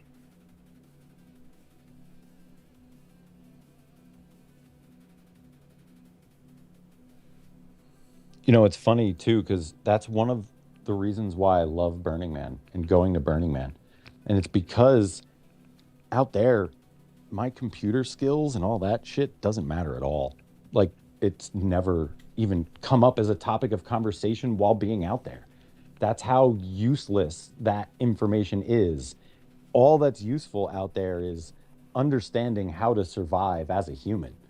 And, it's interesting because we live in these worlds where we have these skills in this digital realm that, for our companies or whatever are very important. But when the shit hits the fan, like nobody cares if you can write lines of code in DOS. Like, it doesn't matter. And so we forgot that there's a whole part of humanity that, we need to learn. Like Breakman was saying earlier, when we were little, we used to go outside. And it's like, kids nowadays are like, well, there's no Wi-Fi outside. That would be their answer. They're like, why don't you go outside and play? They're like, well, there's no Wi-Fi out there. That's crazy. Like, but that's the world we live in, And like, what's funny is, okay, so I worked for Santa Claus for a really long time, and I was a photographer for Santa, and at a very busy location, and so it was just constant humans flowing through my consciousness, and there was just a ridiculous amount of parents that we called them iPad parents, and like the kids would just be like just unruly little hellions, and that's being nice. We're on a public show. Unruly little hellions, and all they wanted was their iPad. And God forbid you took that iPad from them. Like we couldn't get them to sit. We had to take the iPad and like keep their focus, like the kids' focus on it, and move it towards the camera while I took the shot and kept the kids' focus on the iPad. And like it wasn't just one family. This happened multiple times per day where it's just like, wow, some parents have just completely checked out to the point where it's like, oh, the thing's crying, it wants something, give it the iPad. And like then they don't even see what they're doing with the iPad. And so now you get kids with these like doing dark shit very early, and you're like, whoa, who's not watching their kids with the iPad and what they're learning and all the things? Like, look back, Plato said kids shouldn't listen to music till at least 13, right? Plato, you've heard of him, right? Socrates, Aristotle, like those three guys, they're pretty important dudes. And you know, Plato was like, nah, 13 years old. Yo, at 13, Greeks were they were killing lions and shit at 13, but he was like, nah, music, not if you can't kill a lion, you can't listen to music. And it was because music had such a profound effect on a young mind that it was deemed dangerous when left unchecked, right? Okay, if you're a parent, you're like, oh, okay, here's Mozart or whatever. Obviously, Mozart didn't exist back then, but you just go with me, right? Here's some, person who composes music that's okay in Greek time. Here you go. You can listen to this, kid. That's cool. Shape the brain. But when you hand a kid an iPad and friggin' YouTube and just, okay, I have no idea what my kid's watching, it does things, and I speak from experience, man. I watched this happen in my family with a youngin who, watched something on YouTube that then became terrifying for her. She had no business, not that she did it on purpose, but it terrified her. Like a 5-year-old girl or however young she was, young, terrified to where if you even mentioned that name, it was terrible to know that a human could be that scared of something. Like I would never want my 5-year-old to ever know anything that scary even exists. And if they did, I'll be there to kill it. Right? So like the fact that we hand children portals to unknown information and leave them unchecked, this is what happens. We're going to have an entire generation of these little hellions from 10 years ago now entering the workforce. How do you think that's going to go? And I'll land my plane there. Sorry, this is an art show. Yeah, but I mean, always looking for conversations, and you're 100% correct on, or at least from my opinion, you are, because I mean, I've even watched videos on teachers and things like that, and the teachers just they can't do anything to help. I mean, their hands are so tied as far as discipline. Not only that, but at least again from my point of view, and I'll have to keep stating that a lot of parents have just completely just checked out. It's like, they have all the answers they need in their hand. I'm gonna go do something else. Happy growing up, kid. That's a pretty sad story. But Yeah. I do think that the renaissance of okay, so we have AI and it's growing, but alongside that, if you're paying attention, human renaissance is also growing, where people are watching the growth of AI and starting to care more about their own humanity and humanity in general, because they see a superior intelligence. They feel like they have to step up their game, caring about humanity too. So there's definitely a lot involved. Well, that ties into XRP and the ledger, because there's a lot of people scattered throughout the world who are finding the ledger because it does what they need. And so they're all coming to it and they're all finding each other. You've got tons of small businesses that are operating in their like little towns, but they're transacting on the ledger. They're doing things with the ledger, and they've chosen that. No one like offered it to them. It's not like anyone goes around and sells XRP as like a service or something. Maybe they do, I don't know. But they, as business owners, they're looking for solutions, and they're all collectively, not collectively, but individually finding XRP and then collectively coming together and sharing best practices and like, oh, hey, I do this and I have QR codes for this, and who's selling soaps and who's selling beard oils, and like, who's got a landscaping company and who's doing this and who's changing just whatever, all sorts of things. There's all sorts of stuff happening, but it's because, like you said, humans are trying to find the humanity, and the ledger allows for sovereign wealth, and that's a very humanity driven thing, right? So other people who are humanity driven are finding the XRP ledger because it's very humanity driven. It's a public good. It doesn't exist to extract money from its users like every other blockchain does. And so once you learn the difference between blockchains, once you see that there's a difference between, a Lamborghini and a Peugeot, yes, both are cars, both are blockchains. One's a Lamborghini, one's a Peugeot. Once you understand the difference between a Lamborghini and a Peugeot, you'll only want to drive the Lamborghini, I promise. You just got to understand that there's a difference between those two things that are different from their name. Yes, they're both cars. That is where their similarities end. They have four wheels, yay. They're electronic, yay. Like, you know what I mean? Like, they're similar in very few ways. A Lamborghini is much more of a vehicle than a Peugeot or whatever, right? So a lot of people just lump all of crypto and all of blockchain and all of everything into like, oh, it's all the same. Like, how many times I've been told by people in my family that someone can go into the back of Bitcoin and just hand out Bitcoins and make more Bitcoins. I'm like, tell me you know nothing about like anything without telling me you know nothing about anything. And so people just don't understand. They just lump crypto and blockchain and they think it's all the same, and it's not. The XRP ledger is a Lamborghini compared to many others that are just, fee extracting middle intermediaries. Like, they exist to make money for the people that keep them going. And so you have to look at the motives of like, why do Solana validators validate? Do they validate because they want you to have a coin or you to have a game? No, they validate because they get paid to do it. That's why.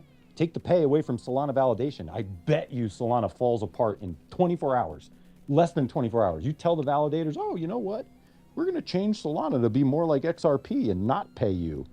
Solana would disappear like a fart in the breeze. Poof, gone. Because Solana exists to extract money from the people that use it, right? Like, they're not really, I mean, I love Solana for what it is. It's gambling. It's a blockchain that allows cross-border gambling. Very simple. I mean, there's more to it, but not really. Their technology isn't changing the way, finance is done globally. Yeah, they can do some of the things on the front end. Oh, look, we're selling tokenized stocks. Yeah, no, you're not. You're selling kind of a tokenized stock, but not really. Can I vote with that tokenized stock? No? Oh, okay, then it's not really a tokenized stock because I don't have voting rights. And with the way Solana works, they'll never have the ability to give that. But with XRP, protocol level, with all the legal framework in place, that will be a thing in the future once, this stuff comes to be. But yeah, XRP, you'll find a lot of people that are looking for like just better for humanity, and a lot of us here building on the ledger, we're all doing something that's trying to be better than what exists. And, once you get enough of those people together, they all start helping each other. We become like a force to be reckoned with. And right now we're on show number 17 in the art world and all the worlds of things digital. Like, this is a force to be reckoned with. So be proud of that. Preach! Hey, it's 6 p.m. Eastern over here. That means we have The auctions are ending in like 15 minutes. Let's not forget about them this time. So I have the links to 2 auctions in Twitch. I'll put them into other things if you want. Tricky Chicky, anybody else if you want to try to get in there and bid. There they are. And then also the blade. Hey, What's up? she did ask me if you could go ahead and save hers right fast too. Oh, yeah, I could save. Boop. Anyone else in here doesn't have the save button? And then also the Blaze voting will end in an hour, so if you have open votes... Dude, I have open votes. What am I even doing? Trick, here, I will give him the trick. Let's lock them in. Lock in your votes so they can make you some money. Over on the Blaze chat.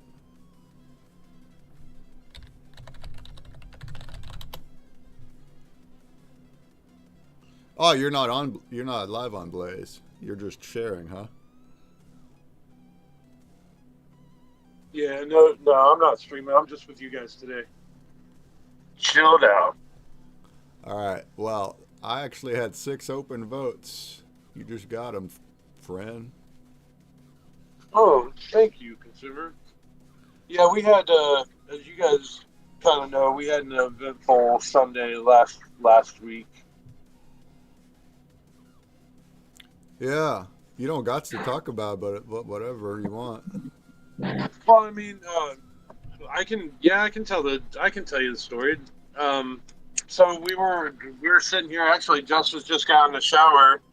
I went out to smoke a cigarette, came back in, and not but maybe 2 minutes later, our neighbor's boy was banging on the door, waving me to come help. Went outside and, hollered for Jess to call 911. I went into the neighbor's house, and he had had a pretty severe heart attack. Tried to give him CPR until the fire truck was there, but yeah, he had pretty much already passed before I ever got there. So the family next door, everybody kind of, I know you guys don't know them or anything, but it's the Hendricks. Just maybe offer up a little prayer, some soulful thinking or something to them, and they seem to, well, the widow Chastity is real good friends with Jess, so they getting along in that situation. There's no easy way to process it or anything like that. And I'm still really, I'm in that mode of like, damn, could I have done more or something like that. So, it's mentally warping on everybody, I think. Well, I think you did all you possibly could, and even just that, I think probably did a lot, especially for the child that came to you. I think that mattered a lot that you were there and stuff. So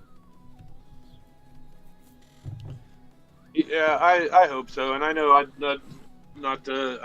don't really want to make things any somber or anything like that, but yeah, I mean, I have my own personal experience with my mother, and I've tried to talk to him kind of about losing a parent early and things like that. So it's been a very, very spiritual and emotional week because they literally live right directly behind us. So as long as we've lived here, we've known them, and I have that.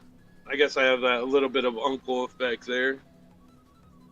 But I don't really know how to help, and I don't know if anybody would know how to help. You just be there. That's all you really can do.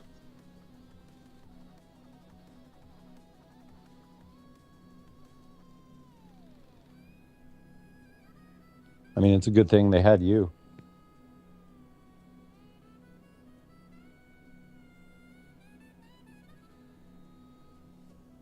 That's always debatable. Right.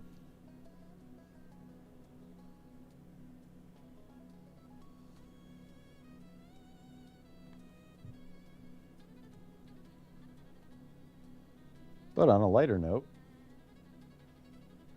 we're making art. Some of us are. Your board looks kind of blank there, Mike. I am the Eggman. I am the Eggman. Cuckoo.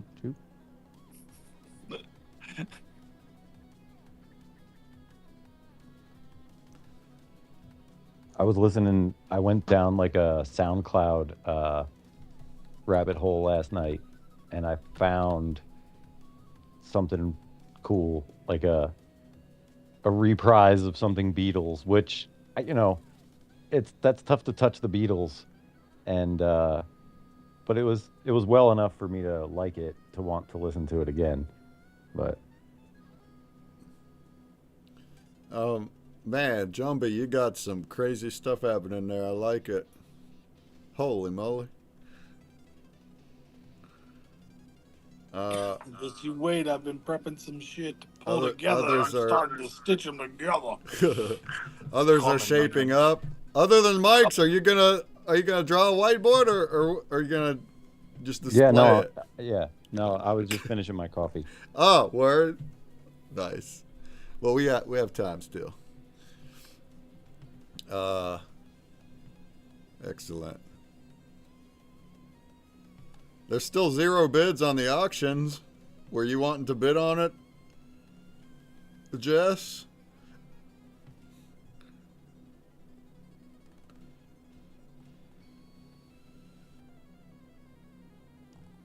So the rabbit's got like a little spot that he likes to hang out on the tile in the back where the sun just never hits. Like, it just, the way the walls are and stuff, like, I don't know if that spot's ever been hit by sun. And he's just always just chilling, moving with the breeze, I guess. Like, he's either over here or over there, but it's just funny. Like, you walk over there and you're like, oh, giant rabbit behind the bench. Hi. Oh, nice. Oh, this one actually says 13 seconds left, Jess. Uh-oh. We're too late. We gotta open it back up again.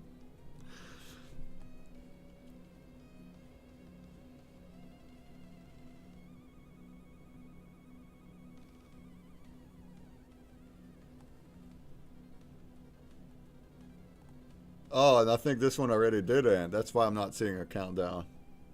All right. I got to open them up both again, Tricky Chicky. We didn't do it proper.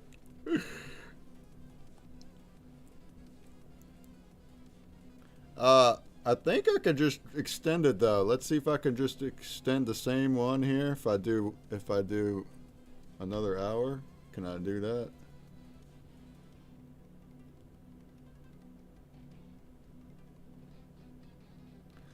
Oh, now I got this problem with my wallet won't pop up. You know what else? Man, Wax is just not looking pretty. But NFT Hive's not loading now either. NFT Block's still not loading. I don't even know how to, like, when I run out of pack RAM, I don't even know how to add it. The only one that's working is Atomic Hub, but now that's limited in different ways. We can't do some things on there.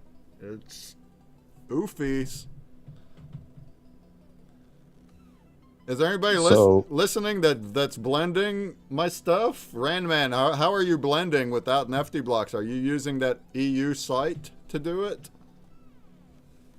It's probably the only way right now.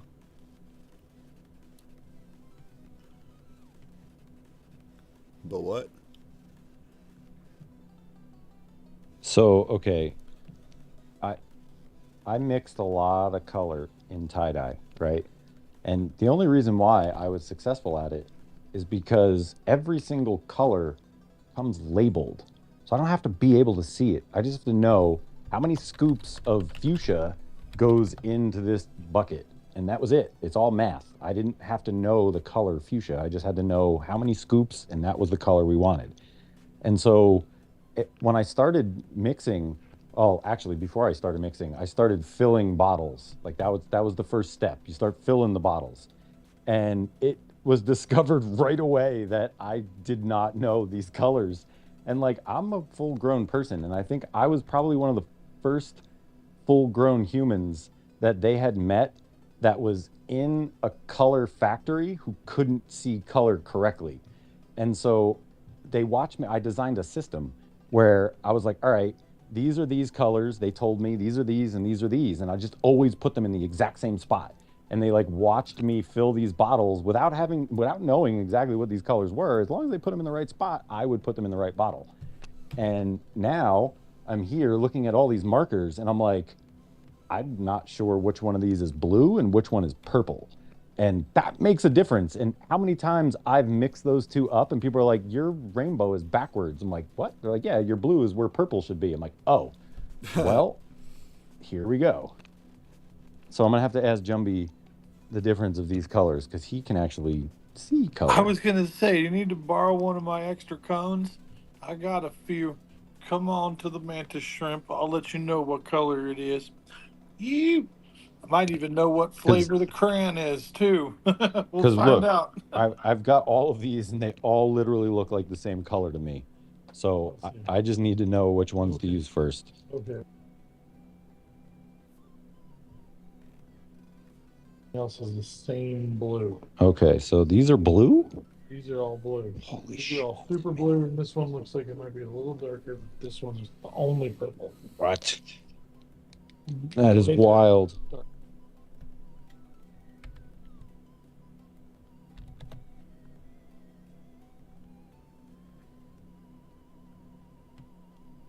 That's funny.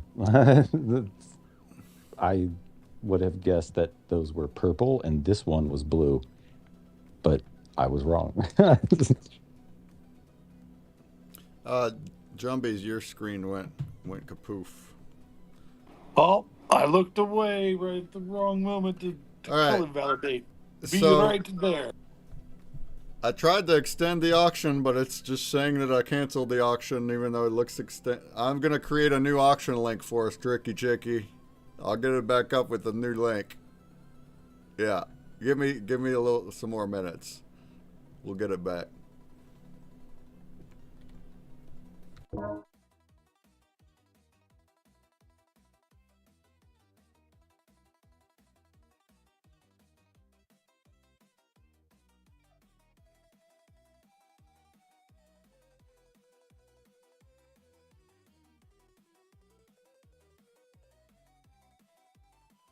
Okay, should be back now. Here we go. The dig continues.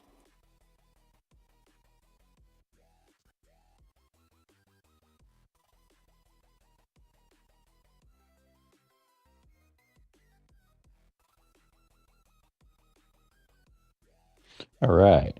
We got some color happening.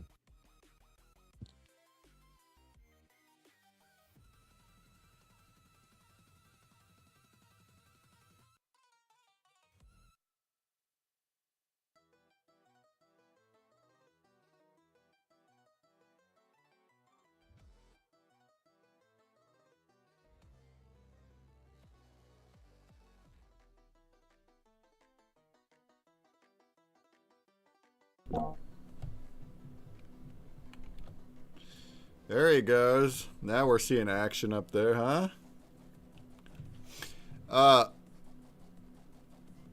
Jess asks, yeah, for the last week and this week. Yeah, that's the one. Correct. Last week's and the week before auctions. Let me get new links for us here. Also, the Blaze voting ends in 45 minutes, and not only that, but that's gonna dictate how many giveaways are happening today.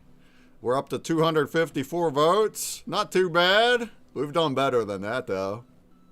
If we can clear 300 votes in 45 minutes, we'll do 3 spin wheels. Otherwise, we'll do 2 spin wheels.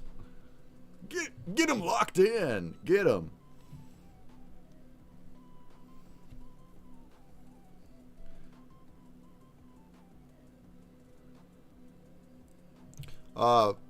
Hey, Trick, Sumerian says, you made a big difference in that child's life that they can feel they did everything they could and someone listened and reacted right away. Absolutely.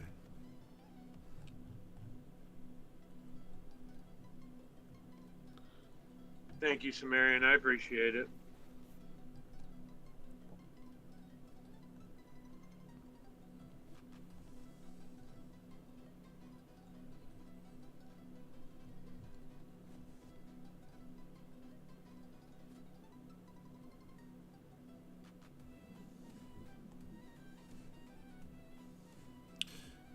V4 is over in Blaze Chat says, fire! Fire! What up, though?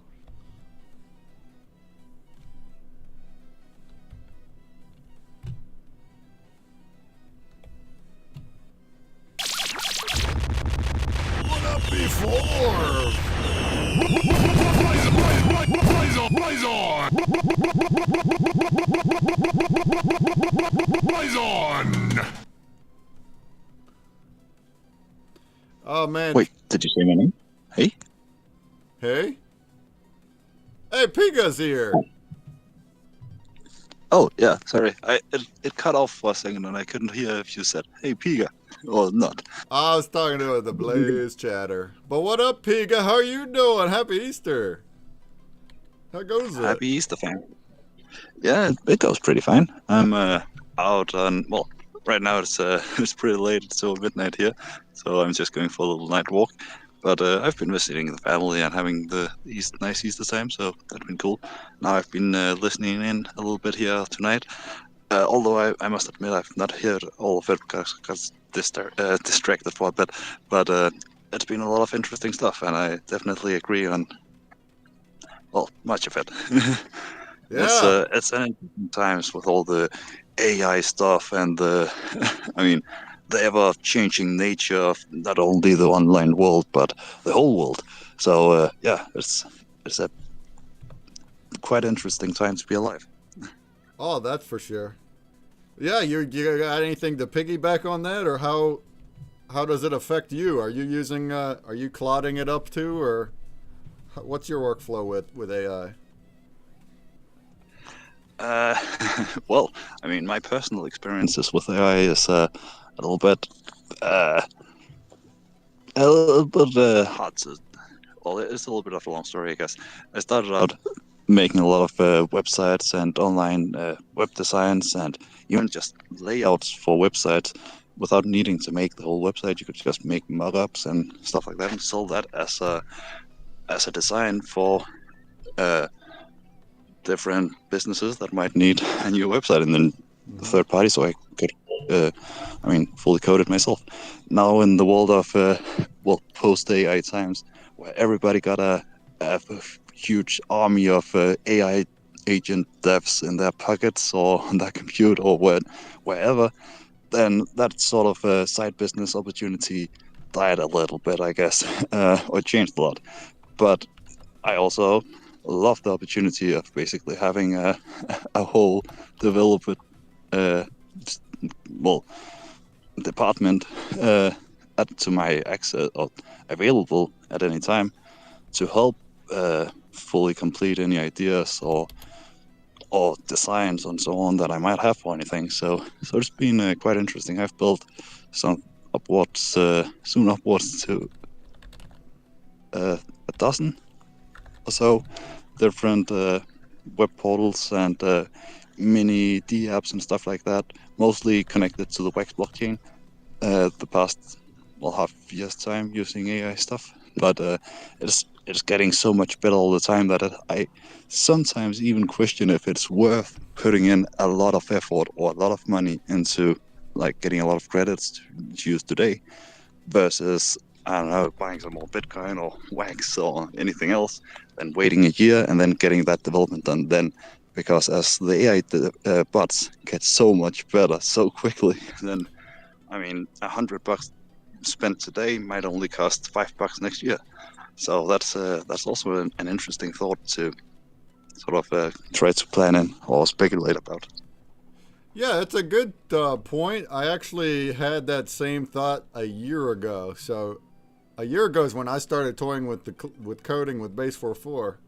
But I was like, and I was also busy with NFTopia, and I was like, I bet you in half a year from now, it's gonna be so different anyway. And it was, and it is. But also on the flip side, it's like we're trying to build things now and to get ahead of the game before others and stuff. And so it's like at the same time, we also want to get things done now, not wait. But for something that's not like pressing and it's more for fun, yeah, you're right. Like a year from now, your whole workflow could be different. I mean, for years, I was almost angry at myself for not learning how to code. That I spent so many years like in other avenues, and we can't do it all. So now I'm glad it went that way. But for a long time, I was like, man, if I just learn how to code from the beginning, I could solve so many problems right now. And then boom, now here we are, and now I'm just so glad I didn't. I mean, not that it's a bad thing to know how to code. I'm still learning. I'm just saying, like I would have wasted so much time over so many years just writing code, period, and not doing all the other things I did. And now it's like, if you're learning how to now, at least you use, even developers, they're using AI to streamline everything. It's just not the same as it was. They're not writing everything from scratch, even when they know what they're doing. So I think nowadays is the time to jump in and learn. But it is changing so quick. You're right. We don't know where we'll be in a year. Yeah, absolutely. I mean, just maybe 5 years ago, then a website that might have taken me a week or 2 weeks to fully complete with a lot of like deep UX and UI polishing details such as animations and well, various iterations of perfecting it might easily take a couple of weeks. Where today you can always make it basically on a day with the AI tools we have available. And yeah, I mean, another interesting experiment can also be trying to make the same application like every year and see how much easier and how much better it actually also slowly becomes.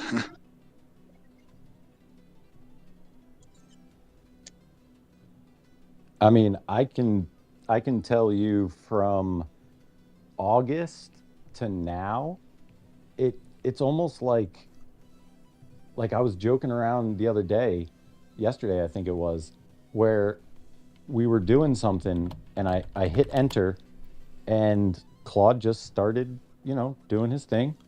And I walked away and I came back and I was like, wow, just a few months ago, the best you could do was just get code and then like copy paste that code into, a text document or whatever, like generate the files yourself. There was still a need for a human to do a thing. But yesterday, dude wrote all the things. I didn't copy paste nothing. He created the files, he created the directory, he created all the things. Like I just sat back and like hung out with Jumbie and was sort of like, well, I feel useless. I'm just asking this thing for a thing. Like I kind of cut me out of my own loop. I enjoyed that part of it, like getting some code and going and uploading it and seeing if it worked and all the stuff. He just does all that stuff now for us. And I'm like, wow, damn, like it's almost too easy. It's like, it's crazy. It's crazy. And that's just a couple months, August. Yeah. August. It's 6 months ago, not even. I don't even know. That obviously opens up the door to so many other new people to build. It also opens up the door to sloppy slop. So really, it's all about those decisions now, in a way. It's like the product management decisions and everything around it, but not the development barrier. That's where I'm at too. It's like now we're trying to design products that are good. And are just baloney. And we see so much of that too, like also in the news.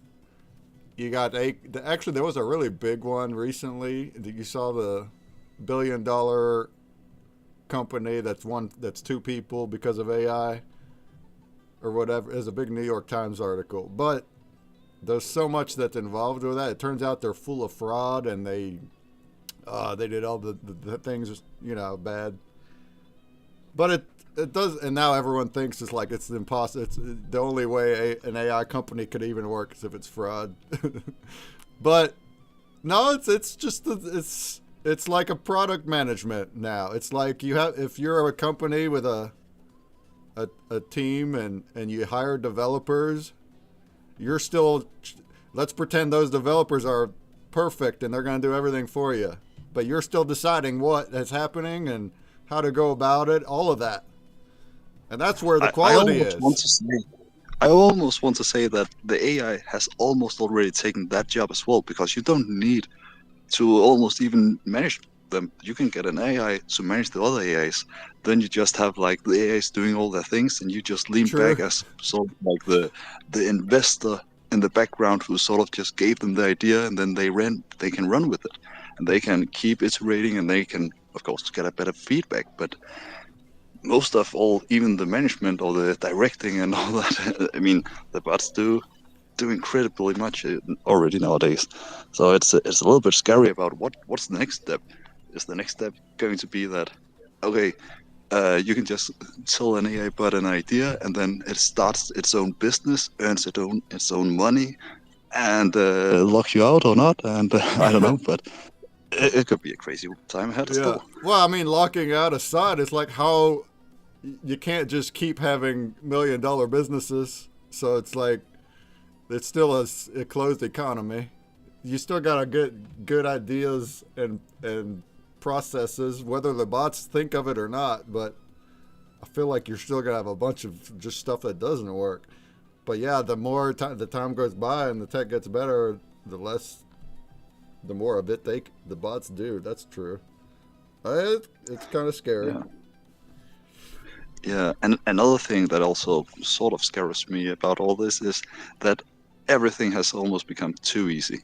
Because if it is at the point where, I mean, before, like 10, 20 years ago, we still saw big businesses that basically had the business model of just copycatting every other business. I don't want to say, for example, WeChat in China, who might have been inspired by a lot of Western applications, but there's been a lot of known examples of that. So here in the next step, if it's so easy that you can basically copy any platform or any game or any successful business with just the right prompts and enough AI credits to make it make your own version of it, then is there really any value to anything built on the internet anymore? Because at some point it's just a couple of prompts away from having a cheaper version made or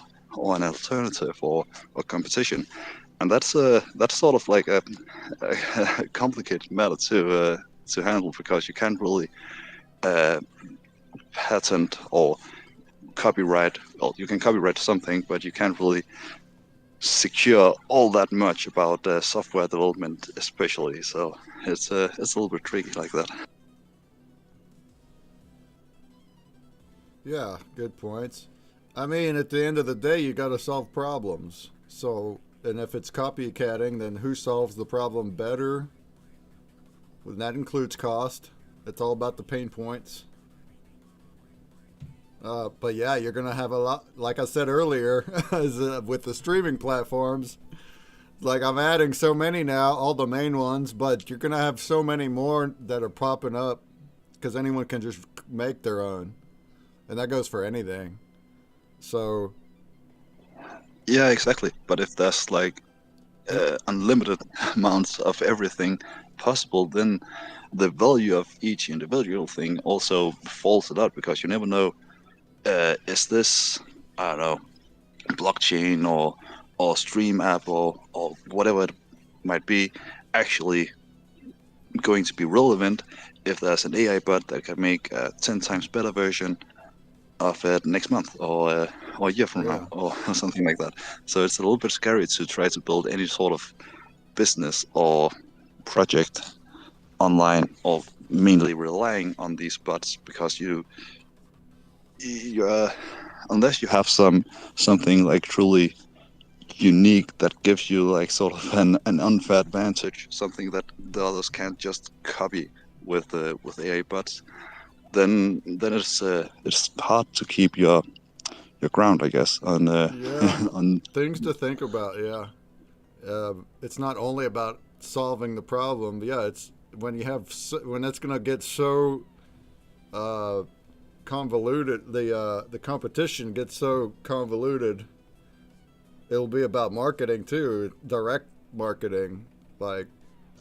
Yeah, and money. I mean, if you just have enough money to keep giving the bots like $1,000 to development with, I mean, anything is going to outrun you at any time. So it's just about trying to get the most revenue, get the most throughput through whatever it is, and hope that the spending of the development also makes up for the value gain of the investors. And yeah, that's it feels a little bit like a cat, like an endless race right now. It is. I think also some things that'll stand out is not just a single like product, not just something that an AI can just clone and that's the entire business. Look at what I'm doing. So I'm building like an ecosystem, and it involves my personality. The streaming element of it is a big part of it.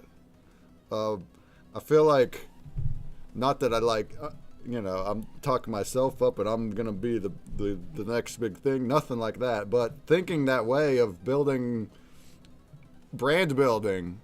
You're not just building a product that someone will use. It's a whole brand that with many things that can work together, and with human elements in them. The fact that the whole art thing is unique in itself, but anything that you can inject humanity in, community based, to me that's what would win, is community based businesses like Web3 in a way, things this direction, and more focused towards community instead of corporate revenue. You got to make money, but thinking about it like, how does it benefit our users? How can we benefit our users the most that we can? I feel like that could be like the direction that people gravitate to. But I don't know. I don't know what'll happen. I'd like to see a bot clone break, man. I'd like to see him. I'd like to meet that guy. Be careful now. They might hear you. Uh-oh. Yeah. Oh, I'm just kidding. But yeah, definitely, it's always going to be probably an advantage to have some sort of human touch in, especially the public service, or the communication, the connection with the communities and the people who we are ultimately all working towards, because it's not really the goal to get like a bunch of bots coming in to take over everything, but it's about the real human journeys or stories and experiences that are found along the way, or that can be had. Especially for content creation, if we're gonna go down that route. I mean, we already see so much AI content. It's gonna keep going. You're gonna have actual bots with content that you watch. We already see AI influencers. So how do we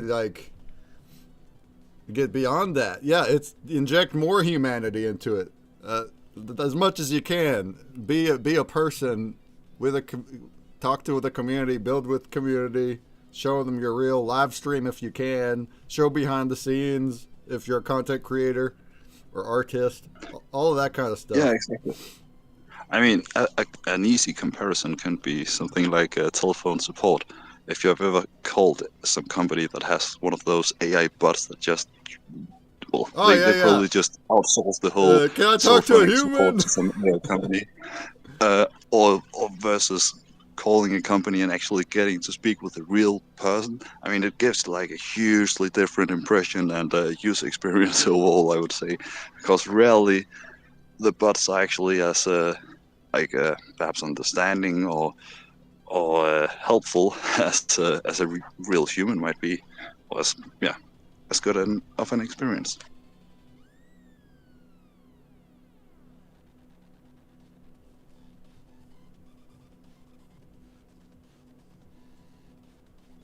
But yeah, definitely, bots are also very helpful in marketing. I've been writing mostly most of the Pixel Journeys, Jim and GA, good night, and well, a lot of our posts are basically just AI generated versions of some input of ideas or quick summaries of recent events or future plans or and so forth that I come around around every day. So I use AI bots for a lot of my communication already, but I'm not sure that I would take the leap to like fully automate it, even if I easily could, because that also becomes a little bit risky and a little bit genuine, I guess.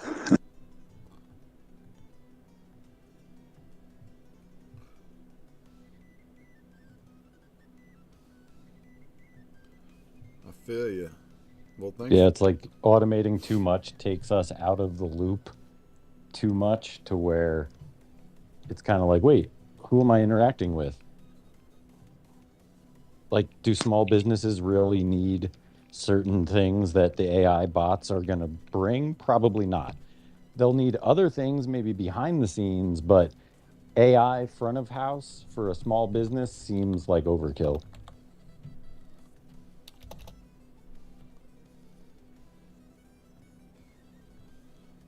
And we don't have a yellow marker for whatever we're supposed to do gold. I don't have anything, so orange is going to be the new gold. It don't matter if we're changing the colors anyway. Look at him. He's got it looks like an Easter egg. And then he put white over it for the shape of it, which we know how that works in the Wampage. Good job. Look at him go. Wait, so that's not like a white marker. That's like you erased it, right? The white outline. Yeah, kind of like chisel out the color. Yeah, know? That's cool. That's cool. He's working backwards. The other ones are taking great shape as well. I got new auction links there, Triggy Chiggy. You see them? So we got 40 minutes left on those. 2 auctions. Oh, they still only have no bids. Get your bid on. Oh, this one's got a bid. Okay, you got one of them. The other one is the zombie one. That still has no bids. And we look like we got 20 minutes until the end of the Blaze voting. I'm up to 255 votes. Looks like so far we're not gonna crack 3. That's okay. We'll have 2 givvies then. What's up, Sloths? How you doing? Sloths is in the Blaze chat. The Blaze chat. Blaze on! What up, Sloths? How goes it? Blaze on! We're doing Spectral sessions. We're drawing stuff. This is episode 17. Oh, and also, by the way, didn't mention it earlier, but not only do we mint the art that we do, but we are creating an ever-continuous video. Every art that's done here at Spectral Sessions becomes an 8-second loop, color loop. We're going to stitch that right to the end of the video and continue growing it forever. Currently, it's about 10 minutes long for 16 episodes. So now we're going to add 8 more seconds per art here and put it right on the end of it. And then I would like to show either on Jumbie Arts or my new website, which is coming, I'd like to have a page that you can go there and just see the latest version. So we'll just kind of replace the video every week. I think that's an awesome idea. So we'll do that.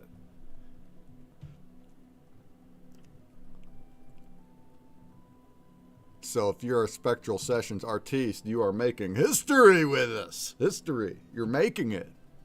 You're making the history with us.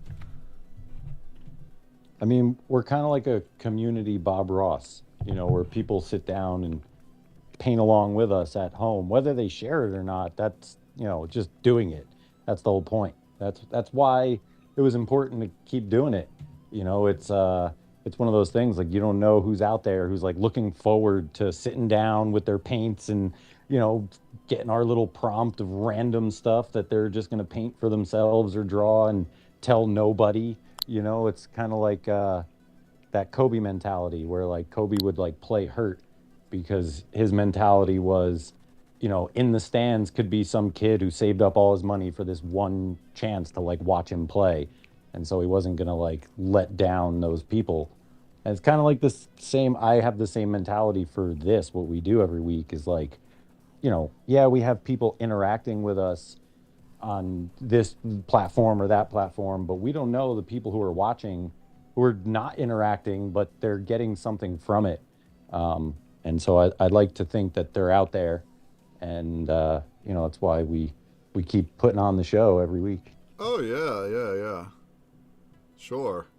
And the actual whole live video also will go to YouTube, so that also will continue.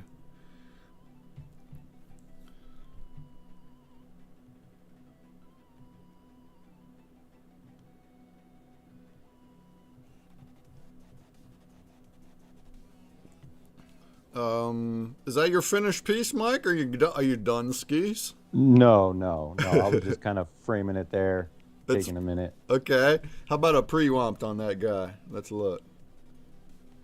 Pre-womp on the whole screen. Oh, I got more work to do on mine here. We're not there yet. Oh, that's cool, Mike. Look at his.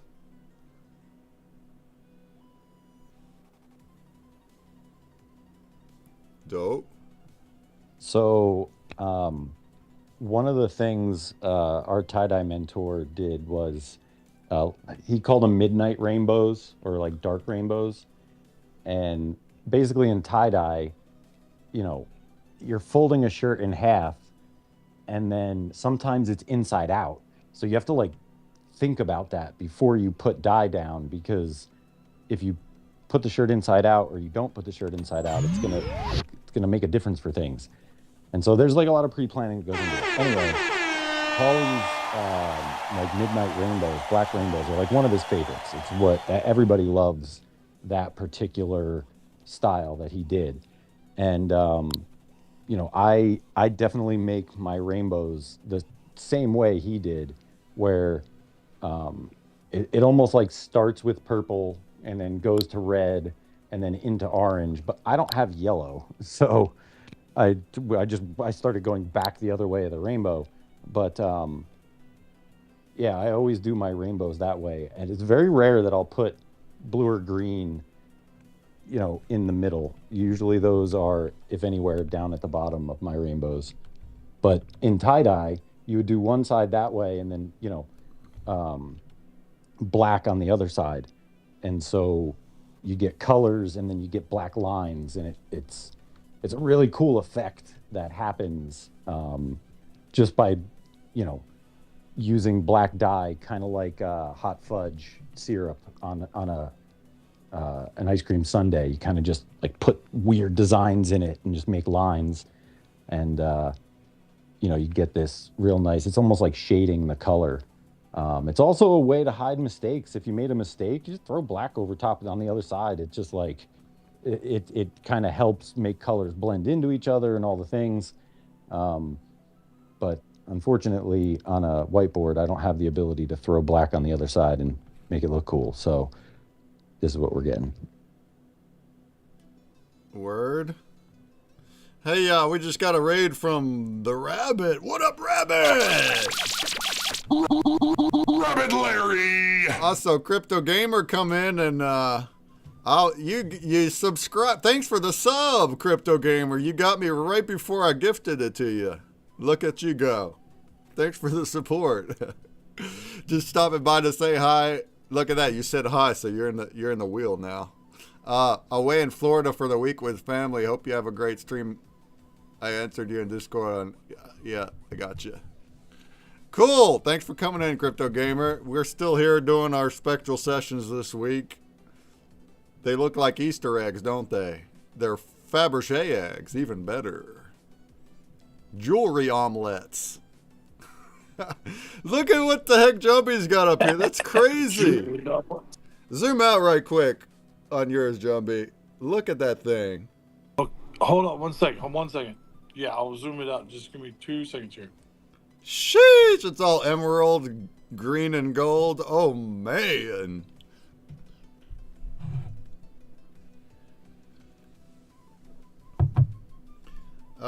Man, Sumerians, I love your pedestal idea. It looks to me like it's a flippin' crab that's like holding it or something like that. That's crazy looking.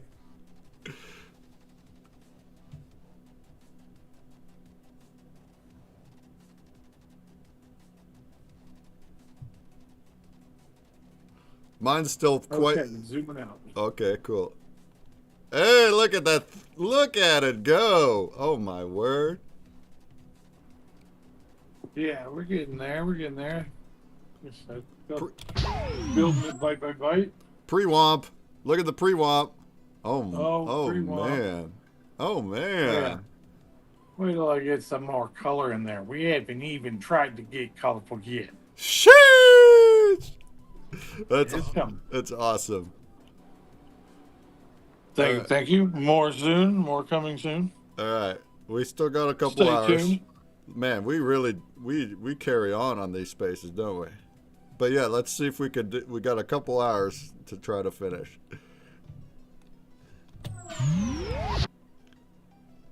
All right. I got ideas for mine though. It's about to pop. We about to pop it. We about to make it sizzle pop. Sizzle pop womp. Sizzle pop womp. Sizzle sizzle Yeah, sizzle sizzle pop yeah. womp. Sizzle pop. Sizzle pop womp. Pop pop pop pop womp. Yeah. It sounds like someone's wrestling special move. Sizzle pop womp off the top rope. I can see that. See? Can see that. Rabbit coming in with a raid over in Twit. Double raiding. Multi-stream raiding. Shouts, Rabbit. Shouts. Rabbit, rabbit, rabbit, Thank you, God of Larry.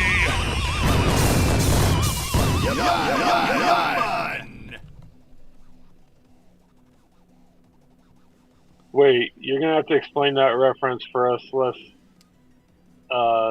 educated. Mortal Kombat? Yeah, but wait.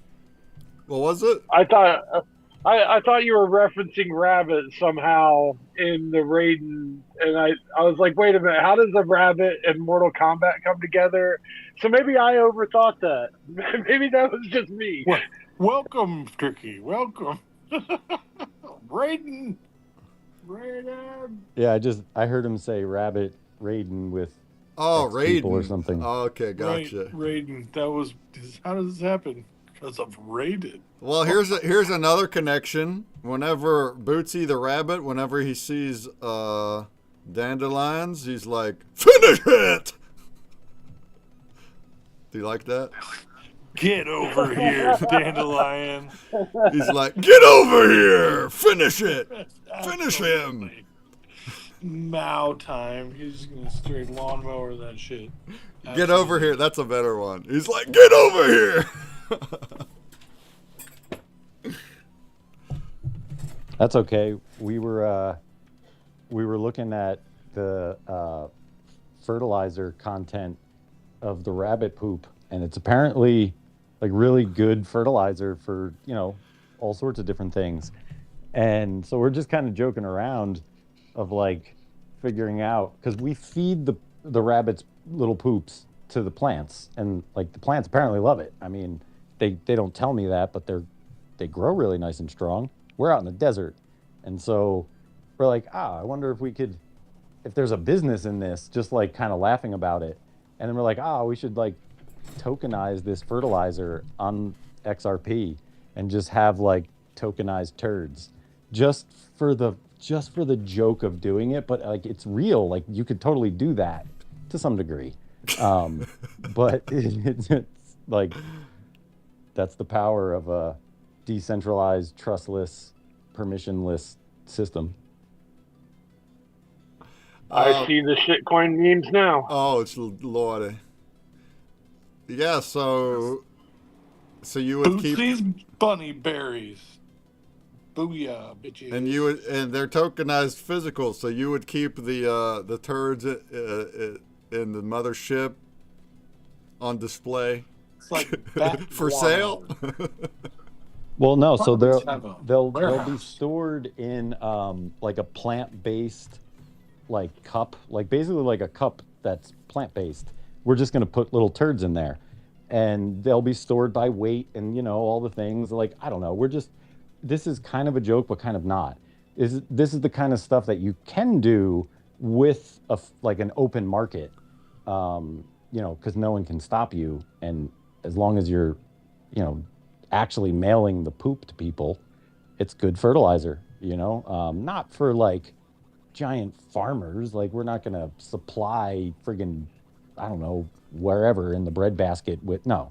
It's like a person who's got a backyard and they got their little garden and they want, high quality fertilizer. Like, this rabbit eats all organic, good food, like legit. His fertilizer is top notch just based on all the good stuff that he's eating. And so it's just kind of a joke to see if what comes out of his butt is worth more than what we put in his mouth. And it's turned into like this funny pet project that I think seriously about very often. So that's just funny, but that's actually practical. It's not just for jokes. The poop itself is useful in that way. Guano bowls. Collect the whole set. But hey, that's a good topic too, because for real world assets, we always talk about art and our mission here and how we're gonna fidgetize the art into the portal frames, and then have provenance and all of that. But what if you have other items? I had somebody ask me. He's got Tony Tripp. He's got those physical collectible things, and they're also one of ones and stuff. And we even mentioned last week people already tokenize like oil paintings and lots of things. But I feel like that is a great thing to also offer in the mothership.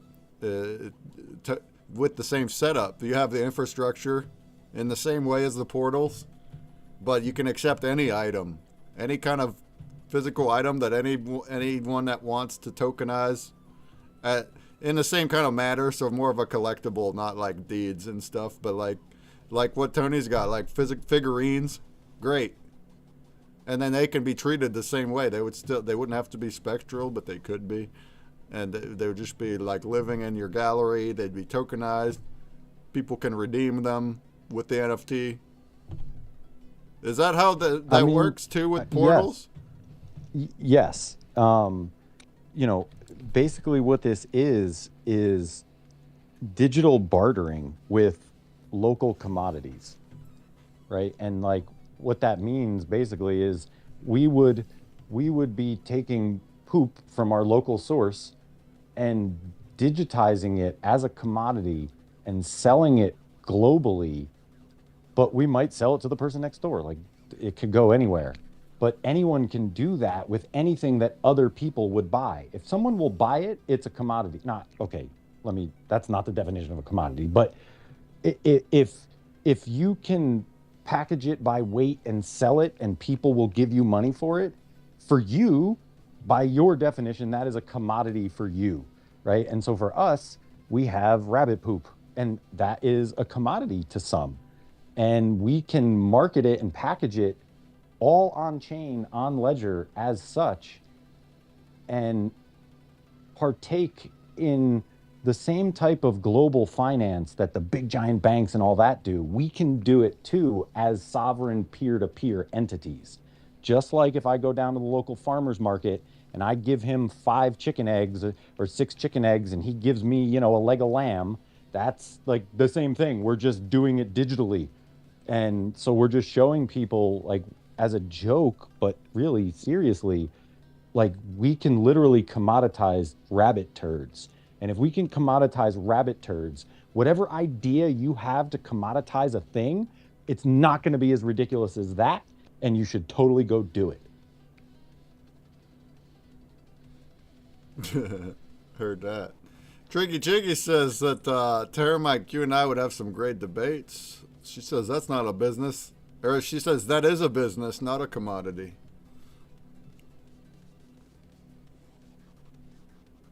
So what's the difference? Well, it's a business. I mean, it's like Florida oranges, for example. That's a commodity. You could trade oranges on an open market. You never ever have to take delivery of those oranges, but you can go buy 2 metric tons of oranges right now.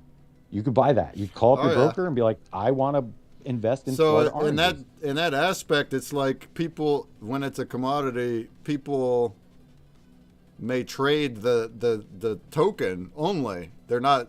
It's not buying it like for the product. It's for the price of it. So in that sense, it is a commodity, speculative or not, where you're just trading the value of it. Right, and we would hold it. So for Florida oranges, right? What happens with oranges is in the wintertime, oranges are worth more money. Just what it is. It's why, like, in, what is it? I think Irish tradition, correct me if I'm wrong, but I think it's Irish tradition where to give an orange as a gift for Christmas to instill the thankfulness in the kids of what it's like to have an orange during a season that oranges don't grow. And so we should be very thankful that we have refrigerators and we have the ability to save food long enough to have an orange during Christmas when it's snowing out.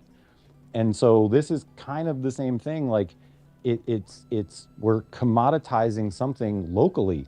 Like, we don't need the world to accept rabbit poop, but if somebody out there wants to buy and day trade our token that's connected to, pounds of rabbit turds and make money off of it, and then someone else wants to buy it and take delivery, we'll mail it to them. And then those tokens get burnt and they come off the ledger, and then we make more poop, and then we replace those tokens with, that's how this whole system works, is digitally you have to have the asset in the physical world, and then you can mint the token on chain. Like, that's how RLUSD works.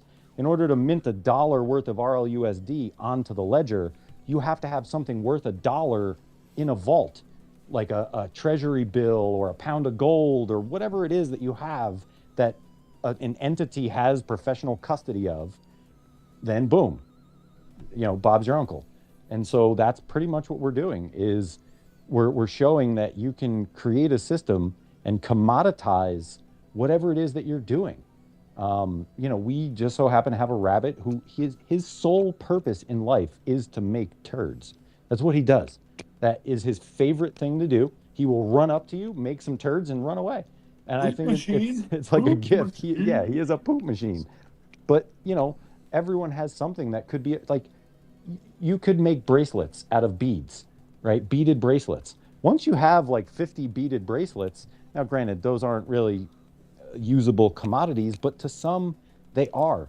Beaded bracelets to the festival community is a big deal, right? So again, being able to market whatever it is that you have, someone out there might want to have that. And on a permissionless, trustless, open or decentralized blockchain, anyone can do anything as long as you just follow the guidelines that they're programming in and they're setting. They follow them, they're putting them there for a reason. And so, we're just showing that you can take bunny poop and tokenize it to some degree. And now, I don't know, we have to go through the legalities, and I'm sure there's a bunch of flaming hoops to jump through to do it as a broker and all this, but we're not talking about that. We're talking about just a sovereign human being with, extra poop that they want to do something with, and you can. And that's interesting that you'll mail it, though. So it's not only a tokenized physical, it's a redeemable also. So people can... Well, yeah. And that's for anything. And that includes the frames, right? So anyone, if you're buying the frames through the tokens, any owner of the tokenized NFT of it can just redeem it.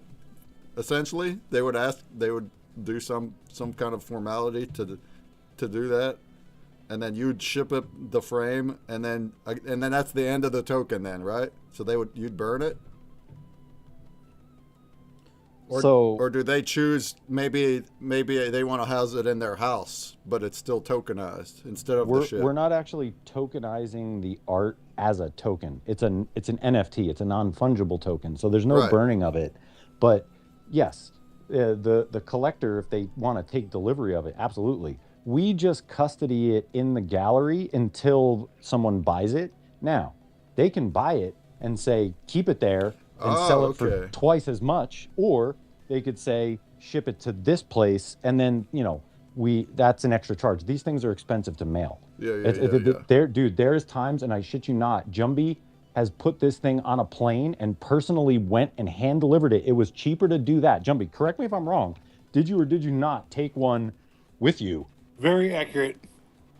Very accurate. It was when plane prices were really cheap for a while. It was kind of like extraordinarily advantageous to check. But it has been that way in a little bit. But that was definitely, we've done that at least twice. So easier to get it there by just taking it than but they would ship it.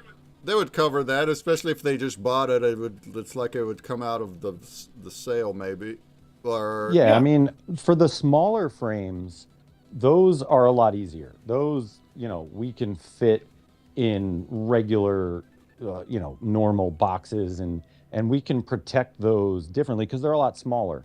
But the gallery frames, they're glass. They can't be bent. They can't be dropped. They have to be shock absorbent. You basically have to put them in.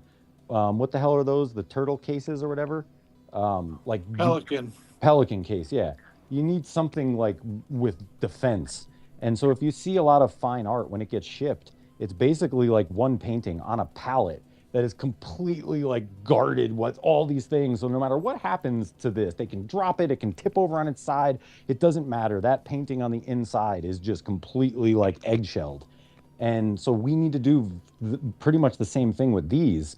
And that's a very expensive method of shipping that, it's only, it's at the higher end of art, it's normal, right? Like when someone goes to Sotheby's and they, bid $200,000 on a painting, they give them the address and Sotheby's takes care of the shipping. It costs like $5,000 to ship that thing, depending on where it's going. Like, it's not cheap to move fine art. Then you have insurance.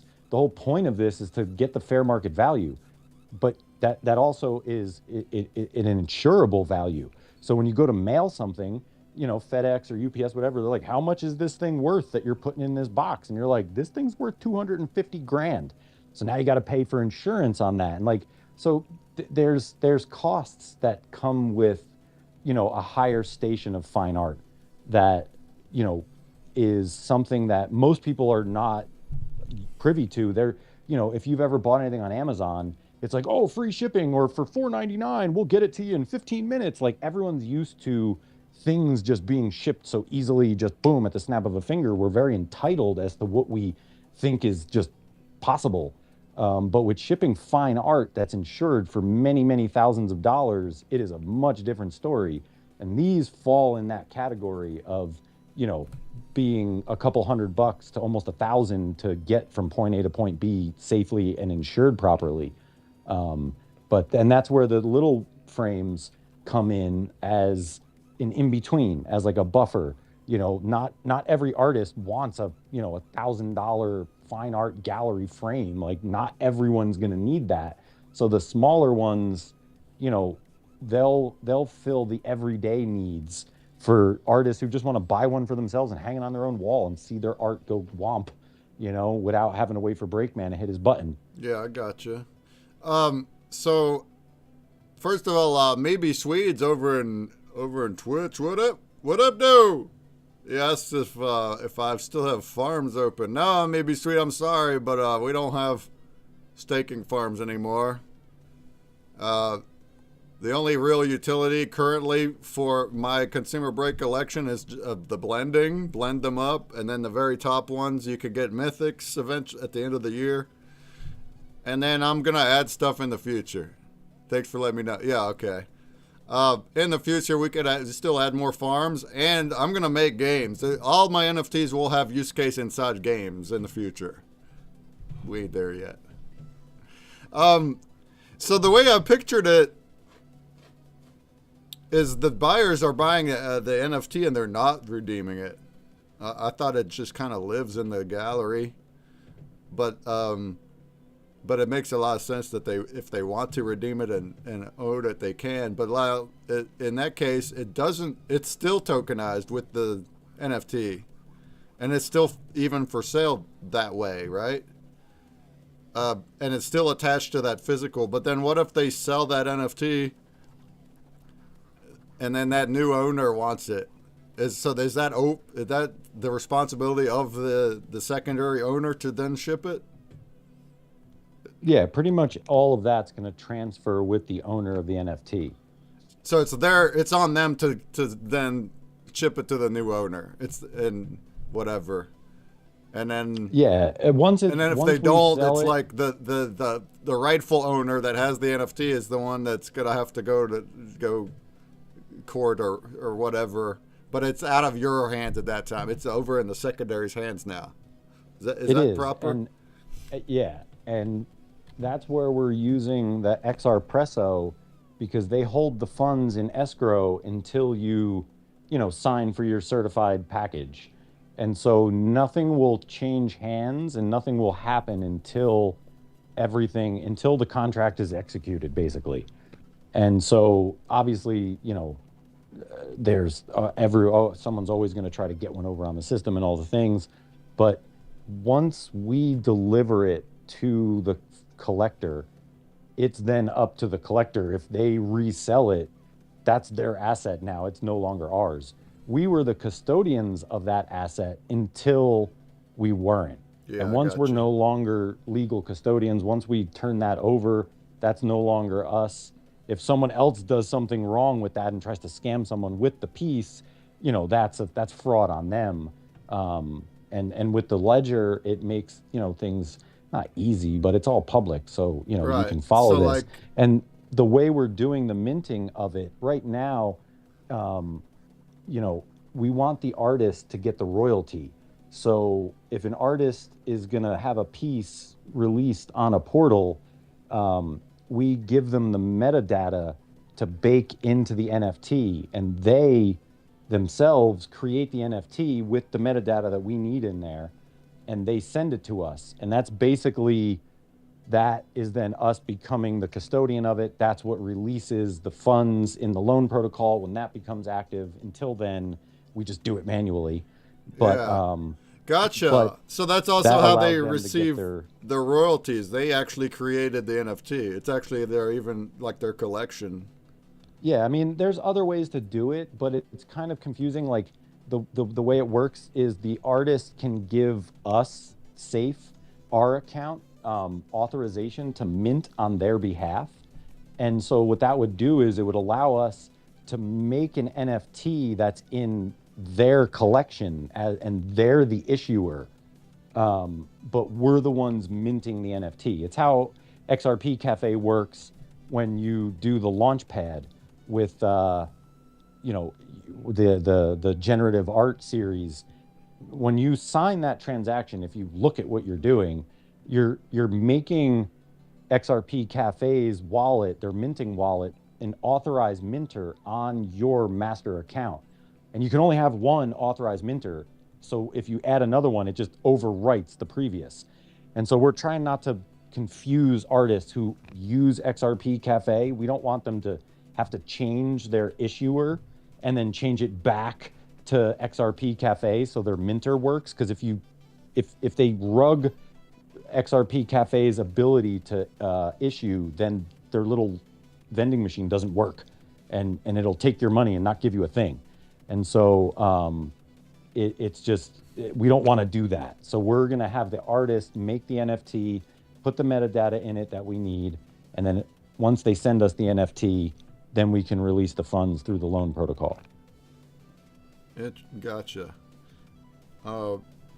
Yeah, thanks for clearing that up. So that's actually how I set up my shoes also. So I have those redeemable hybrid creature shoes. And that's exactly the setup, but like in a bootstrap my own manual way, but they're redeemables. And it's part, I wrote it into a deed. It's a legal thing. It's like you can take that to court. But I had those same questions. I was like, what if someone had redeemed the shoes and they got their certificate of ownership, and then they sell that certificate, which means that new certificate owner owns the shoes. And now what if the shoe owner doesn't ship it? Now what? Well, it's exactly what you answered. It's not in our hands. It's on them now. And if that third owner can take the second owner to court. It's between them. So, but the owner of the NFT is the owner, and it's all on chain. It's all public. So they would win. They'd have to get that far. But if like the person that redeemed the shoes refuses to ship the shoes to the new owner of the certificate, that certificate holder can go and sue them and win because the certificate is the ownership. And that's kind of the way it would be for any redeemable, any tokenized physical. For somebody that's not in this world, these are valid questions. You're thinking about logistics, and you don't know how it all works. And even me, I'm still figuring things out. So it's great to have education over here and break things down. Well, you know, it's interesting. For the past couple of weeks, and it's weird that it's happened, but the past couple of weeks, I've woken up randomly at like 3:30, 4 o'clock in the morning, and I grab my phone like I always do when I wake up to see what time it is, see what's going on. And a Steve Jobs video found me, and I just sat there and I watched it. A couple of weeks ago, I watched it, and then I went and I rewatched the Stanford address because that's a good one to watch. And then it happened again last night, where I woke up at like 3:30, 4 o'clock in the morning, and there was a Steve Jobs video that I woke up and I just started watching. It was like an hour and 20 minutes of him talking. And basically where that ties in to, he said, education is the best form of marketing. And it kind of blew my mind because, you know, like Apple had some really great marketing, and, you know, to hear that was interesting because it really is. And like, that's kind of what we're doing. You know, every week you do, you know, the Pitch Break show, you're educating, right? And it's not marketing. You're not like, hey, come buy this thing. No, you're just educating people on like, hey, check it out. This exists and that exists. And that's, you know, that's really cool that we're here, you know, educating people. And to hear Steve Jobs say like education is the best form of marketing, he didn't mean it like in a Machiavellian type way of like, you know, something sinister. He meant it as like, if you have something that you can be teaching, like that's how you're gonna do better doing that than any amounts of millions of dollars you can spend on advertising. You're gonna grow deeper, better roots from the education of it. And I feel like that's kind of what we're doing here. We're like, you know, educating ourselves on different art forms and all different things. Like, dude, before this week, I thought Fabergé egg was a thing, like the Mona Lisa, the Fabergé egg. I didn't realize this was like an art form. And Jumbie was like, dude, really? Oh, I and never like, even heard this. And I never even knew that it existed at all. So I learned what the heck it meant last week. Yeah, we got 3 minutes left on both of the auctions. And we do have Randman that went and outbid Jess on the Sacred Geometry one. So if you want to do a war over it, Jess, go for it. The zombie one still has only hers. Good luck. Good luck. Good luck. Which is a beautiful... By the way, we never actually looked at it on stream, but check it out. This is the last week's Sacred Geometry that also includes 2 extras that we didn't see last week because the tricksters couldn't be here, but they still went and made one. Isn't this a beautiful... Look, this is what... We didn't see this last week. This is what Tricky what he made. Oh, my word. Look at all the flowers.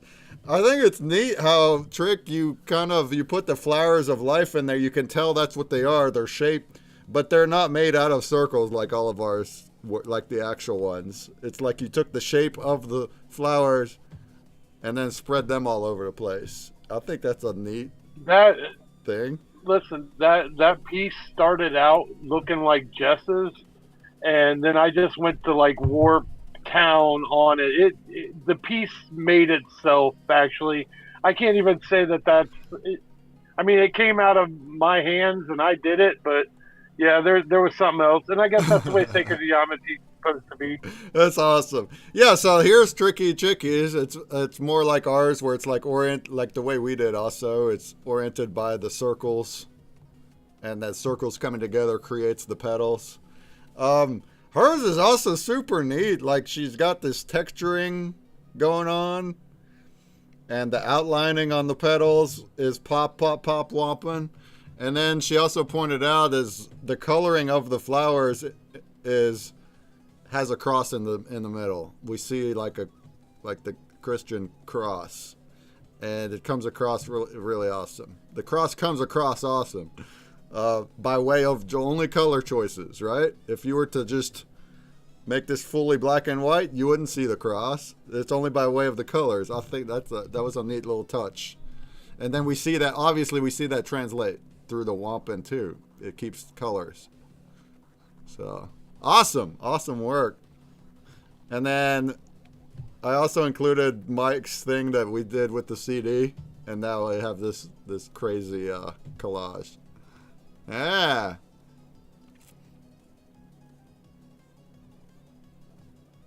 Oh, that's funny to see that there.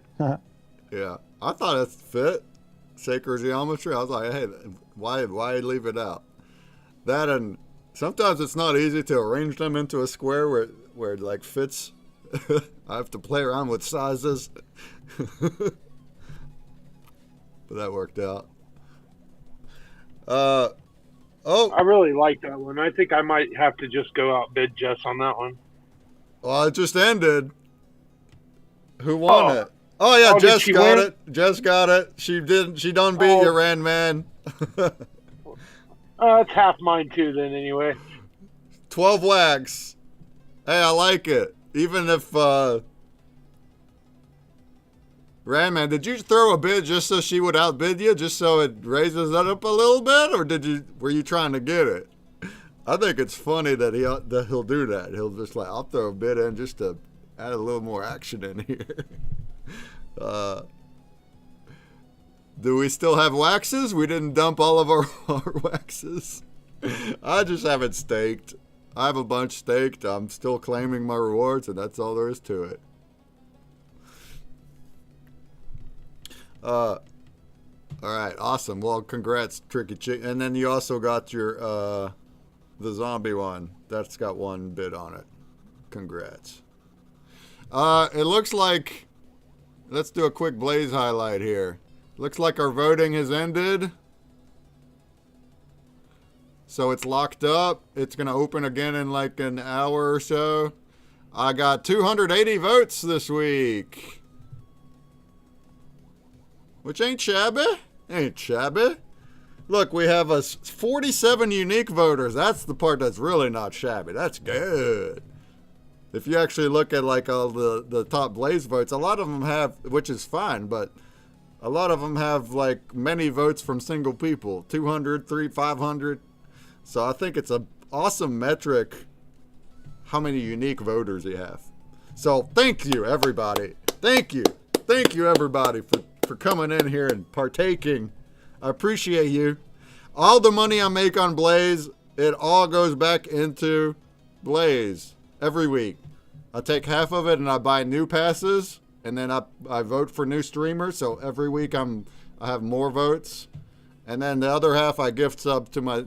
Lately it's just been to myself, my own voter pool. I put it in the voter pool. So that's that. So if you're voting for me, it's going back. I'm not cashing nothing. And we're doing backstage passes, giveaways on Sundays, one for every 100 votes. So I got 280 votes. We didn't quite make 300. I'll give away 2 backstage passes today at the end of the stream. How do you enter? You just got to say hi in the Blaze chat. Just say hi. We have, 22 is not bad. Redman, Tower Dog. I don't think I closed it from last week. Oh, whoopsies.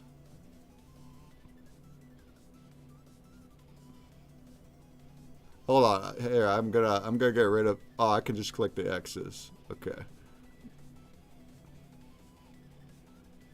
Only the ones I know. All right, the rest. Only the ones I know entered on Thursday and are not here now. I'm just getting rid of you only. All right, the rest are here.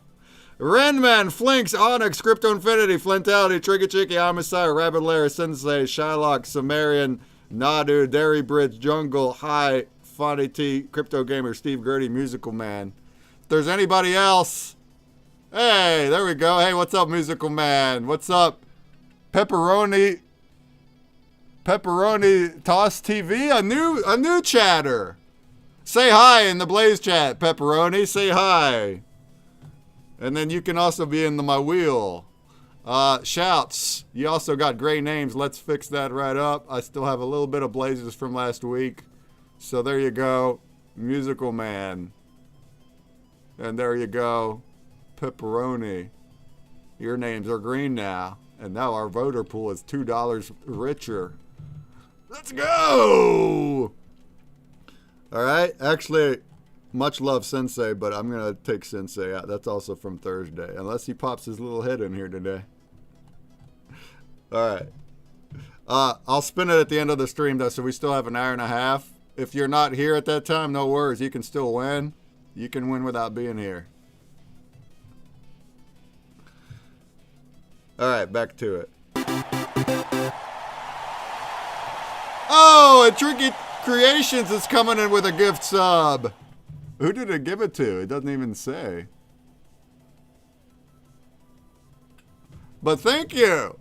He just added more to. Oh, and that's awesome. It adds more to the voter pool, and it gives me more Blazes so that I can give it away. It'll give it to the next person. Oh, okay. You know, what was also a good question for Blaze is Black Fang was asking me, how do you just randomly gift sub onto your channel if you don't have a chatter to like choose? Because I'm clicking on people's names to gift sub them. What if you just wanted to move some money into the voter pool and you just random gift sub? There's no buttons for that, like Twitch has. Which is kind of odd. But Crypto Gamer said his workaround was in the roles section. He went to his roles, and over there you can just add people, even if they're not chatting. You do still have to add them, but if you add them into any kind of role, then you can click on them and gift sub them. It's a weird workaround, but it does work if you're looking for somebody. I think they ought to just have a random thing, but they might. Gift subs button and pay in Blaze. Where's the no to yourself though? How do you get? I guess you're right. I guess if you on someone else's channel, it works. How would I gift sub to myself randomly? Meaning I'm just putting money into the voter pool, because when I go into my own channel, I don't get that.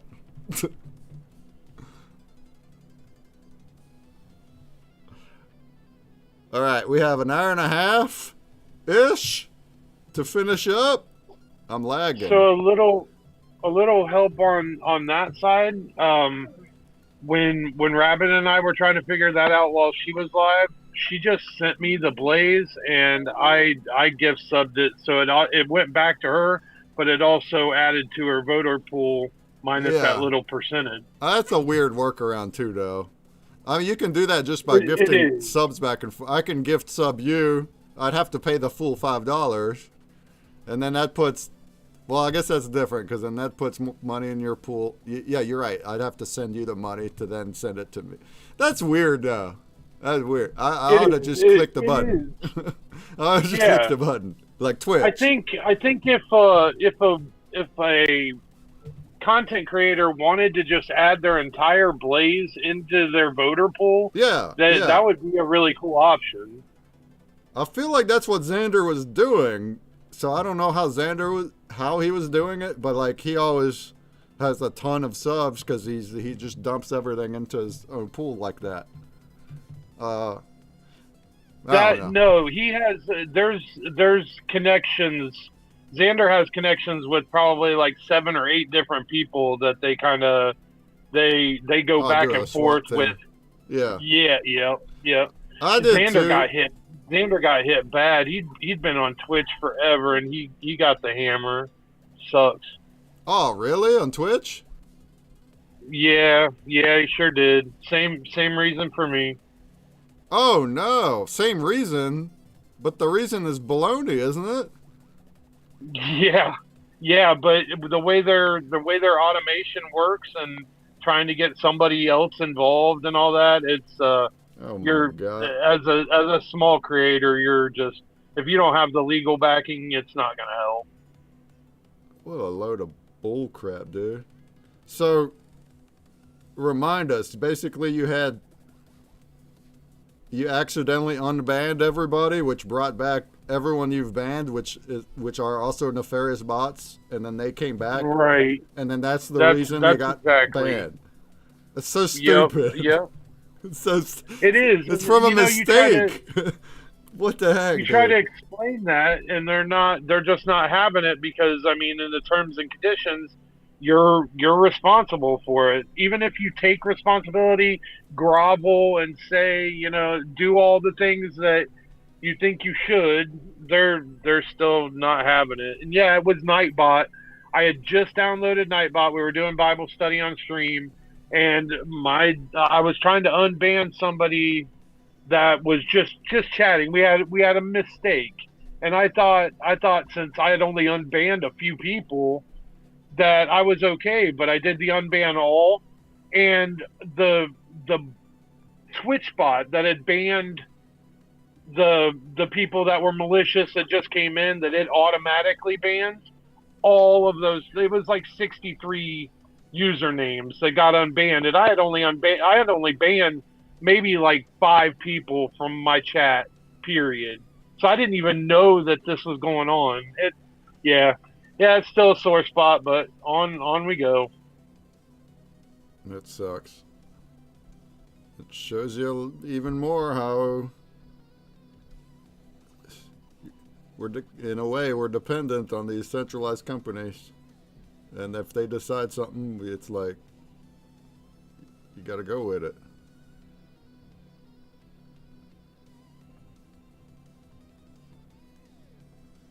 But thanks for keeping your spirit enough to just move on to other platforms and still be here doing it.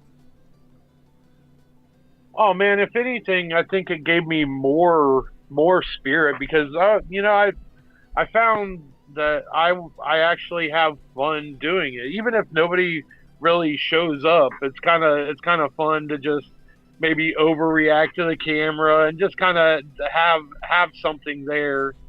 I don't really care as far as making it big or anything like that. I was having fun with Twitchy Tides and doing all the things until I realized I actually enjoyed kind of showing the art process and talking about. I guess I kind of use it as like a little microtherapy too.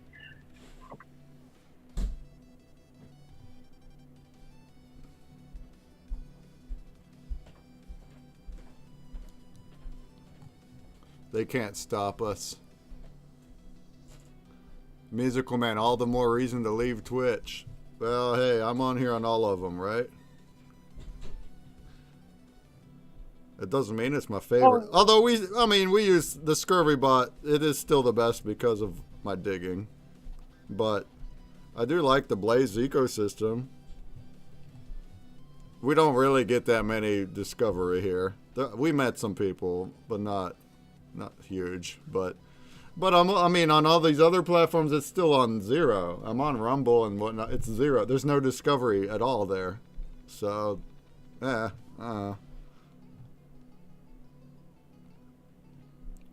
it's whatever. Well, I mean, now for you, Break, especially because you do all the music copyright things, you do everything properly. clipping and short form is Oh, yeah. definitely where you're gonna head. I will. I mean, you can see I'm that. actually very soon. I'm gonna go crazy with that. Yeah, I agree. I feel like there's a lot of clippable things that can do well on TikTok. I mean, obviously my keyboard shenanigans, I could get a lot, but there's more too. There's a lot of stuff we could clip, informational things. The only reason I ain't started is because I'm at priorities and too busy. I want to just wait until my beta is out, which is now. It's only it's either this week or next. My beta will be out, and that way I can hit that on on every clip. I do a call to action there on every clip. So with the little game, like how they have gameplay on the clips. I'm gonna that, and one of my breakery apps is still in the works, but it's gonna help do that. It's gonna do some clipping for me and formatting and editing and subtitling, and that'll make things a lot quicker then once I have it set up.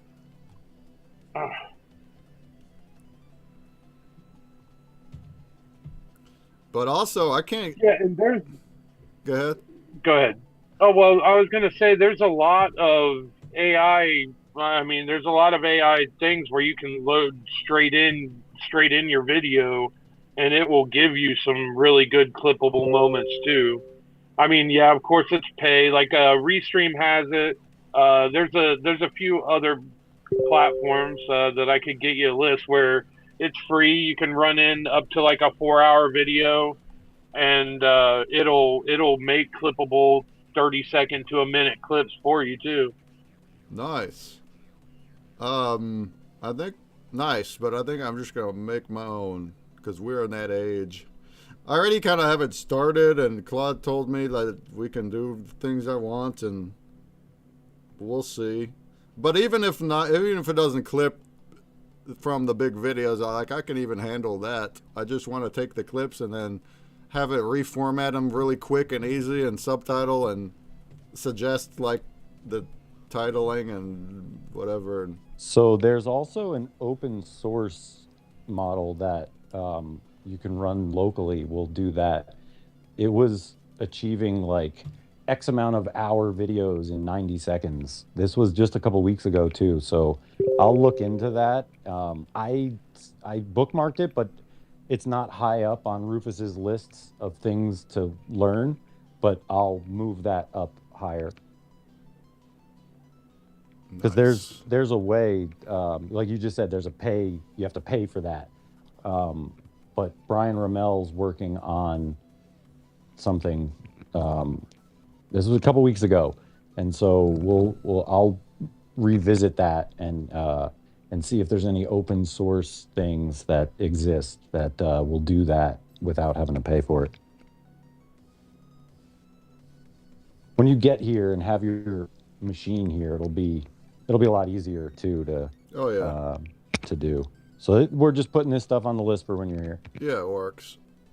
Man, granted, I don't use my Mac no more anyway for nothing else, so it'll work out, but I feel like it's gonna be slow. Maybe I could like clear it out though. Maybe I can get rid of things.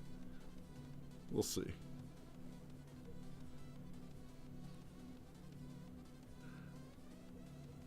It is convenient that the Mac Mini, it's so little. That is very nice. I'm gonna be able to bring it and do work on it. That's awesome. Even job work. AutoCAD free trial. I'm gonna put a free trial on. That's how I'll use it. Cause at my job I have a license, but guess what? It's a PC license. It won't go over there.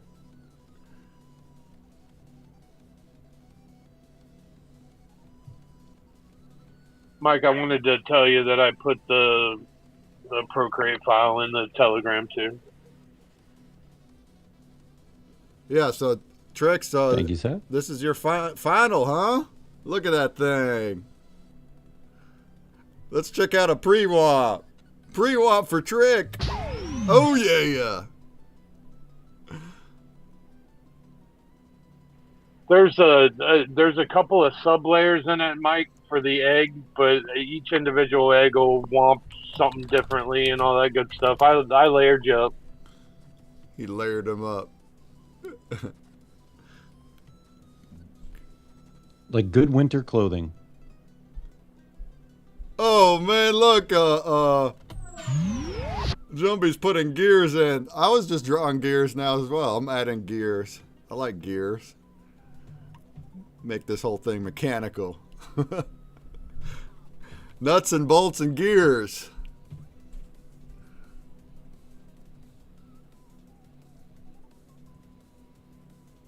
Hey, what up, May? Over in Blaze Chat, we got May a Pew Pew. What's up, May a Pew Pew? How goes it?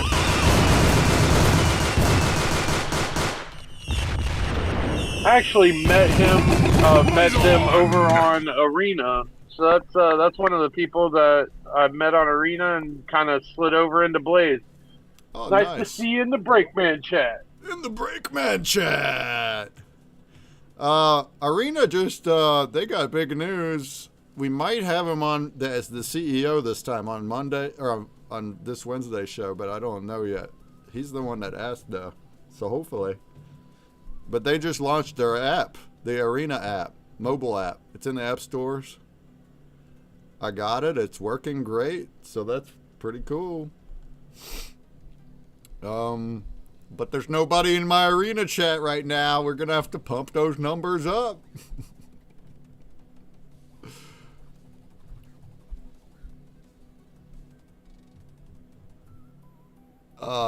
As far as my beta goes, man, I don't know if I'll get... I mean, I could probably get something up by Wednesday, but it'll just be really minimal. I'll probably need another week.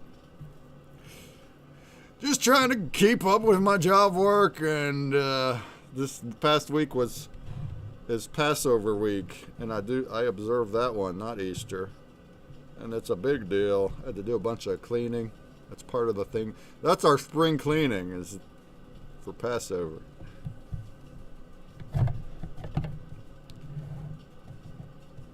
But I get to cheat because I have roommates that don't partake. So while my brother he done cleaned every speck and every inch of his entire 2-story house.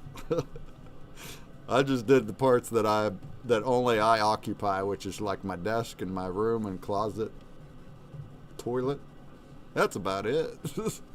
The rest of it, my roommates are also stepping foot in. So we left. So that's all looking all sloppy. This basement is a mess. But I got my minimum amount done.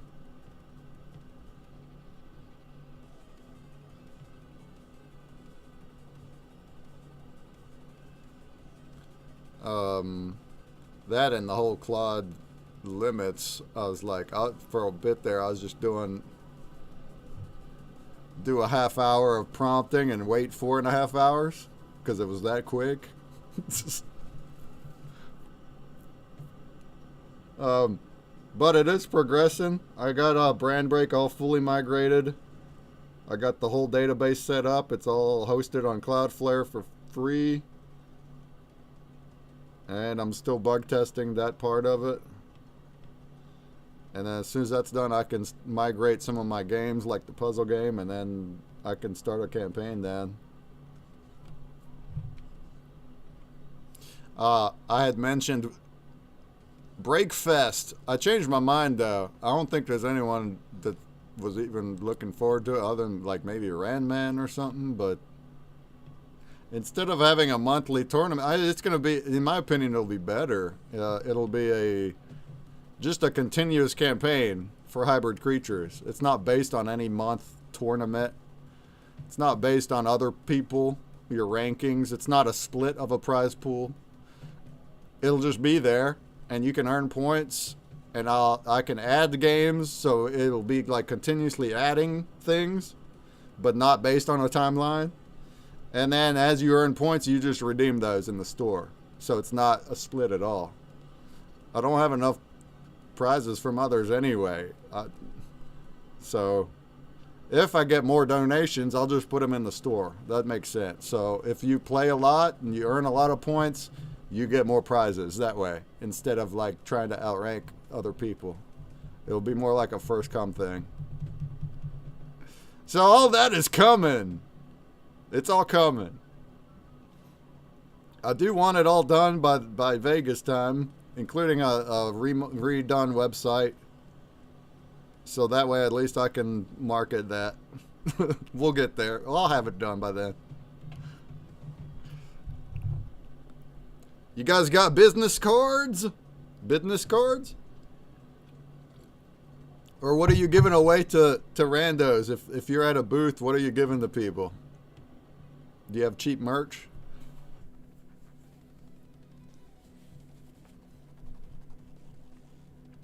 When I haven't been to many, but when I went to Rare Evo, it was a big part of it to me and to the booth owners that I got stuff swag from. Because in real life, it's not like the NFtopia where you can click out and save, and everything is so much more in the moment. You have a good convo with somebody, you may never speak to them again or hear from them or know anything about them again unless you grab something that's got their link on it. And so there's a lot of business card stuff, myself included. I had 100 of them, and every time I talked to someone, I'd give it out. And that's a way to get back to somebody's stuff that way. So, and if it's something memorable, that's even better. So, well, I hope to be bringing you guys at least some shirts, and I already told Terra Mike and Jumbie that they definitely have to take whatever I bring hanging up, and maybe a little puzzle for them to work on. But I don't put my logo or a QR code on any of that stuff. I'll just bring it out and see what happens. I mean, as far as I'm talking about like networking events though, not just random. It's like people are there to meet people and to learn about the booths and stuff. I think it's a great thing. You got to market. Even if it's something that's not just a business card, if it's something like that's cool, but it still has at least like a little website on it or something. Well, I think a couple weeks ago I was talking to you guys about the Seed Card website. We used to put those on buses. The first time I went out to Vegas, I had a bunch of stickers. So when I was in an elevator, I'd throw a Bitcoin sticker or a We Are Crypto sticker up inside and each one of those had QR codes that went to the blockchain site to where they could read up. It wasn't like a self-promotion. Cool. It was just a crypto promotion kind of thing. But I stickered the funk out of Las Vegas when I was there. Stickers or business cards is common. Or merch.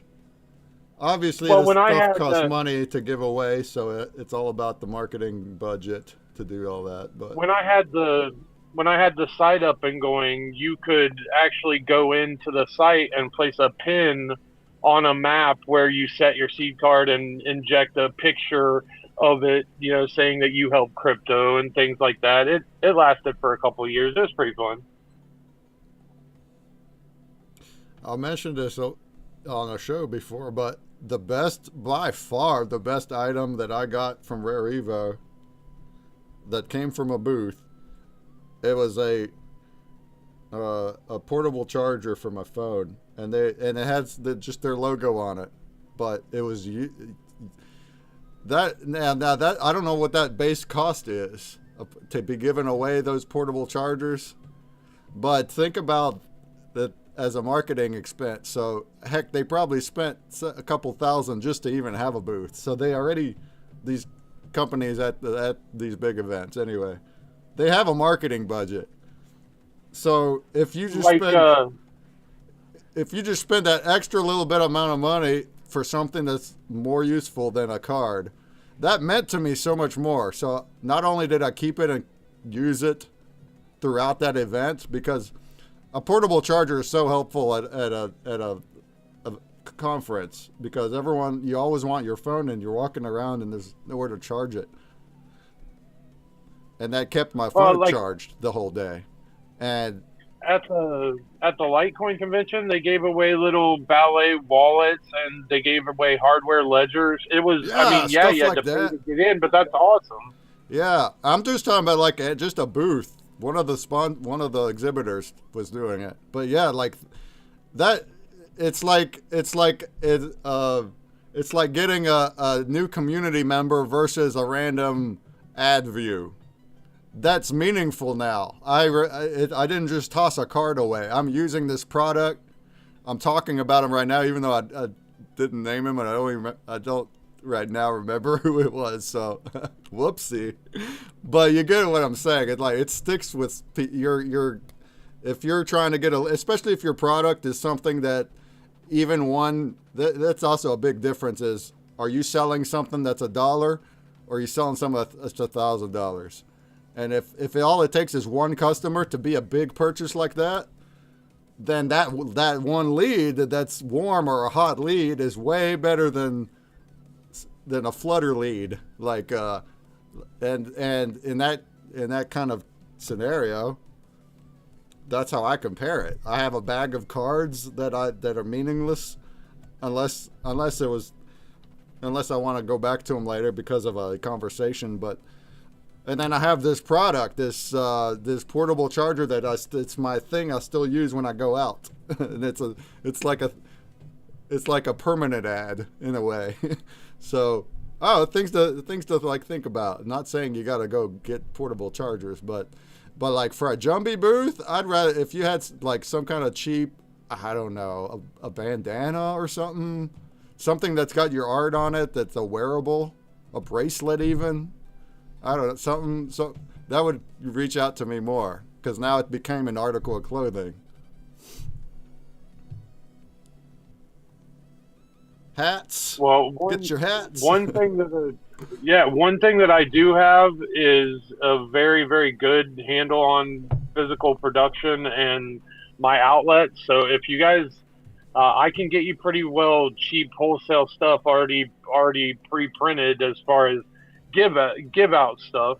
You know, I mean, as you get into the better quality and all that good stuff, of course the price goes up. But like a trucker hat or something for $3-4, it's got some type of, even the logo printed on it, that it definitely is more memorable.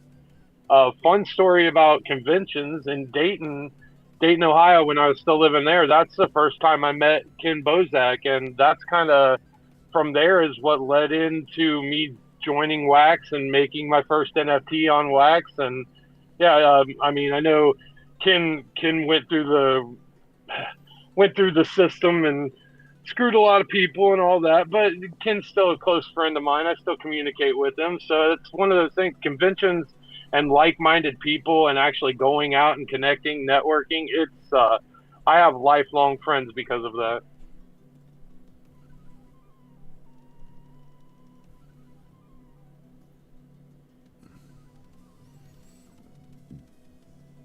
And now I get to meet you guys, which will be it's going to be a good time. I look forward to it, even though I'm only going to be there probably the 29th, 30th, and, well, maybe the 1st and 2nd. Definitely be there by the 30th, but, yeah, I'm looking forward to that. And I'm only, like, maybe 3 minutes away from the mothership itself. Yeah, you're right up the street, dude. Like, we don't even pass the block. And there's some good stuff all right there too, which makes it that much easier. Bonchon. That means to find out about the Bonchon, bro. That means I don't have to drive the vehicle back to the hotel. I can just walk, right? You can, but do you want to? You can get there through the neighborhood back street though, without having to go on a main road. That's doable. You could probably walk it. I'm not a big, hoof it kind of guy, but it's within walking distance for sure. If I had to get to Bonchon, I could walk it if I had to. Just saying. But not if you had the choice. What dates are what that you guys are doing? Am I gonna be able to, like? I mean, I'll be happy enough just to see the mothership. But when is like the pre-party and what days are those? Am I going to miss that? No, the pre-party is the 29th. So we'll be at the Silverton pretty much all day until whenever they kick us out, whenever that closes, and then we're coming back to the mothership. Some people will probably come with us. Like I know Gork will be hanging out that night, so he'll be coming back to the mothership. Um, yeah, so like we'll probably just bring a tail of people back from the pre-party back to here, and then because we have a booth there, but we don't have a booth for like the official XRP Las Vegas event. That was like hundreds of dollars just for a ticket. I don't even know what a booth Oh to exhibit man, Right. would be, like thousands. the But Litecoin convention, there were a ton of people that didn't buy any tickets, and it's so spread out that we just walked in with us, the people who did have passes, and you can find people all over the place. Like, can I just follow you in? And yeah, I mean, especially in Vegas, there's so much chaos already that they're not great at paying attention to the conventions. Fair, but he was comparing the booth price though. Yeah, that would be thousands of dollars, I'm sure. yeah, I mean, so for those days while the convention's going on, we'll be at the mothership, probably chilling. People will probably come here who don't have tickets but are in town or whatever it is. We'll be here most likely. But also XRP Shark Tank is a thing.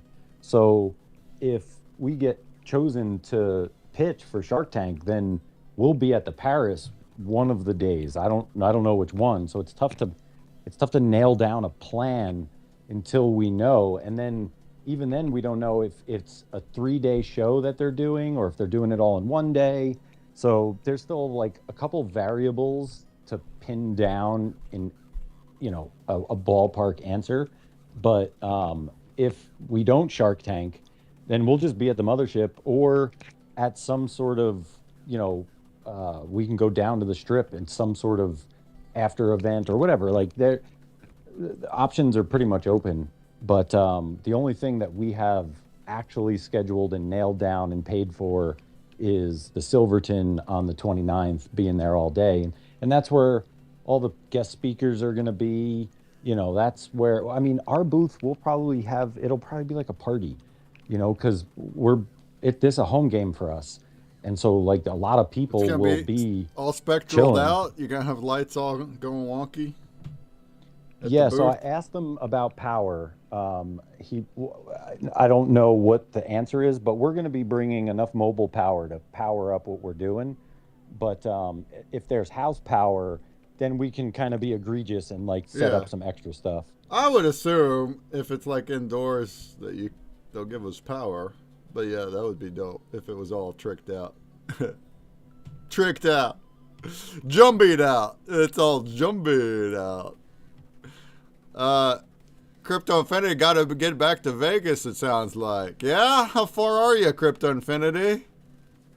We're talking about the end of April here. That's the meetup, and me included. So yeah, we'd love to have you.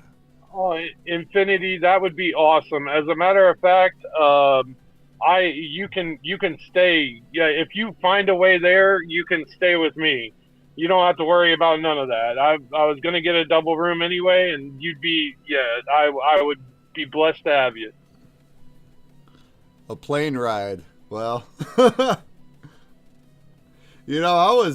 I'm flying, and I was actually surprised how cheap it was compared to a lot of other places, like Denver. Like I got a round trip from Charleston, West Virginia for about 300, a little over 300. When I went to Denver, that was 1,200. And I had to drive to Ohio's airport because Charleston was even more. So I guess they want people to go over there, huh?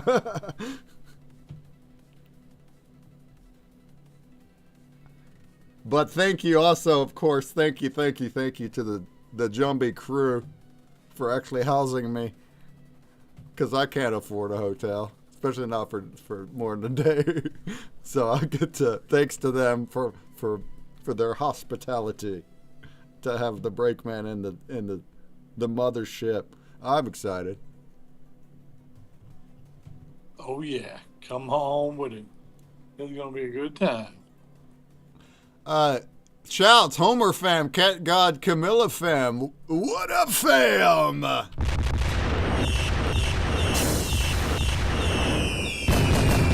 So that's gonna be a really fun Sunday. The Sunday after the event is over, we'll be doing the show live from here. Maybe we'll do something. Maybe we'll do like a food show, and like have people over, and everyone sort of contribute. So instead of just me building the thing, like we'll have some people over. We'll have some fun with it. That's a great idea, actually. We mentioned that we want to do a food episode, but if we do that, if there's people there, then we can all jump in on it. That's fun. Yeah, and where the other desk is right near Jumby's. So like everything will be broadcasting right from here, just like we are now. Nothing will really change except you'll be sitting in there. But we can have people over and like make food and like make it a party, but also, do the show.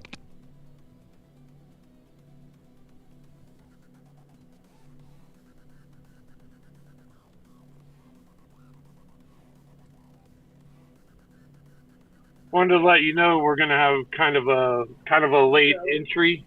Rabbit did some home art and sent me a picture. I'm turning it into an egg, and that'll be a little extra for us there.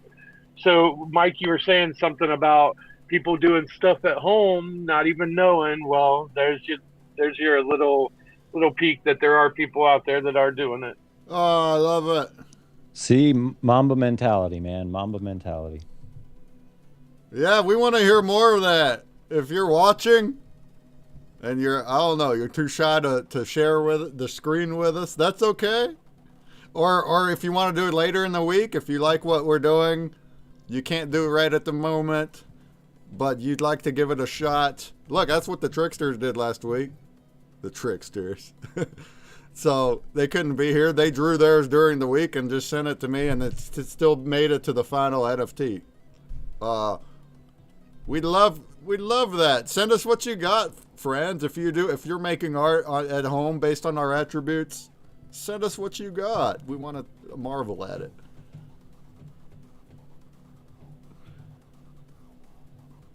Man, we only got like an hour, and I'm slacking. I'm slacking, y'all. Tricky Chicky, you said yours is done? Your Gootskis? Sumerian's looking good over there, too. Almost looks done as well. Oh, man. Tut, how you doing over there, buddy? It looks great, but I could tell you ain't done yet. You got work to do. I suppose there's a chance that it's not showing the updated as also. It might be more updated.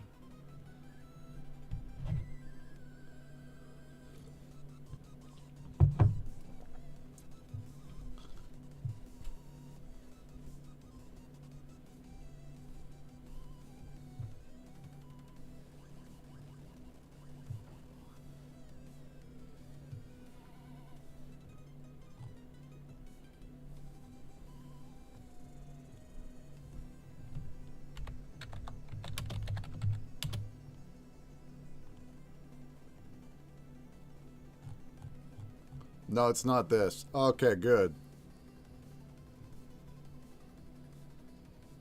That's good. That means you're further ahead. I should probably refresh then, huh? Can we save our board? Sumerian, are you able to save your boards? I need more time? Yeah, go ahead, Tut. Even if you're not done in an hour, Tut, no worries. You can totally finish later in the week or something. Or stay longer than an hour. It's okay.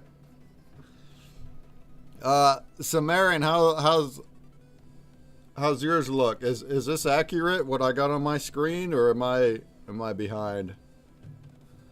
It seems like Tut's got frozen on my screen. Everyone else looks good though.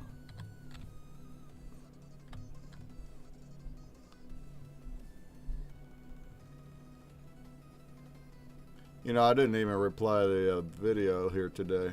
Whoops. But we're all watching. How goes it, at Murad's dumb son? Welcome to the space.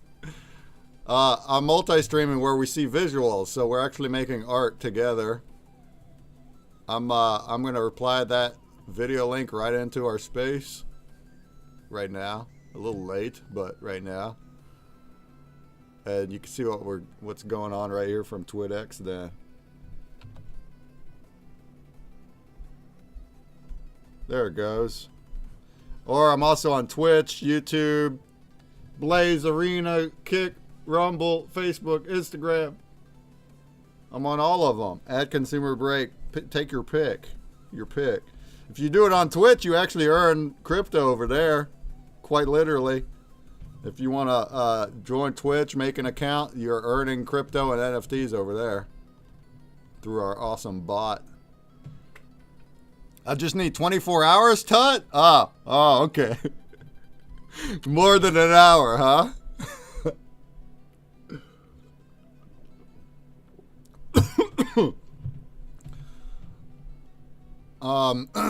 That's fine, Tut. If you need more than just today, that's fine. We'll just save it in here. Are you able to save it, Tut? If I refresh, is it going to disappear or is it going to be more updated if I refresh? I don't want to, lose it. Same thing for you, Samarian. Did you get a save in?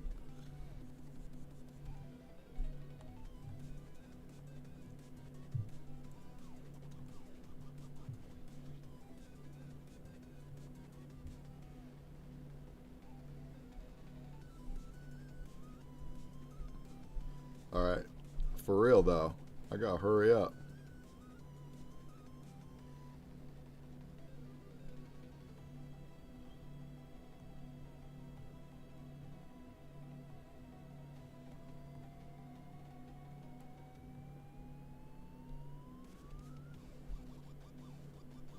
Alright, Tut.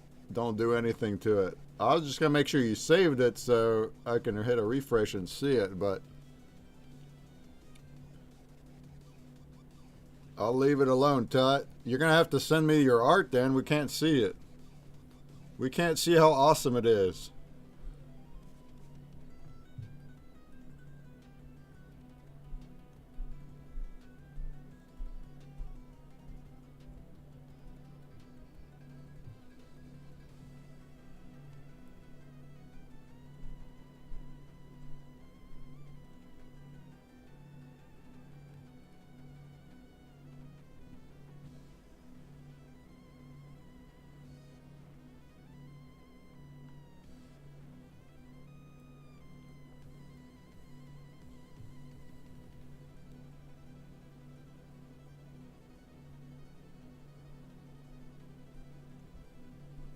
Yeah, man. Hey, man. I've got my whiteboard egg is pretty much done.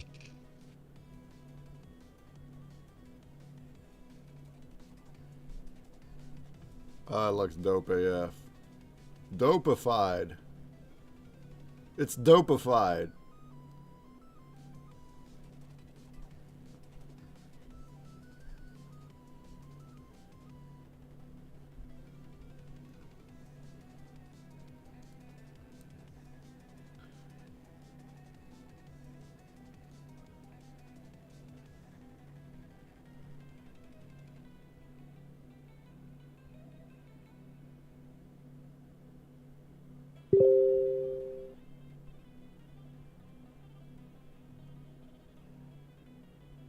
It's a good time to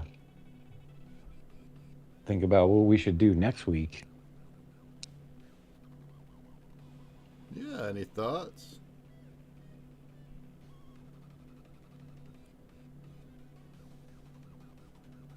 I think a pixel theme might be interesting one day.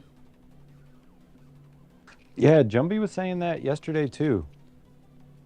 Maybe we should do that. That was me just seeing Breakman talk about it. I was like, that's a mentioned it. cool idea. I had never even thought about that. Yeah, I Sounds like mean, a lot of fun. that would be a lot different, especially for you. That's not your shtick. Look, All right. Piga's over there. Get out of the mold, man. I'll make that shit stick. Don't even worry about it. Piga's giving us all the reactions. Do you want to join us next week and draw pixels? I mean, Heck yeah. we'll still be on whiteboards. I'm thinking like I would draw some kind of grid first, and then I would just color in blocks to make the art. Is what I'm thinking I would do. But I was thinking about that yesterday.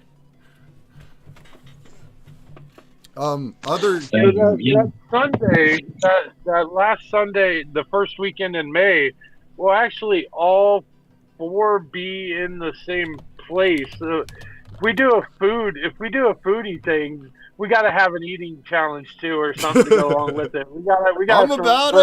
I'm throwing down the gauntlet. You have to eat what you make. And I'll help provide some of the ingredients. And Not stuff like there. Not like last time where they just let it all fall on the floor. Hey, I took a bite. You can't deny it. I took a bite. That's not deep fake. It was actually me. I flew there. I took a bite and I flew home. Yeah. Dude, the best part about that was I was watching it happen in slow motion, and there was nothing I could do. Like, it was already, gravity was already pulling it as I noticed what was happening, and it looked like it was just like, I'm done with life, and just dove off the side of the counter. It was kind of hysterical. And in my like imagination, this thing had like a face and a character, and it was just like, it didn't like its life. I was like, man, I failed you. I'm sorry, sandwich.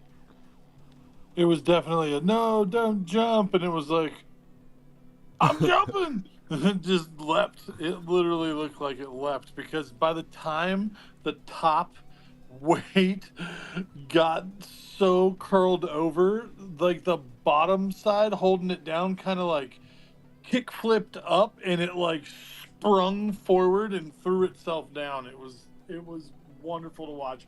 I happened to be staring at it at literally ground zero at the moment it did it, and it was just priceless. I almost caught it, but I'm not really good at sporting, and the idea of all the food coloring was like, I don't know. I'm kind of furry to be covered in this much colorful mayonnaise. Probably gonna not catch it and let it hit. But we did watch it fall. It was great. It jumped at the end. It like threw its feet out from underneath it and like completed a cartwheel and like took a legitimate head first nosedive off of the counter. It was quite impressive for a sandwich. Static empty for a doing sandwich. motion. It was crazy. That's so funny. It was quite But impressive for a sandwich. It was like So- Olympian shit.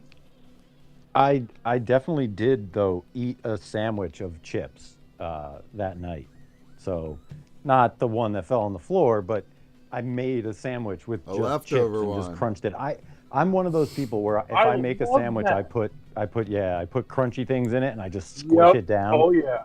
I made us grilled cheese with the colorful mayo. I had you mix the color, and we actually made and grilled the grilled cheese, and the color got grilled into the bread, just like it was gonna. We actually ate the idea, just not the art sculpture portion of the idea.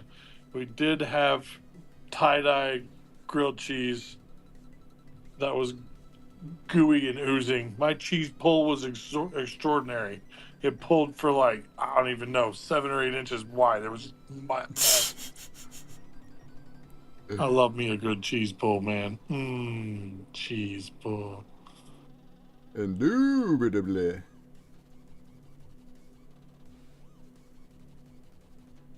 Yeah, we'll definitely be doing some things when you get out here and we go down to Excision, because Excision's playing right off of Fremont Street. So we'll go down to Fremont Street and go to Evil Pie and get pizza from Evil Pie. And just talking about cheese, that made me think of that. It's one of those places, like I'm an Italian from Jersey. Pizza is like my life, you know. But coming out west, everything's different. You know, anytime you leave where you're from, food is different. It's more regional. And so pizza is very different out here from where I'm from. And but Evil Pie is like just one of those places that's not as close as possible, but it's pretty close to home. And the Pizza by the Slice in Vegas, and it's a legendary place. And so yeah, when we go down there, if you're down for pizza, Evil Pie is definitely the jam. I like pizza. They have a rattlesnake pizza. I don't know if they're Oh, using my. like rattlesnake cheddar. Oh man, it's so good. That's Oh, not and actual rattlesnake. I'm a definite foodie. I wanted to try to hit the Heart Attack Cafe while I was out there, but for my That's on journey, the same road. They're almost next door to each Oh, other. There's literally three buildings in between each other. see, for my journey, I'm probably going to be driving from Missouri to Ohio to pick up Jess, bring her back home from Ohio, and then from there continuing my trip down to you guys. That's why I'm not sure if it'll be the 28th or 29th yet, but I have like in total like 35 hours of driving to do in those 3 days. So by the time I get to the Silverton or at your door, just maybe a pillow. Maybe Rufus can make me a nice little cotton pillow when he gets arms. You know? What do you mean when he gets? What do you mean? Oh, I was gonna say you're late to the party, bro. Well, I was just playing the part. He is listening. He told me that I wasn't supposed to know about that stuff, right? He's got reach. But Damn you guys for making my logic on this is all out of whack because of you guys. I dread calling it him, but yet it feels alive enough to me now because of you guys that I don't feel bad about doing it. yeah, it's working. Woo-ha, woo-ha. It's fun. We're having a good time. And our bot is super nice. Rufus is a G. Don't worry. Stress not.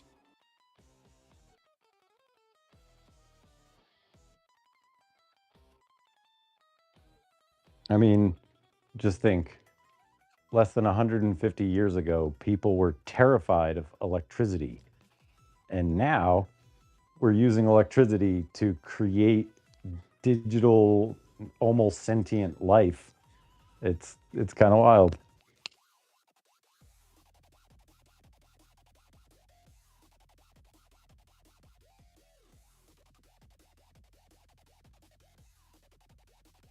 But that's why, getting together every week and making art is, like I said, we're like the phalanx against AI taking over. We all kind of carve out our little spot. That's why we're doing this, whiteboard, because it's like, oh, what's more human than doing it too? Like, I don't know. I felt like it was my way to pitch into humanity's phalanx. It's awesome seeing your art be womping right now.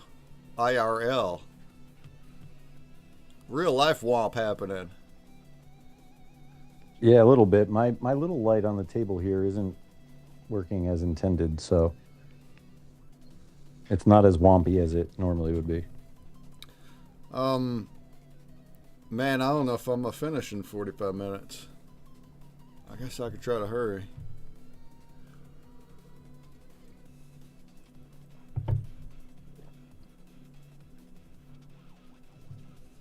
It's funny how like our shows get kind of progressively longer as the days get longer too.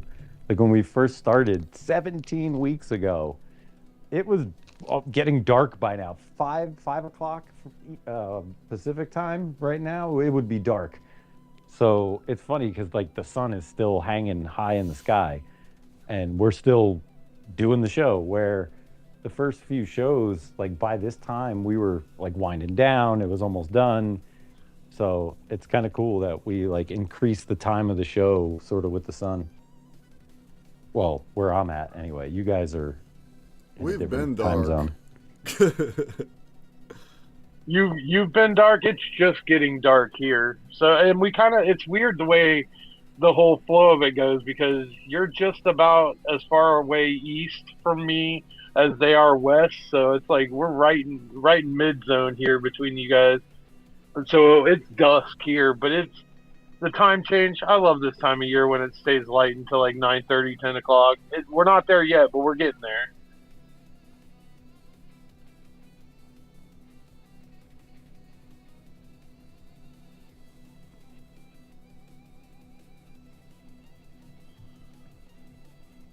Yeah, it was weird. So we spent last summer out in Hana, and it's the jungle. It's a rainforest. They don't electricity and stuff is way different there, and so there's no street lights like pretty much anywhere. There's like a few spots in some roads where there's a street light like at a corner somewhere, but there's really no street lights out there. And like at nighttime, houses don't they're not lit up like they are on the mainland or even on the other side of Maui. Like normally you go to a neighborhood and like houses have lights on and there's, porch lights and all sorts of things. Out there is nothing. And so they say it's like midnight by 8 o'clock in Hana because by the time the sun peaks down and there's no more sunlight, like there's no artificial light to guide your way. And it's kind of why like I carry a lighter with me at pretty much everywhere I go. I sleep with this thing connected to me. And it's just the ability to create light in a place where there isn't so much artificial light. Like it's wild. Like that doesn't happen here in Vegas. It could be dark as night in Vegas. It's fine. You're gonna still be able to see. There's so much like light pollution from just things glowing here that pitch darkness is not even possible here. Like unless all the lights go out, it's wild. And so it's funny. Like it gets dark here now, and I'm like, wow, it's not even really that dark. Where I learned what darkness was. It was wild. Where you can literally open your eyes and close your eyes, and you're like, I don't know. Like I know my eyes are open, but my brain can't tell because there's literally no light whatsoever. It's wild. Oh, I definitely have that here. I'm sure Break probably has that there. There's not much light pollution, but that is one thing in Las Vegas. That was one thing that made me real happy to go home, was to be able to see the stars and stuff like that again. I did not like that part of Vegas.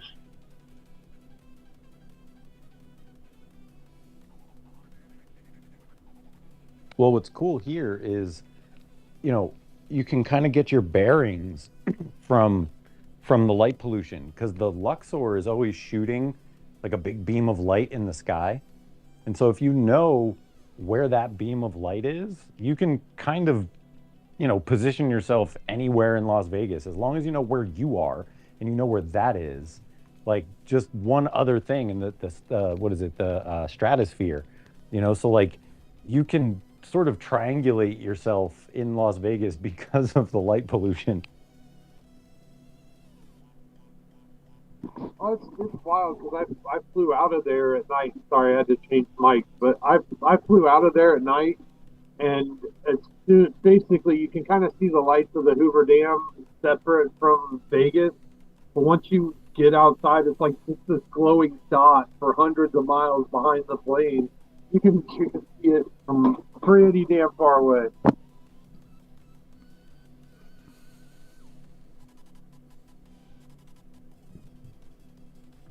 One thing for me though, I wasn't there. I wasn't there for the sphere, so I never got to see it. It wasn't under construction. It wasn't even a thought the last time I was there. So that's going to be an experience. So I'll tell you this: if you're a Ninja Turtles fan from like back in the day, when they were building the sphere, it looked like the Terradrome from the Ninja Turtles. Like they looked like that's what they were building. Technodrome. Yours would be the Terradrome. Technodrome. There you go. Thank you. No problem.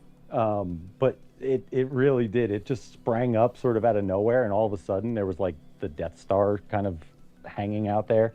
But it's pretty wild. We'll be definitely going down there. But it's odd because the closer you are to it, the less awe-inspiring it is. Because it's so big, it's just like any other big building. You to its base and you're like, oh wow, this thing's huge. But when you're standing like a few blocks away from it and you see it in scale to other things, that's when your brain is like, wow, that thing is just massive. It's fun. The escalators in those things are like ridiculous. Good Lord, they're outstandingly tall. It's like several stories at a time on one escalator, just going up into the middle of the air. I get vertigo every time. If you get vertigo and you go into the sphere, use the elevator. It's there hiding in the corner. It saves me a lot of stress. The Hitchcock film Vertigo, that is the way that I feel when I get that high. Like that movie Oh, yeah. is a definite. Okay, we're using the elevator. It's really, really, really tall, man. Like it's like eighth wonder of the world tall. Massive, massive, massive dome. I can get up on an 8-foot ladder and start crying about it. Yeah, no. We're taking the elevator. Or find something to go see and take the elevator. Well, for the time that you'll be here, I think is when Fish will be playing that weekend, and then it goes into Wizard of Oz.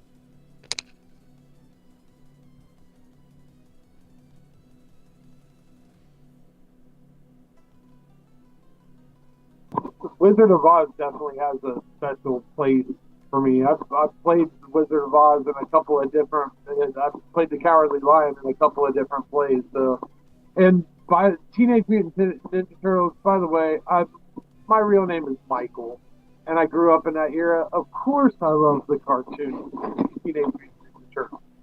Of course, I did. Hey, yo, Mikey! How could you not?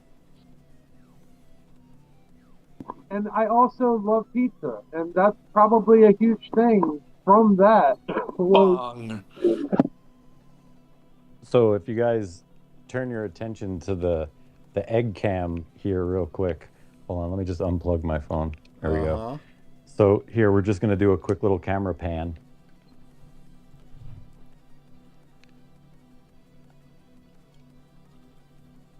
Yeah. Now, I had like a 3-foot Michelangelo stuffed Teenage Mutant. Oh, a gremlin, dude. Okay. Oh yeah. We can just use the mothership as the attraction. Well, now I don't need to go anywhere else really. I mean, I don't really leave here much. You are not the only person who says that. But yes, thank you, and of course, come on. I got way more cool shit over here.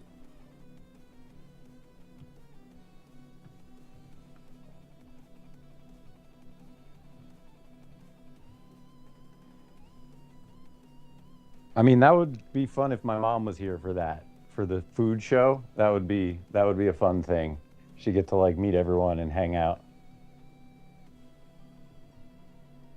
My mom's pretty cool. She was. That would be pretty awesome. Your mom. She was a fun mom. She's awesome. She rickrolled me when I was like 7 or 8 years old. Rick Astley was like opening for like Madonna or something. I don't know, something she wanted to see, and I went with her.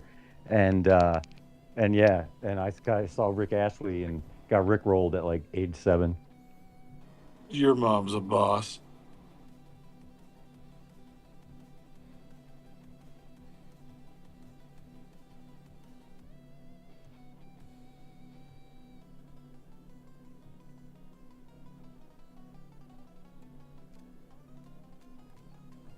Seems like every time I actually go into the frame screen, I end up looking over at the Sunday Spectral, the little thing that Breakman put together.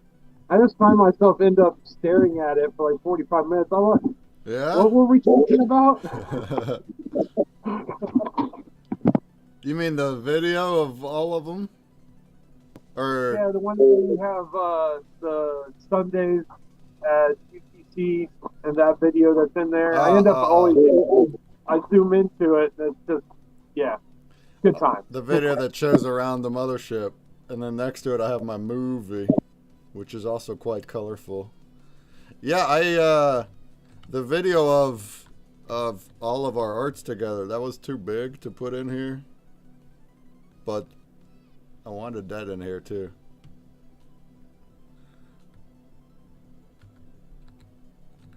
Oh man, how long can we go over tonight? Are you? How much is too? How long is too long? Muff, Michigan. How about that? Only one person will know what I'm talking about, but Muff, Michigan too.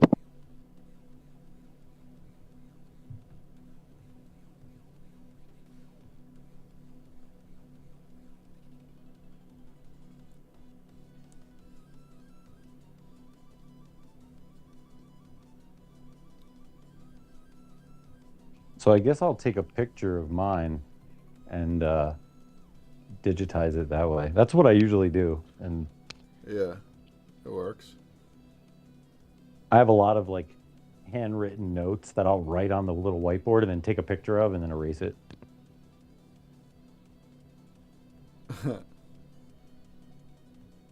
I call it my diary of a madman. I don't handwrite. Sometimes I make notes, but it's always typed. I don't. There's still people that use like a notebook. They feel like they enjoy it more. I'm like, to me, I typed like 408 times faster. You're not gonna see me writing notes on a pad. Oh, I'm definitely the exact opposite. I got notebooks on top of notebooks on top of notebooks, but I draw and doodle ideas. Well, that's and stuff too. that's different. It's a good way to get your, yeah. But as far as writing like a, I don't know, notes or a list or item list, brainstorm, I guess I get it, but I'm just so much faster typing than writing. I just feel like I'm I don't write no more. When it comes to that stuff, I'm a voice to text as far as list goes, grocery stuff like that. I don't even go to the step of typing anymore. I mean, grocery, I don't have that anyway. I just go grab food. I'm simple. But yeah, I type it. Bro, we stay cooking here, so I don't know what type of food you normally eat and stuff, but not the best. So whatever you have is gonna be fantastic.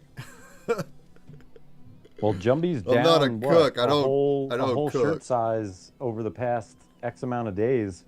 I mean, we be eating healthy. We don't really sugar all that much or anything chemically, if possible.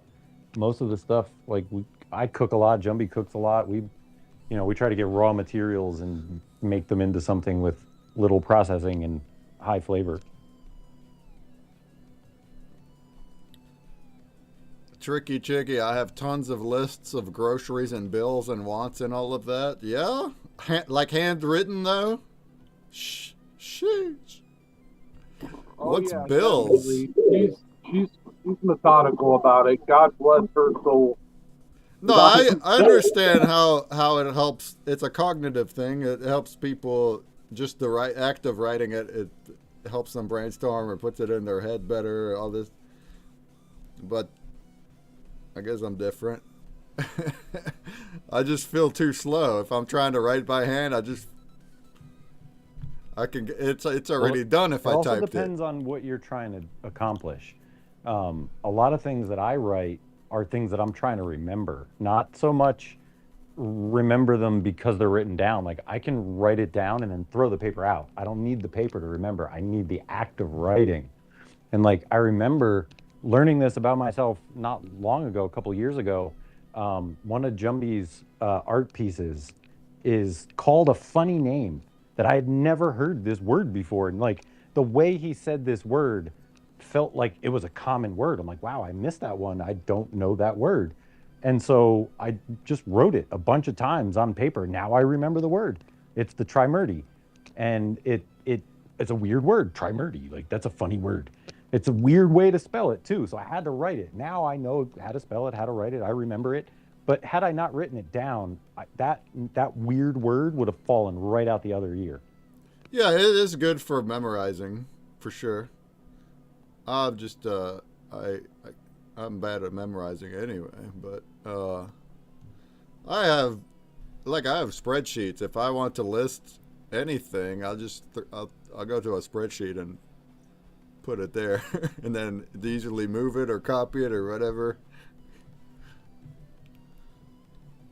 But I I have feel a you. little notepad right next to my bed and candle, right there.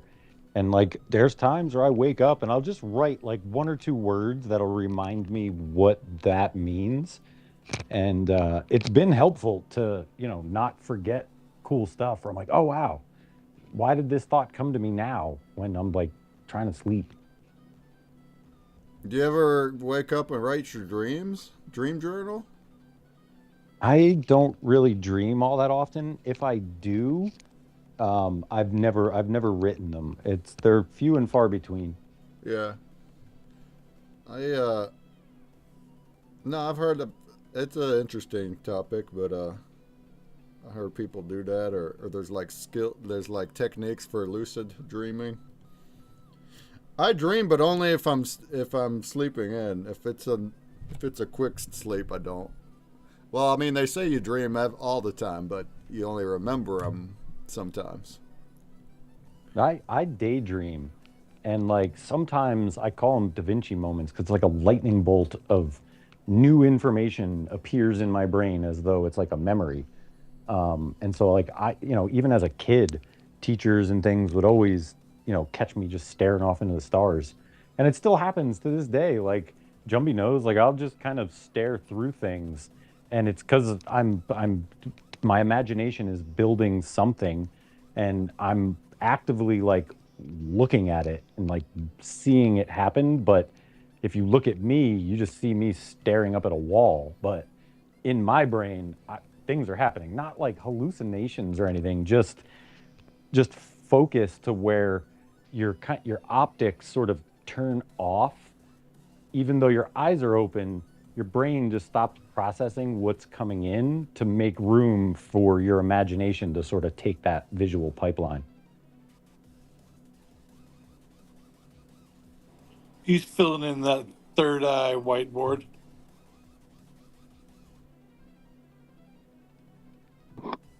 Breakman, one of these Sundays we should go on like a little virtual tour of the past Inotopias and stuff too. I almost went through a portal right there. I'm kind of just hovering around, but yeah, that'd be something cool to show as far as the past Yeah, ones that you had over there. yeah, they're all open still. Well, the frame ones are. The inverse ones are not. You remember inverse? Yeah, you do. The fishing pond. Man, I feel like I could do a better job, but I'm actually gonna try to finish on stream, so it'll still be cool, but that's part of the challenge. Right? The very first day, Jumbie said, "Oh, I could go forever." It's like it just depends. The quality depends on how long you go. You could go for another week, and it'll be that much better. It is part of the challenge, I think, to try to do it in like 5 hours. I use that as a staple because I mean it's nice to just kind of come in here and get an image out real quick and then kind of sit and shoot the shit, listen to what you guys got going on. Yeah, you do it quick, bruh. You're always first. Like a bounce.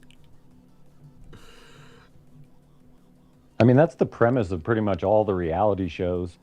They take like a bunch of professionals and they put some crazy time constraint on them.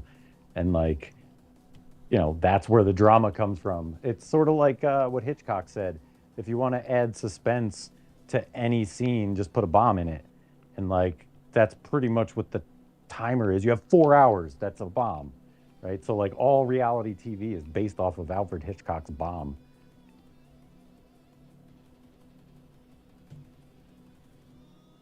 Well, not all, but usually there's a time constraint on reality TV. That's what makes it like, oh my God, like anything in creation. We watch the glass blowing thing a lot. And it's like, these glass blowers, they could totally make any of these things if they had a week. you know? Right. But some of the methods they're using, you know, you're supposed to let this thing harden or whatever. Like there's things that just take time that they can't take that time. And so they have to like do whatever. And so the time constraints like put the bomb in the scene and you know, make it that much more difficult. They make simple things difficult when you make someone have to do it really quickly. One of my favorite shows, little guilty pleasure, is Forged in Fire, and the suspense Yes. yeah, I love that show, and yeah, the suspense comes in the timing, especially those first couple challenges, and then you get to see the whole process of whoever gets through. I really enjoy that. It will kill. Yeah, dude, that's one of my favorite reality shows.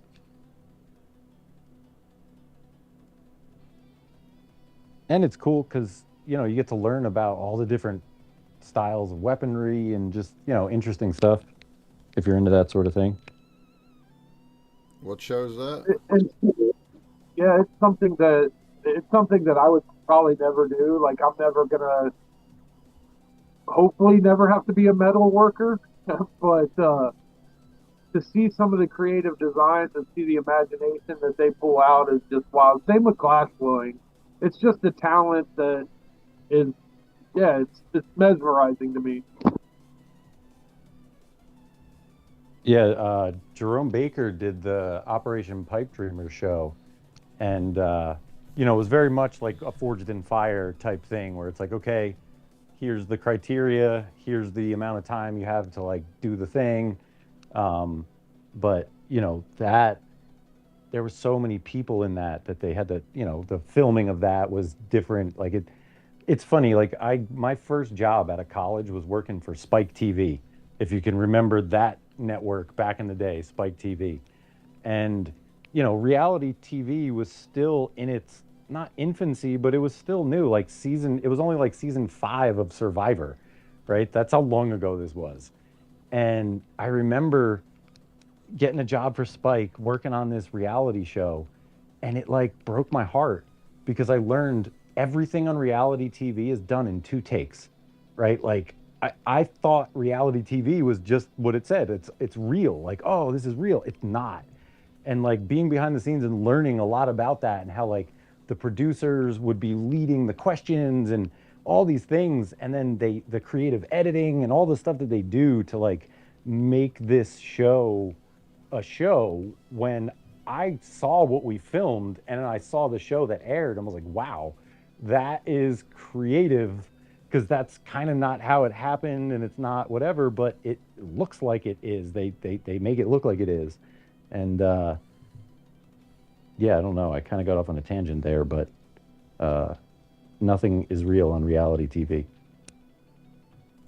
Nothing is real anywhere. It's I mean, look at it. The Forged in Fire.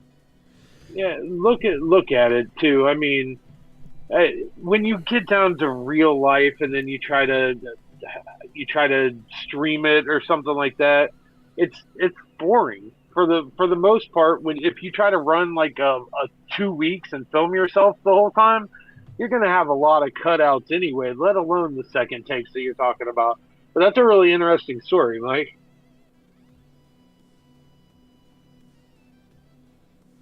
Yeah, dude. Like I said, it kind of broke my heart, and it was funny too because at the time when I was in school, they were, you know, they're teaching us all the things, and so I'm going home and I'm watching movies, having learned these little things and tricks and all the stuff, and then once you know it, you can't unknow it.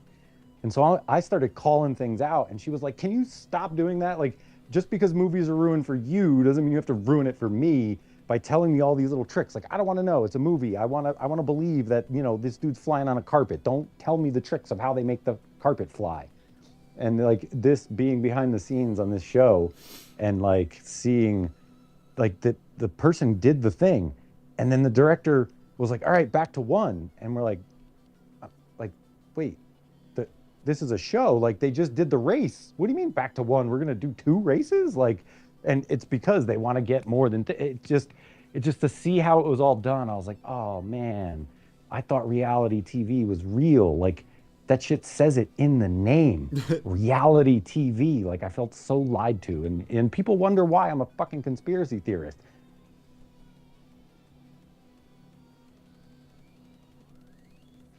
Excuse my French. That was English. Or when maybe we thought that pro wrestling was real at one point as a kid. Bro, I figured out the secret of Santa Claus before the secret of pro wrestling. But, you know, it's really awesome, though. I have a friend who has a son who's at that age where he's super into wrestling. And they got, like, this wrestling package on TV, whatever it is. It's like every wrestling match known to humankind is archived on the television for this kid.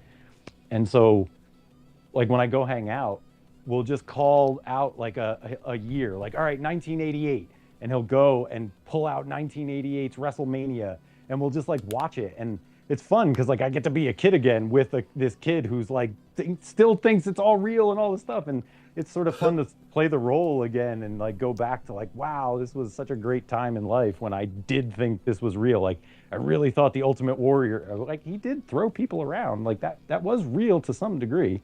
But yeah, good times.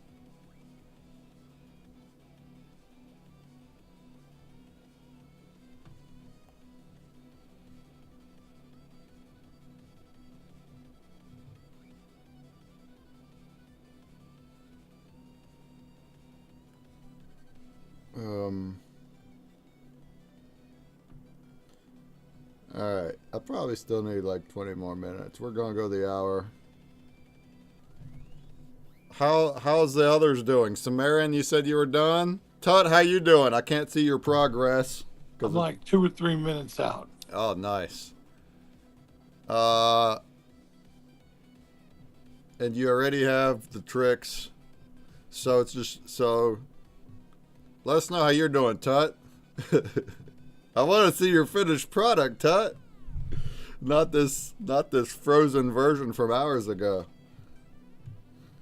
And I know what I want to do for the rest of mine, but yeah, let me finish it.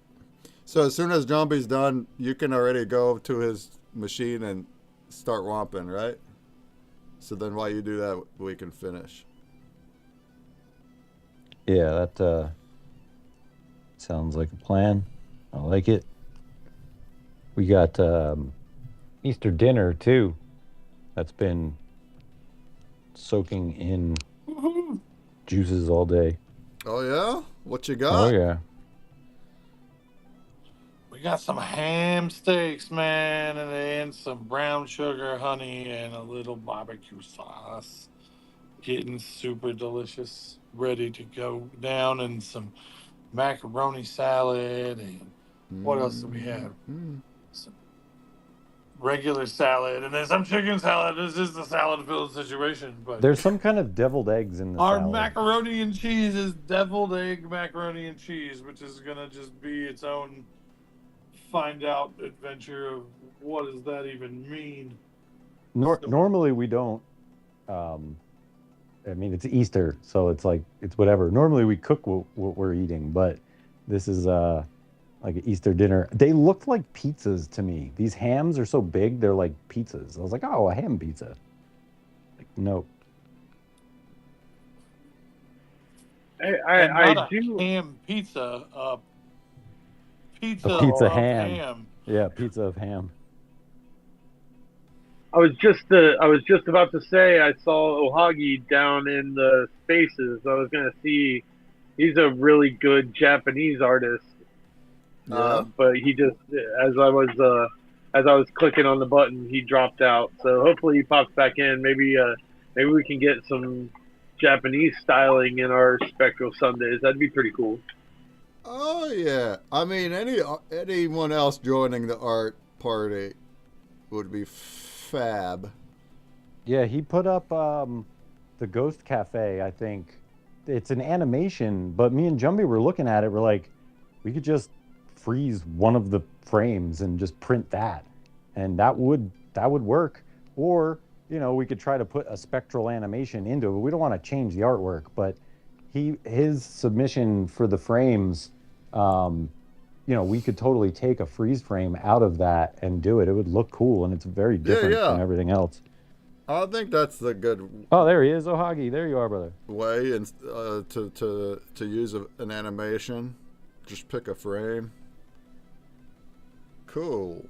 Yeah, and Care too. Yeah, that one was dope. That psychedelic one was. Well, Care does change color. Like when Stone first contacted us, the first thing he was like, "Dude, you got to check out Care's artwork because his artwork changes color too. That's one of his things." And so, it's a very common thread of like artists that are finding this and using this. And so, seeing his stuff womp is like funny because he normally would make it do that, but we were in the DMs and I was like, yeah, we have to print a still.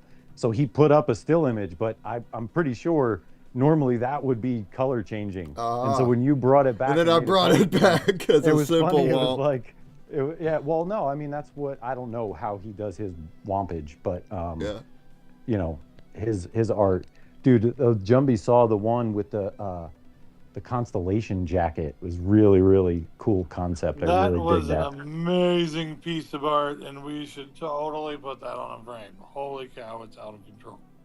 Woo, that was a good one. Yeah, but Ohagi's piece, if we took one frame out of that and printed that one frame, and then made it change color, it would still animate. Absolutely. We just freeze frame the most fun and dynamic scene of all of them, like as they blink through them, and we'll just grab one out of the sequence and make it animate in a different way.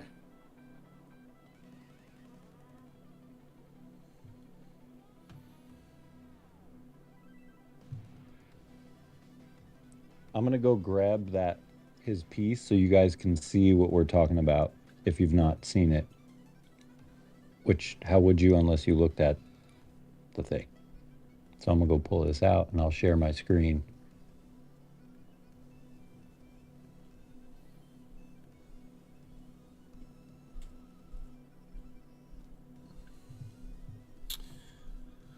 Oh yeah.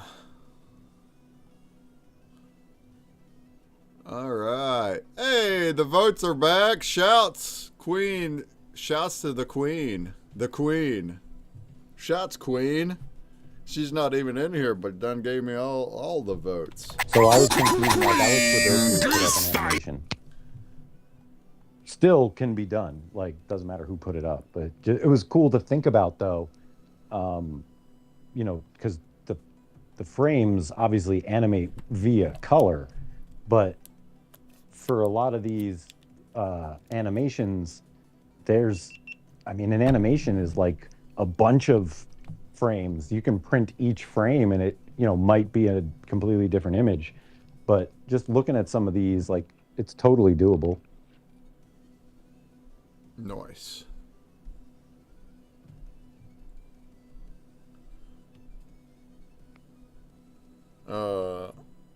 Yeah, man. All right, we're getting there. Anyone in the space, if you didn't realize it, we're also streaming with visuals. I got the video in a reply on the space, and I'm on all the platforms. And we got a Fabergé egg theme today, so we're finishing up. We're almost there. Easter egg art. Yeah, it's funny. I tell a lot of people, I'm like, yeah, come hang out for like the first hour or so and you'll know what we're gonna make. And then the last half hour, come back and you can see what we made. Like if you can't commit to the whole day, I mean, we're doing this for like 5-6 hours. So I'm like kind of giving them here's the front and the end. And you can miss all my ranting in the middle.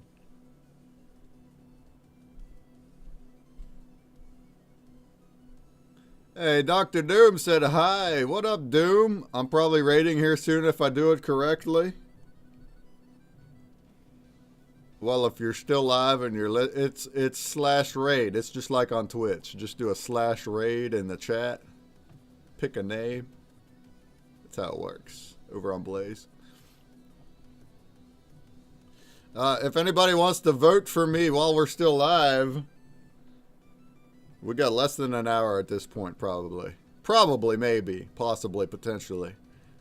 But if anybody wants to throw me some Blaze votes while we're live, I'll give you 100 break bucks a vote. There you go, Doom.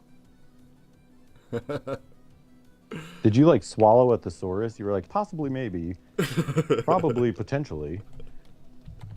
Swallowed a thesaurus. Etc. Yep. Hey, Dr. Doom, you're not in Twitch yet. If you want to hop over to Twitch, I'll give you 100 break bucks for the vote. Appreciate you.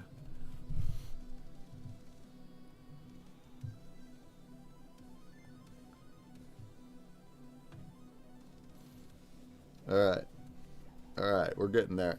We're getting there. So, you guys were telling Las Vegas stories before.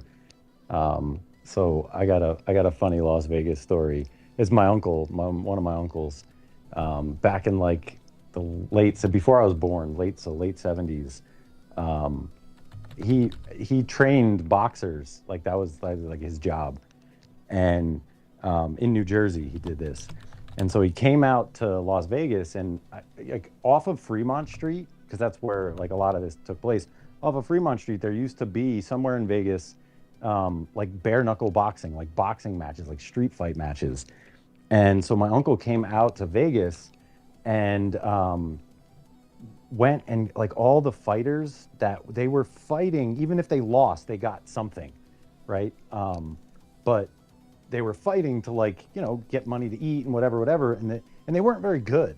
And so my uncle came out here and started betting on these losing fighters, but he was training them to be better fighters, and they started winning. And when the powers that be, whoever it was, like figured out what was going on, they like gave my uncle the ultimatum, was like, don't come back to Las Vegas. And so like even now to this day, you know, my uncle, he doesn't really mess with Las Vegas still. Like those people are probably long gone and they don't remember his name or none of that, but it's just one of those things where you're like told like don't come back here, and by certain people, and you're just like, okay, I won't come back here. And so that's my funny Las Vegas story. Maybe it wasn't funny. I don't know if it wasn't funny, but I was outside during the wrestling talk, but I am definitely that kid where it kind of like hit me that wrestling was fake, and I'd even been to, you know, like WCW events and things like that, and I mean they hit, you know, it's not an easy life to do that. Even if it is set up and dramatically set up, they take a. Oh yeah, I mean it's just scripted, but they still do a lot of the stunts. But like, yeah, I mean, I wasn't very little. I mean, my parents wouldn't, like, it's way too violent. They're way too violent type of stuff for kids to watch. My parents were like that. But later on in middle school, I did, and I still thought it was real then until my neighbor was laughing at it. He's like, it had somebody throwing someone on a table, and he's like, oh yeah, they got that table pre-cracked, and you could probably just barely tap it and it'll break, and this and that. And I was like, no way.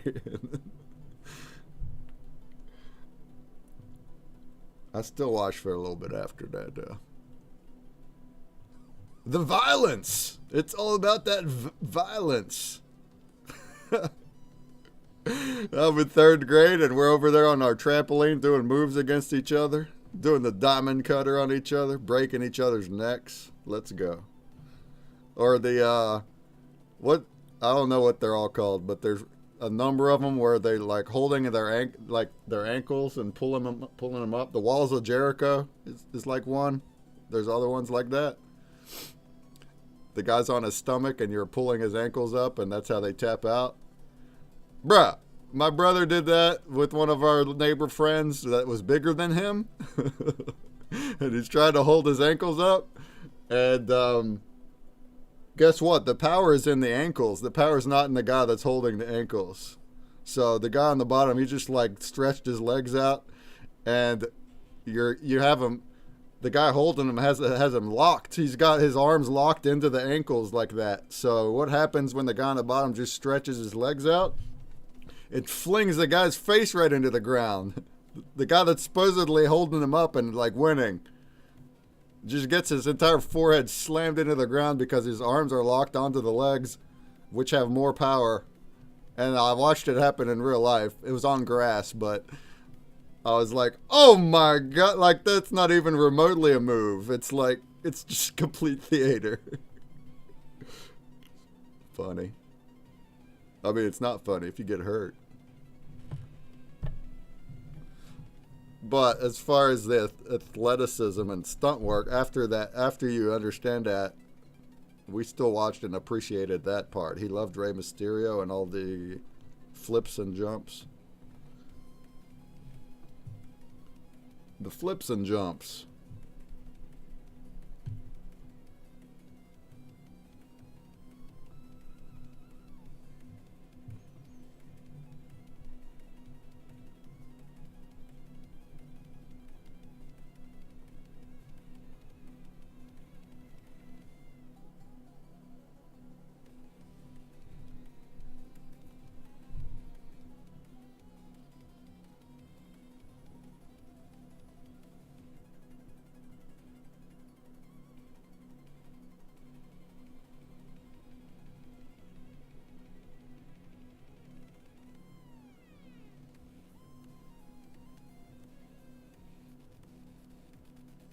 Oh, lost me in the space. Oh, great.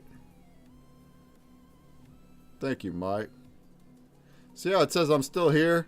Well, it says I'm a listener, but...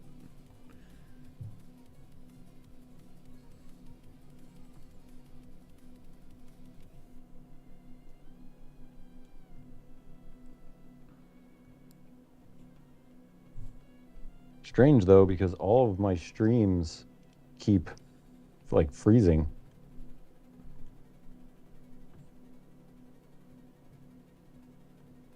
There we go. Now we're live. I'm down there as a All right. listener. I'm back. See, Yeah, welcome back. it doesn't even, like, it looked to me like nothing happened. Isn't that crazy? It'll just drop people off without it even knowing.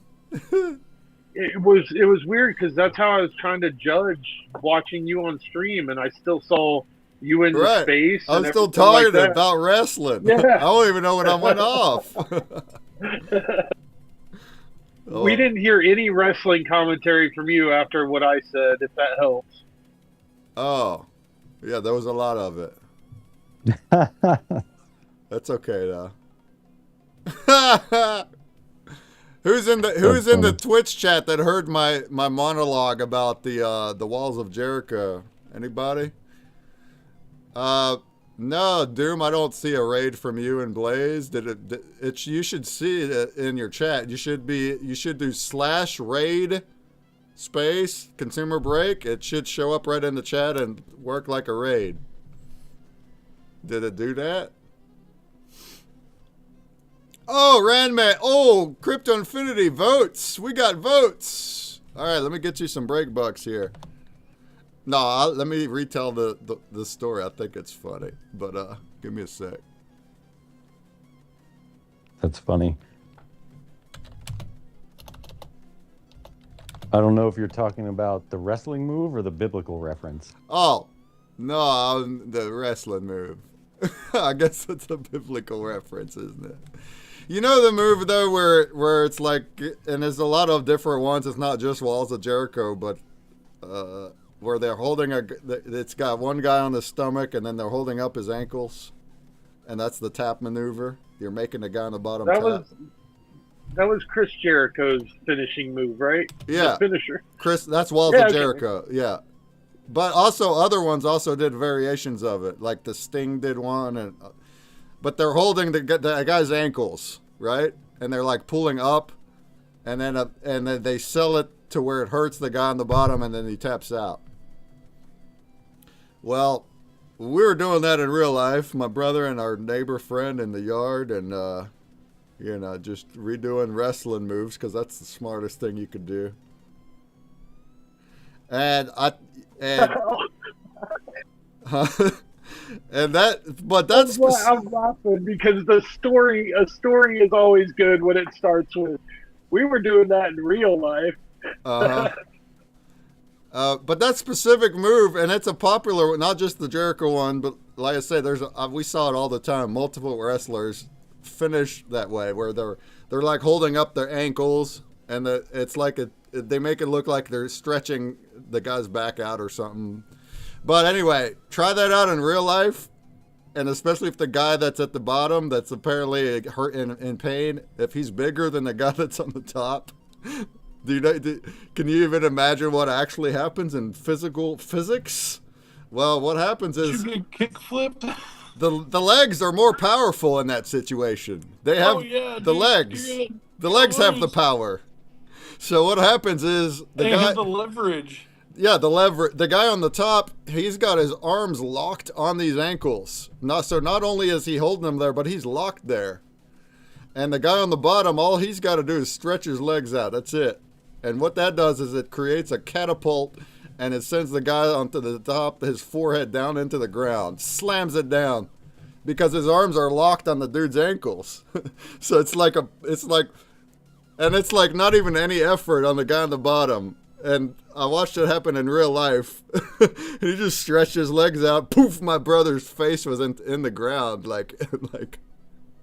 I was like, damn, that thing is all theater, isn't it? That whole move is just a bunch of garbage theater. It's like, it's funny though. But hey, they did a good job acting it because they fooled me. I mean, some of that though, like the walls of Jericho, if you put someone up on their neck like that and just put the knee into the back, like you'll just kill them. That's death. Right, so like they're teaching us moves that are really, really close. I guess that is a difference. Yeah, people. If you're putting his knee on his back, it's a little different. But just the version where you're just holding up the ankles, I mean, it does that.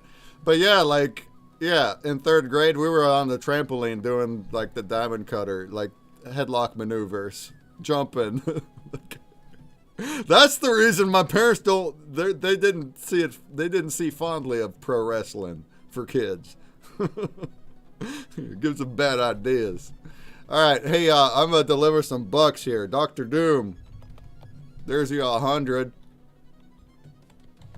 Thank you for the vote. Crypto Infinity coming with a vote. Coming with a vote. There's your 100. I got Mr. Ranman. Ranman. He coming in with 3 votes. Appreciate you, fam. There's 300 break bucks. Tim Draws coming in with another vote. Appreciate you, Tim Draws. You're not in Twitch. If you wanted to be, I'll give you free NFTs. But thank you for the vote. Appreciate. I like to go through my list and put in all my votes here while I'm up, but I got to finish this artwork, you guys. So let's concentrate. I'm not seeing Jumbie's screen no more. Are you still doing it? Oh, I'm still deep. Oh yeah. Put that guy back on.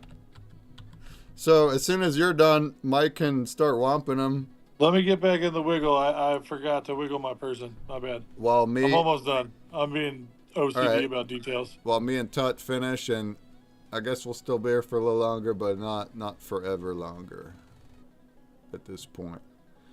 Tut says his isn't good. He's not proud of it. He's gonna vote for me.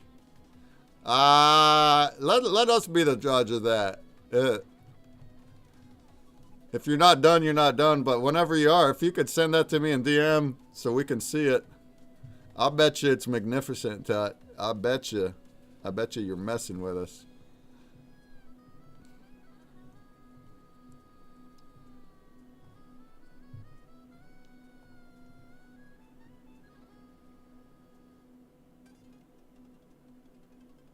You guys realize Bob Ross did this stuff in a half hour, right?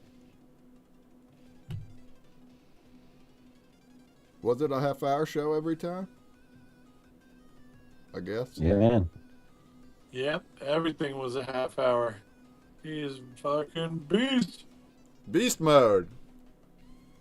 Oh, look, Randman coming in to correct me to help Crypto Infinity out. Thanks, Randman, for looking out for the fellow crew, huh? He says I tipped his name wrong somehow. Oh, I put Trip. Okay. Fair.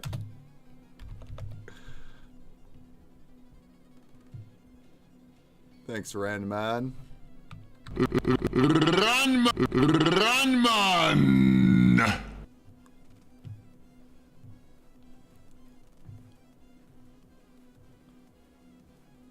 I'm surprised the Google Meets go. I guess there's not a limit.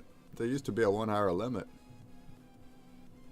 We still see your beautiful work.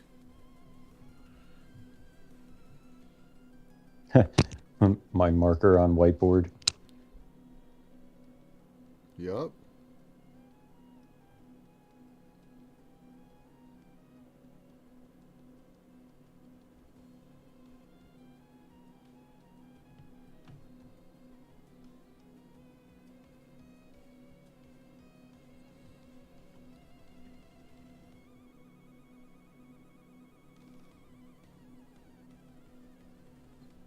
You know, we're talking about wrestling. If I'm not mistaken, WrestleMania will be here the day you're here. I think it's the day before you get here, and then it's here for like 2, maybe 3 days. I don't know how long it is, but I know it's multiple days. Oh boy. Did they go in the sphere too? No, it's at Allegiant, so it's Yeah. gonna be big. Allegiance bigger than the sphere. It's even possible. It's not as tall or massive, but it's fucking huge. It's like a giant spaceship that has landed on the middle of a fucking desert. Massive. Massive. It's right up the street from our house. You can't possibly not go see it while you're here. It's just dumbfounding. And we got to take them to In-N-Out. Oh, snap. You have an In-N-Out? Are you not of the out of in? No, we don't have those here, no. I've had them in Arizona, and yeah, it's worth it. It's worth it. I It's the feel Jimmy like Jam. I have, but I don't remember like where. I don't know where it would have been. So maybe I haven't. Well, Yeah, we'll make sure you get they're there. only right That's around for sure. out west. Yeah. I think the furthest back east they go is actually Chicago, as of recently. I heard about them.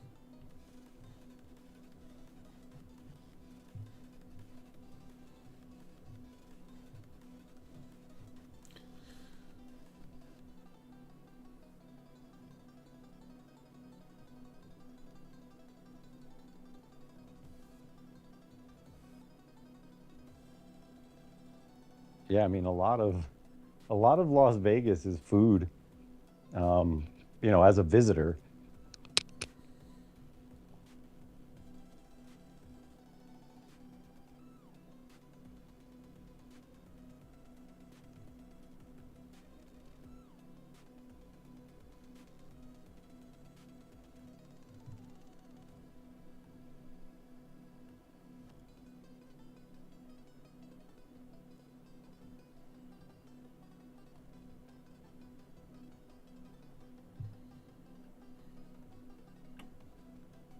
I'm getting Five Nights at Freddy's ad. That's kind of funny.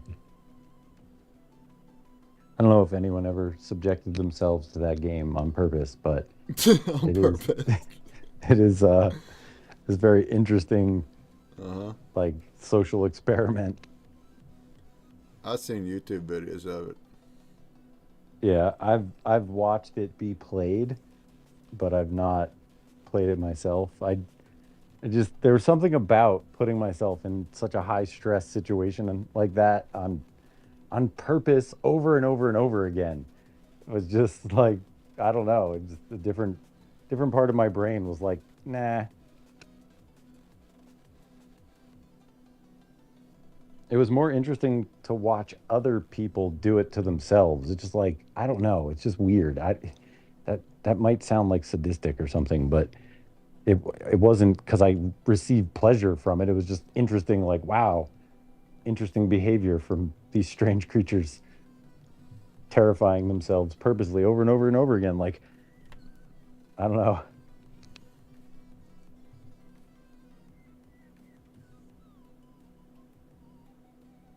So it's like, I don't know how a movie, they have jump scares and all the things, but it's like that game was like the pinnacle of terrification.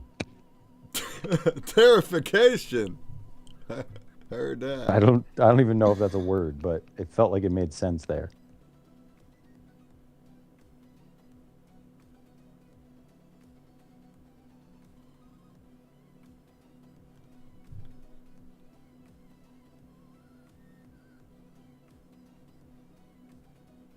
Like, I don't know if you guys ever played I think it was maybe Final Fantasy X.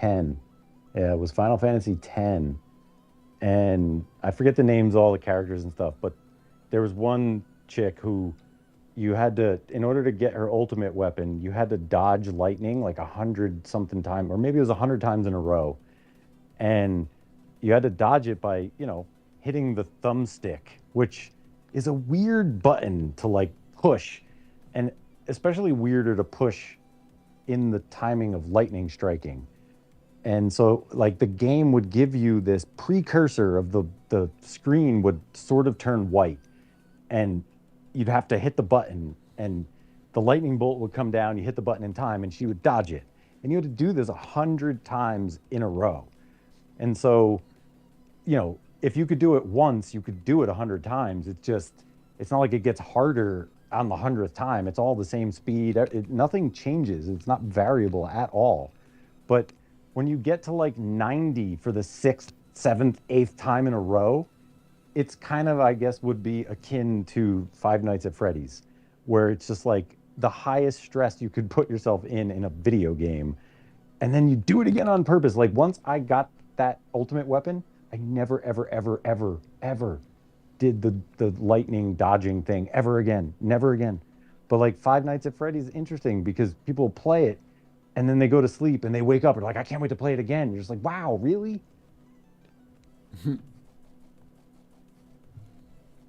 I hope there's someone who's really good at that game or something, or who loves it and can like give me the other side of that. Like someone who's like, oh man, Five Nights at Freddy's, I quit smoking cigarettes because of that game. Or like, I don't see the silver lining in that game. Like it exists to literally scare the shit out of people. That's its sole purpose. Someone was like, yo, you know what I'm going to do with my life? I'm going to make a thing that's just going to terrify people. And then they're going to do it to themselves on purpose. High five. And then we're going to buy a yacht. People like to get scared, though. That's a thing they like doing. I know. And that's what's strange to me, because I don't see the turn on in that. If there was real danger, then not. But the fact that there's not actual danger, people love getting scared. Tut says you're done. Heck yeah, Tut. Well, I don't want to risk the saving thing. So why don't you? Well, oh, you did. You just sent it to me. Oh, bruh. Oh, this guy. He was playing us. This thing's badass. It's a black background, but hey, we don't have time for everything here. This thing's awesome, Tut. And yeah, I'm missing it on my screen, so Hey, actually, I'm gonna refresh now. Click save on yours, Tut. Did you click save on your own art on your board? Make sure you do that. No, you did not click save. Well, we don't have it then. If you can't save it, I can't save it.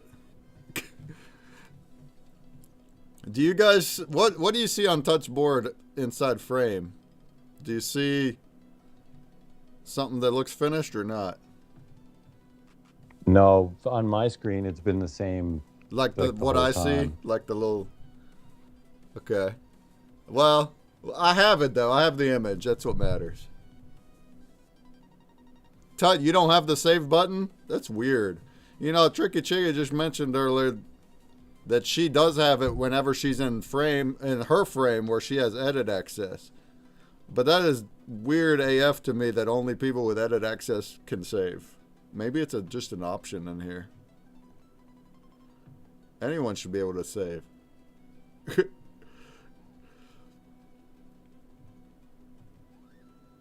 I see the same as you. All right. And Tut, you don't have the save. All right, I'm just going to refresh. Send it on Discord. Yeah, I got it, Tut. I got it in Discord. I got it over here. So we are good as far as saving it, as far as keeping your art. But I'd like to be able to refresh and see it inside here. That's what I mean. But that's all right. I'll be right. Let's see. I'll try it out. Be right back.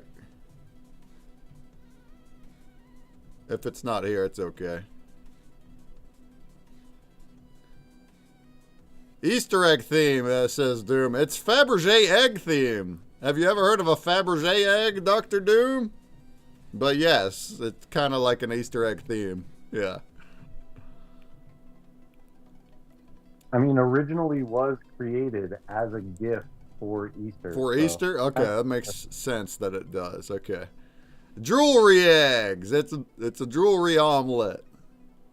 Am I the only one that's got one open? Did you all make yours closed?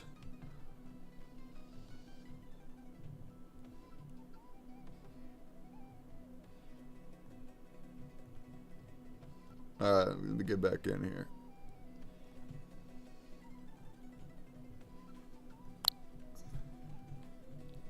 What up, Jeff's TV? How goes it? Jeff's TV over in the Blaze chat. Blaze on!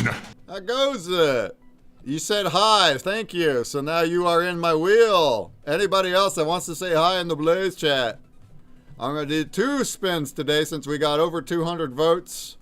We're gonna 2 spins. We're gonna wait till the end of the stream though, and we're not quite there yet. We're almost there. We're almost done. Ah, yeah. See, Tuts didn't save. That's so weird. I'm back to zombie now. But I got your image though, Tut. So we are good. I got your image, friend. But it is weird that Metaverse is like sometimes it wants to do it and other times it doesn't. Yeah, I refresh and see. So yours is gone too, Tut. Oh my God. Man, if you didn't save me that image, that whole thing would be gone right now, Tut. No worries, though. No worries. I got you.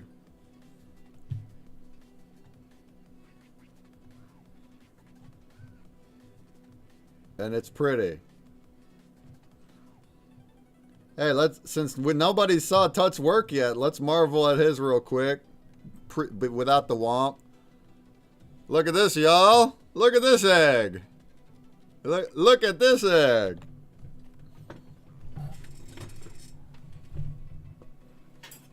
Damn, that's pretty dope. That's super dope, dude. I can draw a new one? No, Tut, look, I got you. Don't worry about it. We got you sent it to me, so we're good. Yeah. That's flippin' awesome. All right. Can I say though, that makes this art so much more valuable in my opinion because that's it. It's gone. Like I don't know what we're doing here is really cool. I really love what we're doing, and it's for stuff little reasons like that I think will become more valuable here, you know, throughout the year. Yeah, man. All right, so Jumpy's still finishing his. I have another few minutes, and that's everybody. We're still gonna hang out until Mike gets us a Womp version. We're gonna chill, probably another half hour to an hour. Probably not an hour, but up till the hour. And it's been another fun one, y'all. Great combos and great art. I love what we're doing. Let's never miss a Sunday. Every week we add on to the ever-growing video.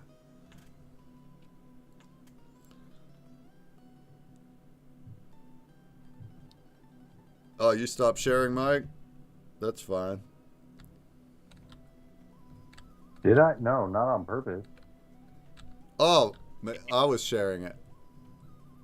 Yeah, you're still there. I need to share it.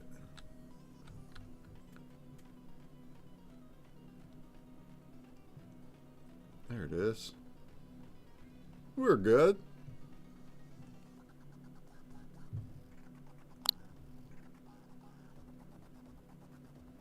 Yeah, up until this week, I thought the Fabergé egg was something from like Ocean 14 or something like that.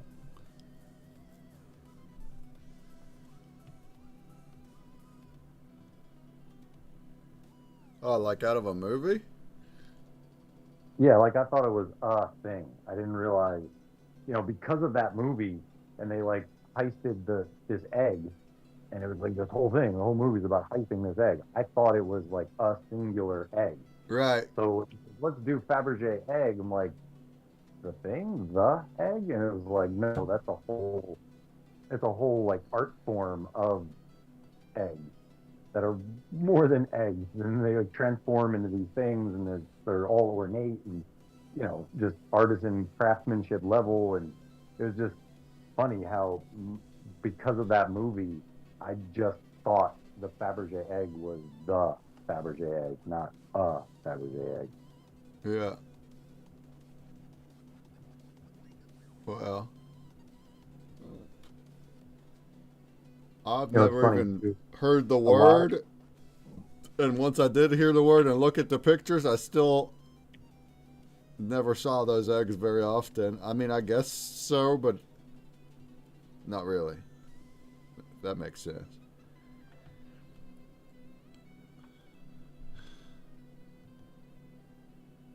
Yeah, we could do that. Next week I'll delete all the whiteboards and create a new one.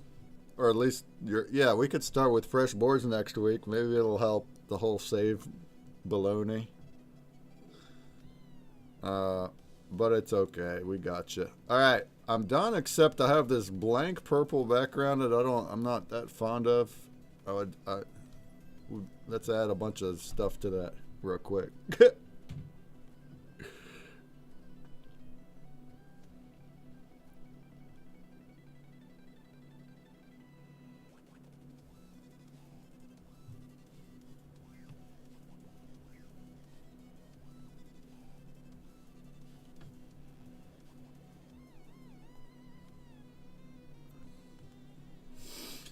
Man, Jumpy's got something crazy up there, huh? Look at that thing. Look at that guy. That guy. Whoo!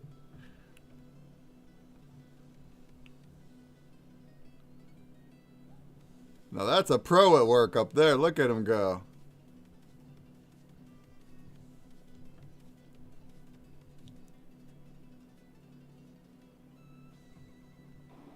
All right, I'm gonna save it and jump ship before I get any more hooked into this situation.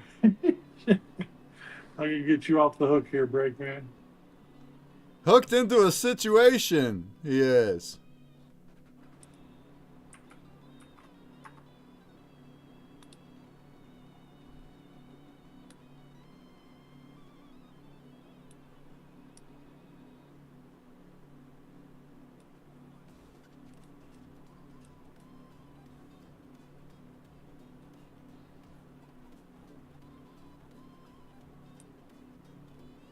I'm gonna take a picture of mine and get that sent into the system in here too.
right. We are rocking. Rock and rolling. You know.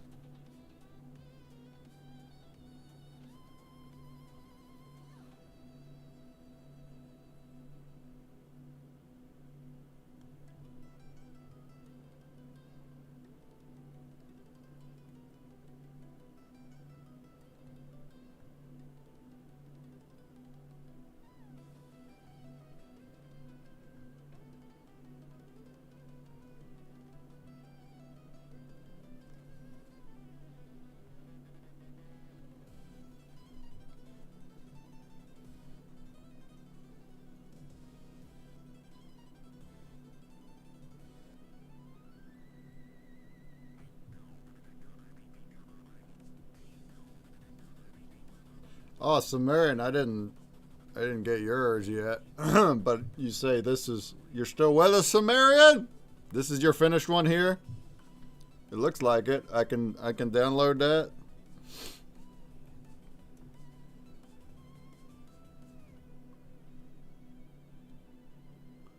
Man, she added some spider webs and stuff. I like that. Yup. Alright, good deal. Download. We'll put Mike to work here in a second.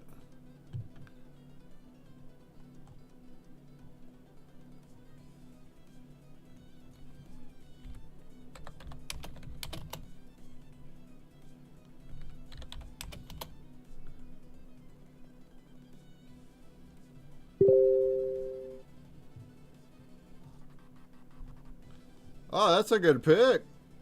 Yeah, that works. Of the physical. Yeah, that should. I mean, I can color correct it too once I get in there, but. All right. And there's Sumerian. So Jumbie's still finishing. I'm about done. And that's all of them. So really, but you need Jumbie's PC though, right? To Whomper. So we're waiting on his slow buttocks. Well, I guess I can leave that one screen up for my phone, the other phone.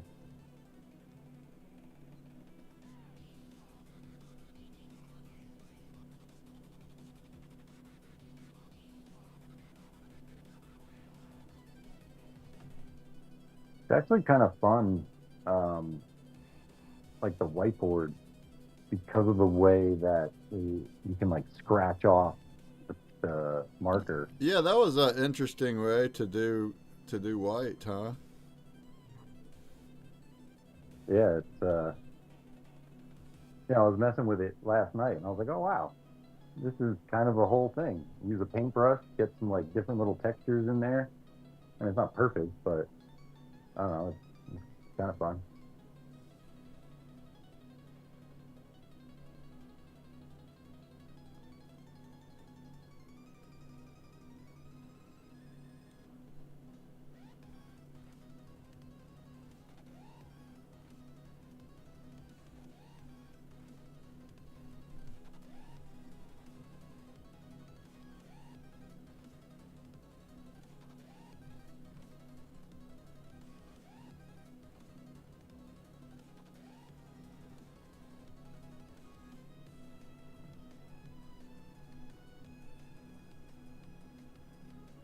Funny how there's just like a Las Vegas sphere in the background like the whole time. Which we put that there for I don't know, whatever week we were doing it, maybe food week or something. And then we just left it there. And so now it just lives in the kitchen. Oh, nice.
All right, I'm gonna jump in here and.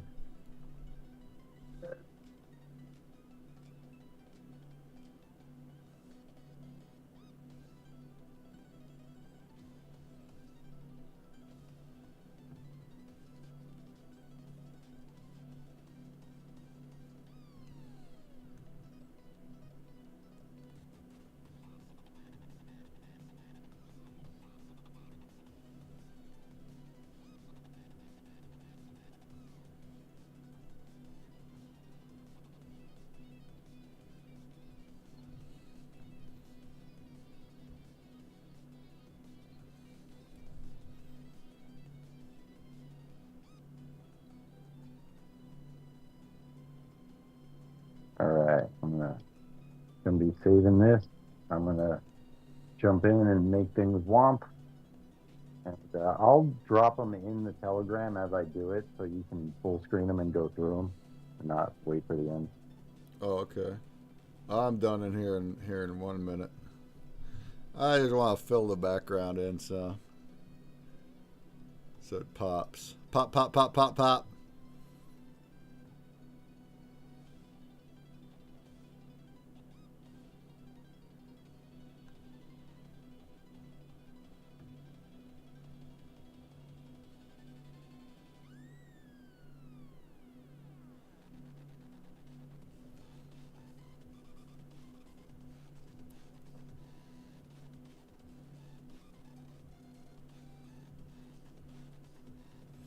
Pixel Journey, you gonna join us next week and do some pixel work?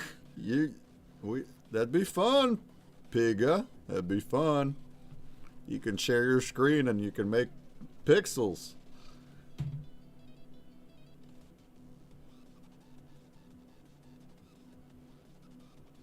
Do we want to do that next week? Pixels? Another theme. There's numerous other themes that aren't art related, but they're like topics, like music.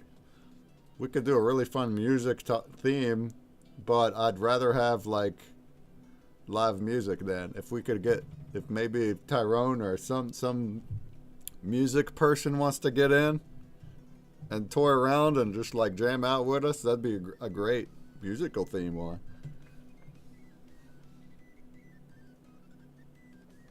Or even a producer. What if we had a music producer that made a beat live based on attributes? That'd be different.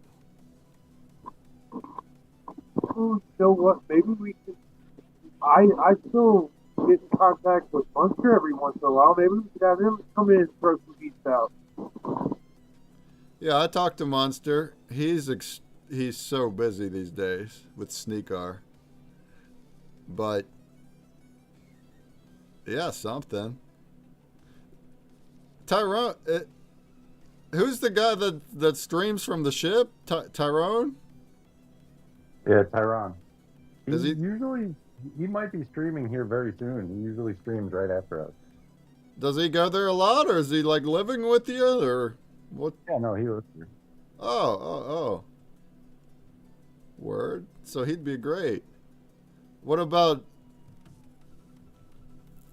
And Metatrons is also there, or are they the same guy? He doesn't live here. He floats in and out though. Okay. Cool musical equipment though, that we could probably set up, and he knows enough about it. So I mean, and we can also learn. If we so happen to have a professional, that'd be great.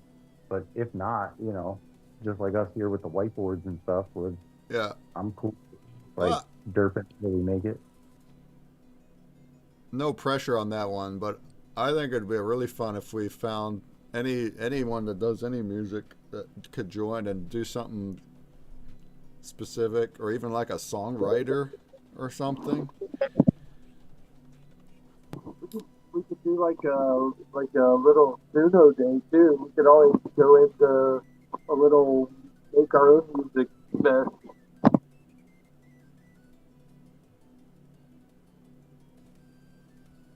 Did Tricky just suggest using the AI? Yeah, that's what I was kind of getting me I've here. I've been straight about the fact that I can't get away from AI music creation. I love being able to put my thoughts into music instantaneously. It's one of my vices. Don't call me out on it ever again, please. I'd appreciate it.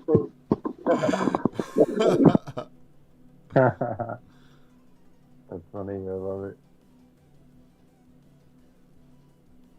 Suno, when I first found Suno, I mean, even Consumer Break knows I was going wild on it there for a while, but it's still one of my things that I definitely go back to.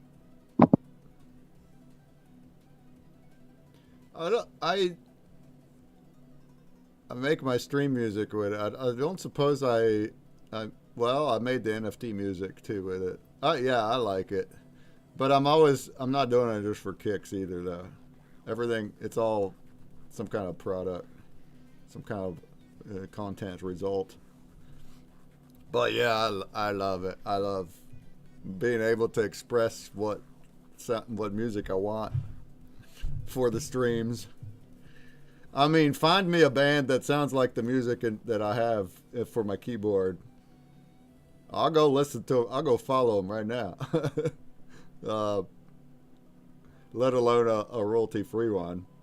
So it lets me break out and express myself, and that goes for anyone.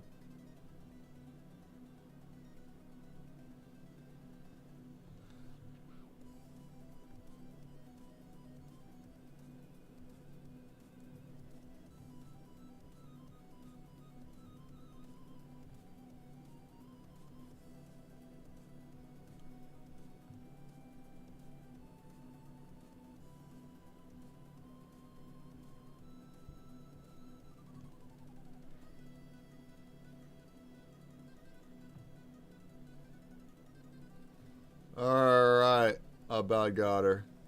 Yo, I just got a comment over in Kick. What up, Kick? What up, Kick? What up, Doe? What up, Kick? Elijah Dridge says, "Can I ask for a one doodle request for me, please?" Sure, you can request a doodle.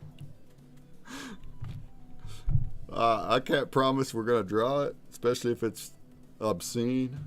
But shouts. We're almost done. We've been here for many hours, and we draw a specific theme and attributes every week, every Sunday. So today it was Fabergé eggs. That's why you have Easter egg looking stuff. All right, I think I'm about got it, friends. But you're already over there. Yeah, are you popping over there? Popping? Yeah, I'm in Gumby's seat. I'm grabbing all the files here.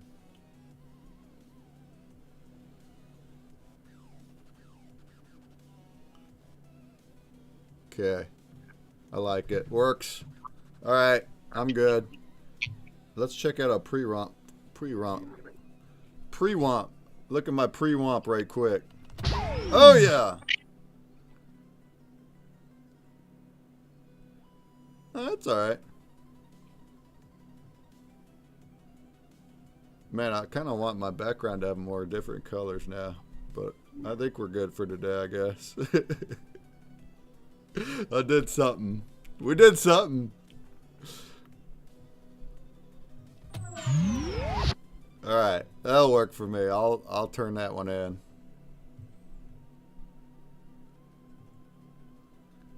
Trick. Jess said that's awesome. Yeah, I started it out. Well, I guess we can dissect them when they're finished. But I gave him the pedestal has chicken legs. I was gonna put a chicken in the egg, and then I was like, we gotta make it more luxurious. So now it's more like a phoenix. But yeah, and then the gears are what's opening it up, right?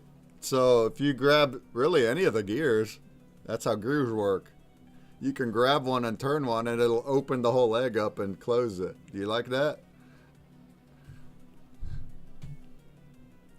Oh, Sensei coming in with 20 votes. What a flippin' goat, man.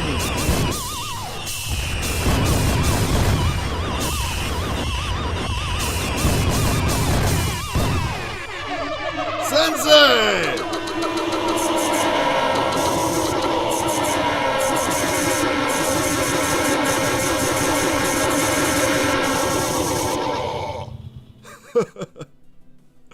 Are you in Twitch too, Sensei? If you are, I got break bucks for you.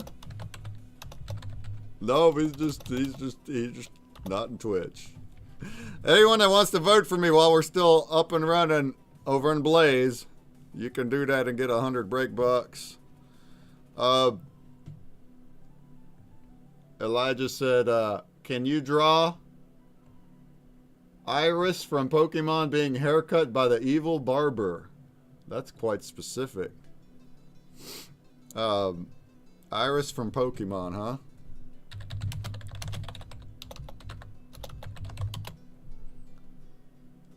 Oh, it's not a Pokemon, it's a girl. It's one of the girl characters. Being haircut by the evil barber? What is this? Is that like a scene in Pokemon, the newer ones or something? I only know the old ones.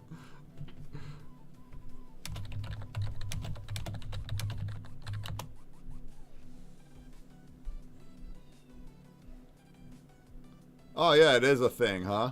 See, I don't know which game's it from, Elijah. See, I have a Google image here shows something like that.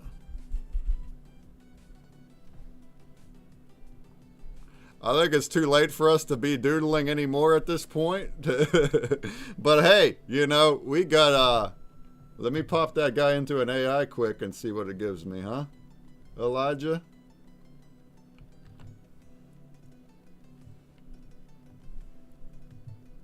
So the first two are dropping on. Oh, cool.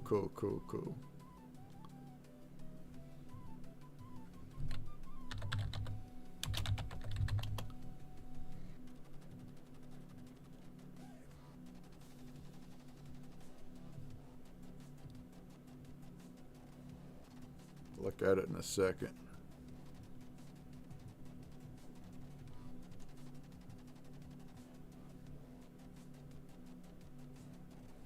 Oh, I got too many things up here. Too much going on. Oh, man. Freezing up. We're freezing up.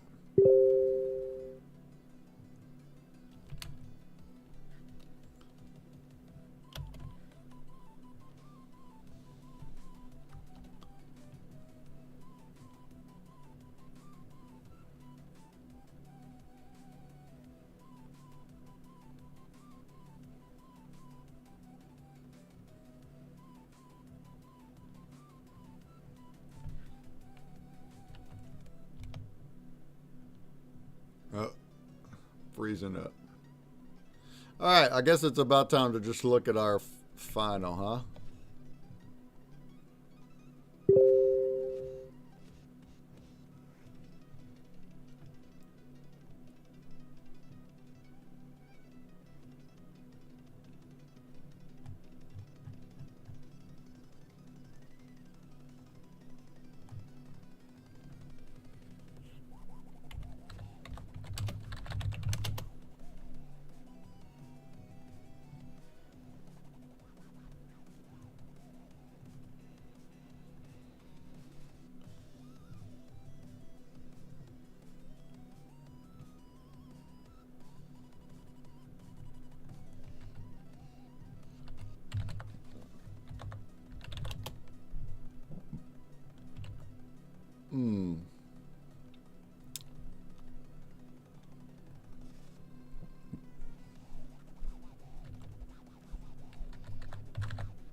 All right.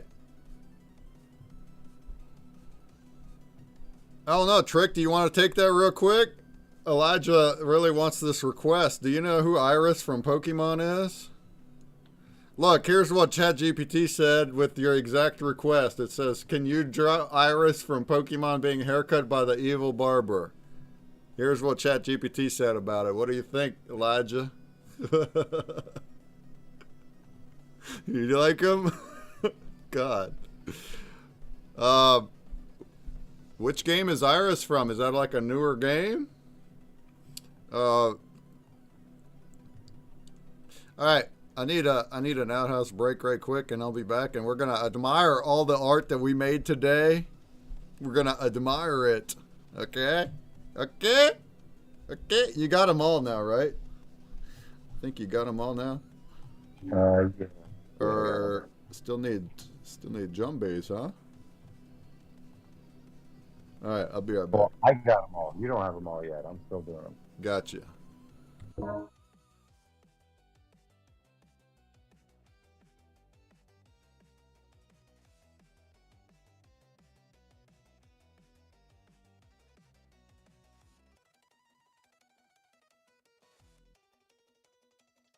We're working on the last two now.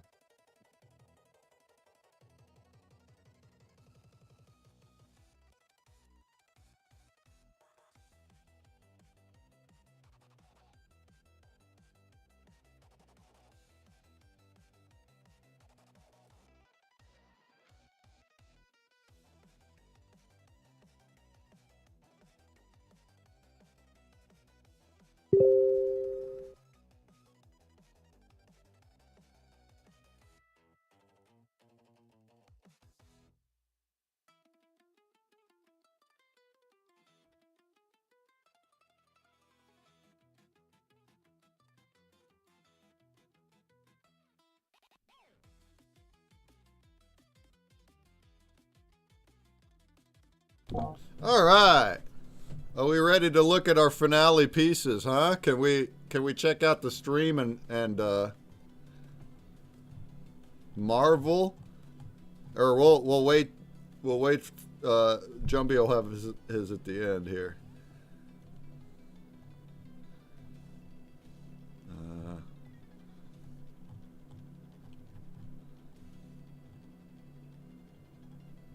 Well, I have the whiteboard. So you're still doing like also tricks and your own?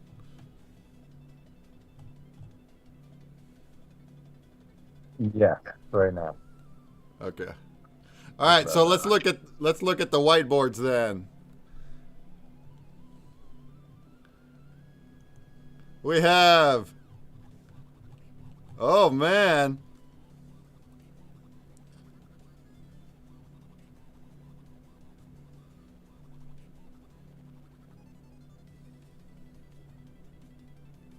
This is going to be tricky chickies.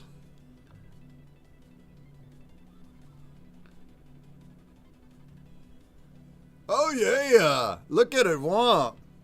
Is there a setting to like autoplay this thing on Telegram video? It doesn't look like it, but come on, bro. Why not?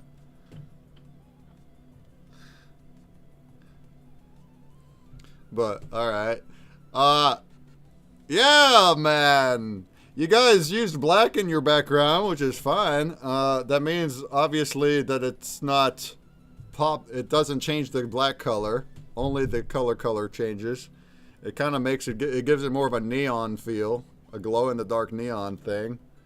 I love how the stuff you got inside. Look, we got the cross and a heart and a bunch of stuff that's like inside the egg. And then we got some Spectral Womp happening down there, huh? That's pretty cool.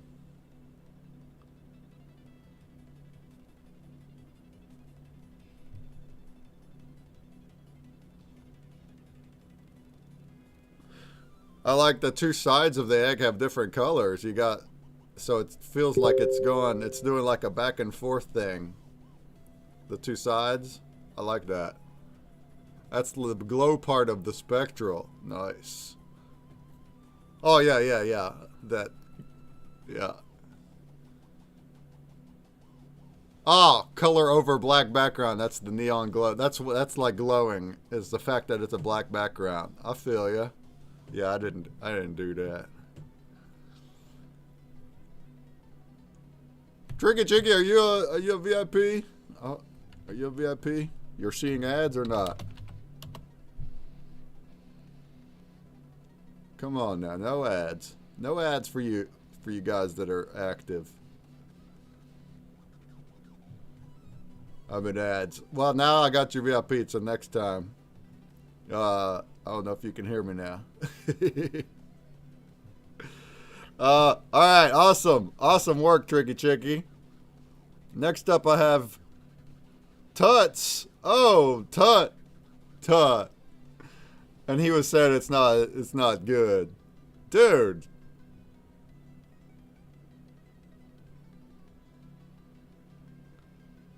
It womps very well, Tut. Look at the womp. Look at the womp, womp, womp, womp.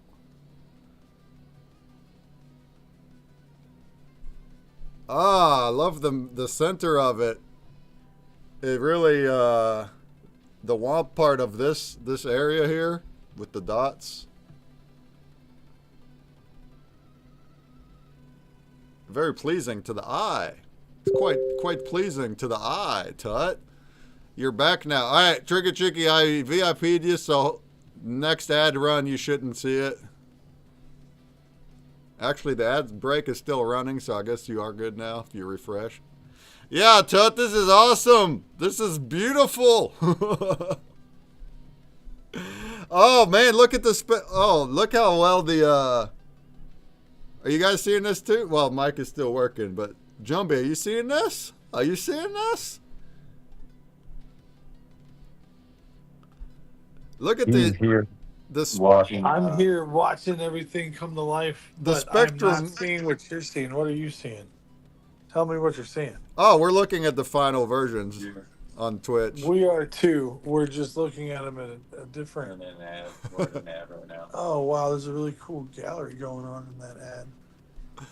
Oh, Tara, Mike, we need to get you a VIP so you don't see ads.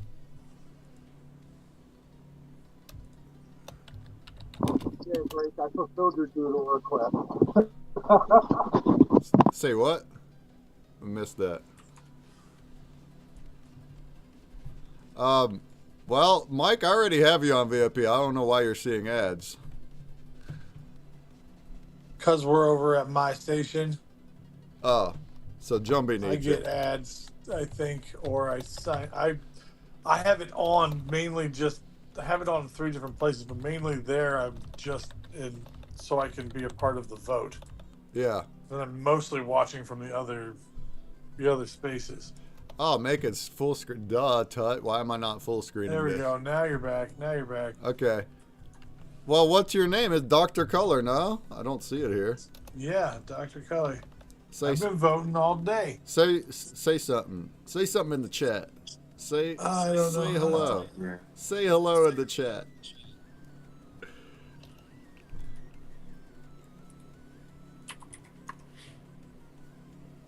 It worked. I don't know. We tried it. Here we go. We're gonna say hi. Oh, there. It's It's Jumbie Art. Jumbie Art. Oh, wow. All right. I I added you as VIP. You should be ad-free moving forward. For people that do more than dig and play. But hey, Walk the Grid, you said VIP me, so I got you. I got you, Walk the Grid. If you're in here and you're chatting, you're saying you're actually listening and you're doing more than dig, well, VIP. I don't like ads, but I like the few dollars it gives me, so we're doing it. All right, check this out. We're going full screen.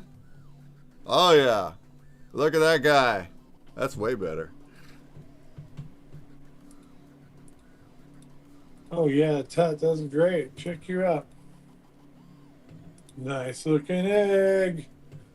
Look at how all of these have been so good. I'm absolutely loving all of them. They're gorgeous. Tricky Chicky really got a good handle on how to pass the color back and forth, and Well, Touch sure as heck does. Look, he's getting the cycle. He's getting the the vortex cycle. down. Look at We it. can easily see the spectral rainbow moving upward, up from the pedestal into the egg. That is just perfect, Tut. See that? It's only through color changing. Anyone that's new, this is not animated like the way that like video animate. It is animated, but it's only by way of changing the color, and that's it. So the movement is coming from the color choices that they did. So this is the color choices he did. And because of those choices, when we put the hue effect on, it's changing all the colors equally at the same time. It's cycling all of them. And by doing that, because he has this arrangement of this rainbow, it's creating that movement upward. It's so beautiful. Tears in my eye, Tut. But I also like the whole center area. I love this gear thing, the mechanical aspect inside and how you got it surrounded by these dots. That part's really pulling my eyes as well. It's pulling them. It's pulling them. Awesome job, Tut. Next up, let's check out Sumerians.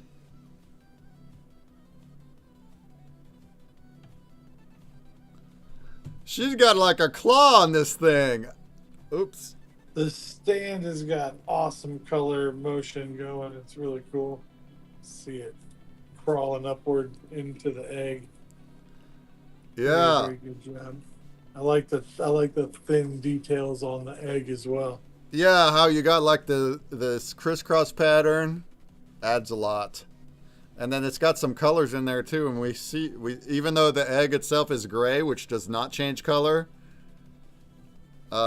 we see like the little speckles on top. They do. The base of the egg does not change, says Tut. What do you mean? Yeah. And then she got in the background. She added some spiderweb stuff. I love your concept of the claw, your pedestal.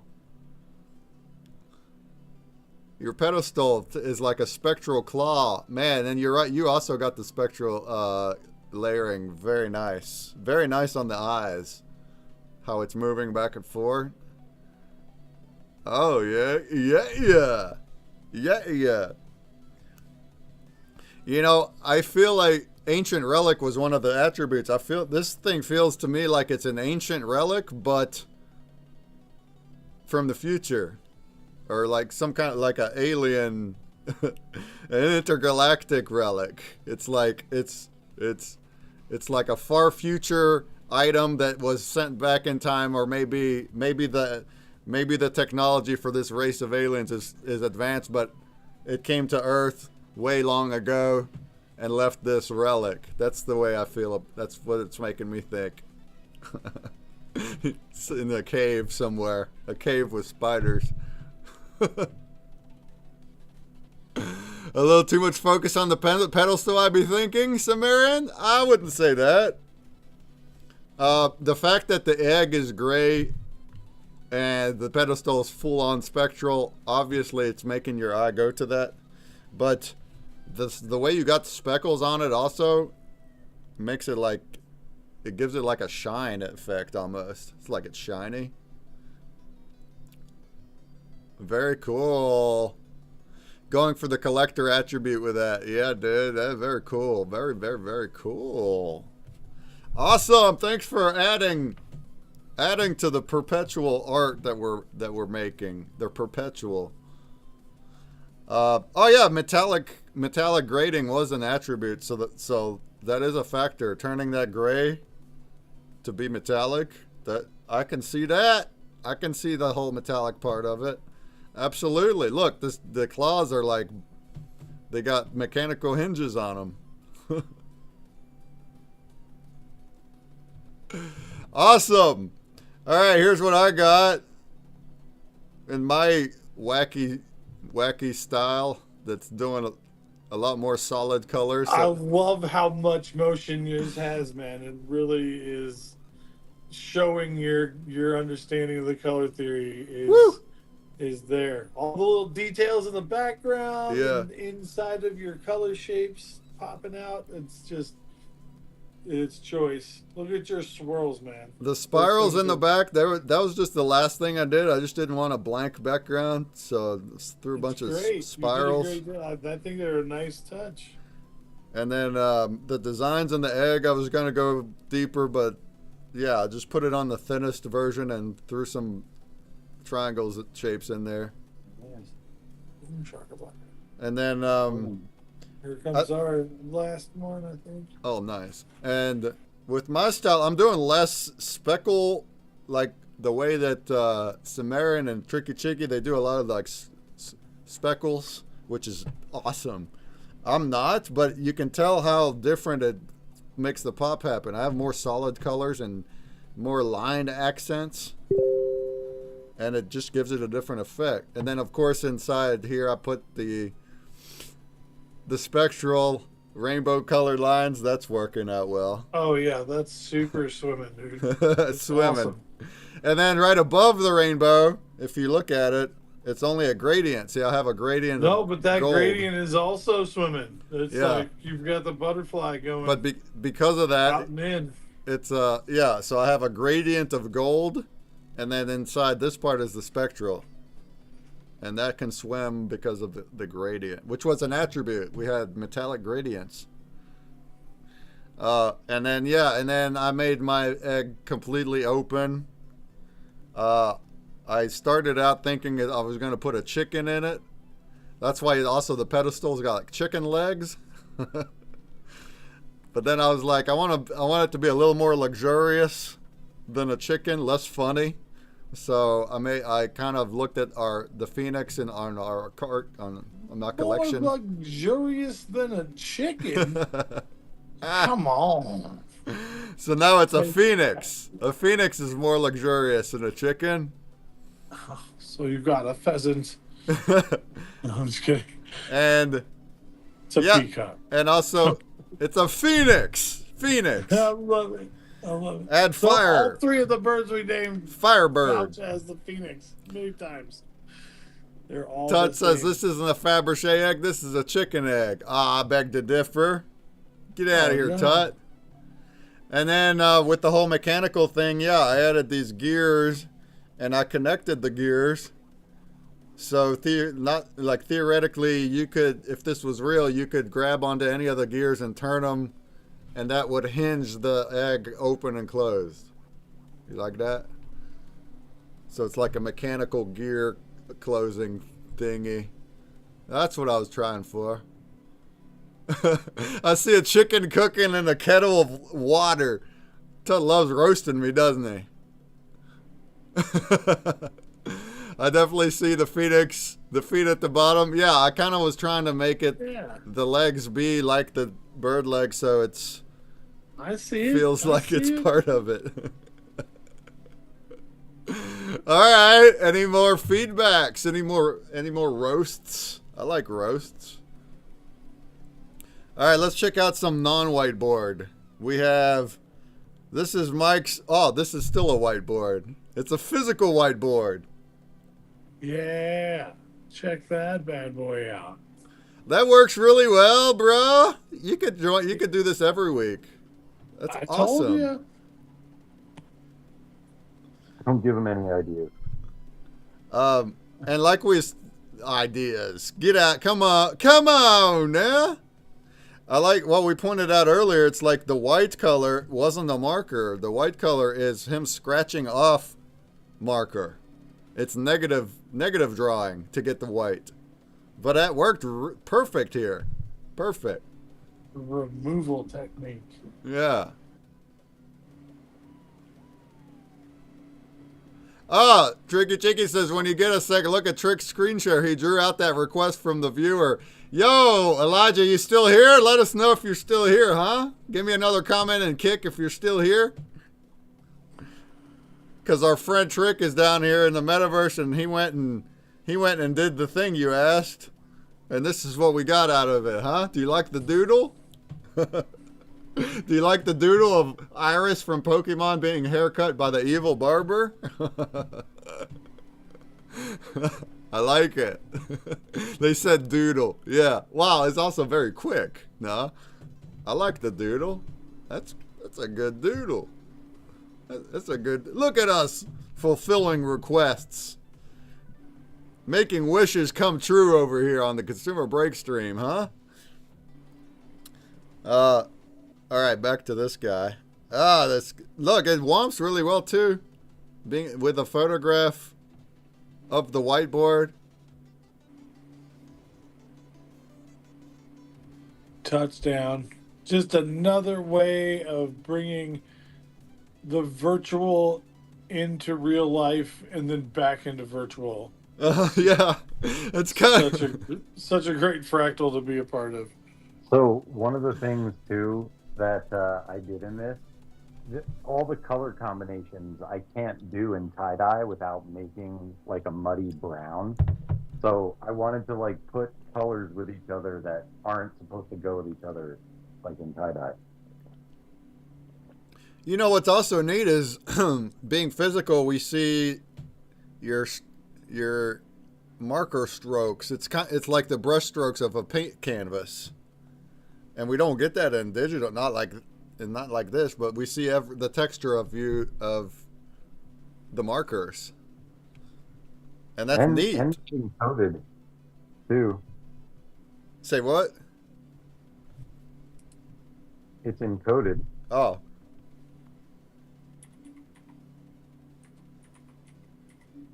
A literal Easter egg in the Easter egg. Yeah. So I can't get any more on the nose than I did, I think. The fact that just because there is texturing of any kind, and here we see the marker texturing, but that is what makes it womp better. A lot better. Instead of just a solid color, you see all that texture pop in and out with the color change. Oh yeah. It looks really awesome. Even if you didn't even if you didn't attempt to do a gradient, even if you were just trying to color it in solid with a marker, it leaves that texturing in there to where it created a gradient out of it. I love it. Yeah, you daggum Skippy, we're gonna make you do this every week now, Mike. I mean, we still need some ramblers on the stage. Some ramblers. But we can do both. All right. Next up, I have Tricky Creations. Tricky's Creations. Oh, yeah. He's got numerous eggs in his, huh? His numerous eggs. Got numerous eggs. Your pedestals remind me of a Colosseum, like a Roman. Like the Colosseum building. Is it just me, or does anyone else see egg bongs? I see like the two of them look like bongs to me. Sure.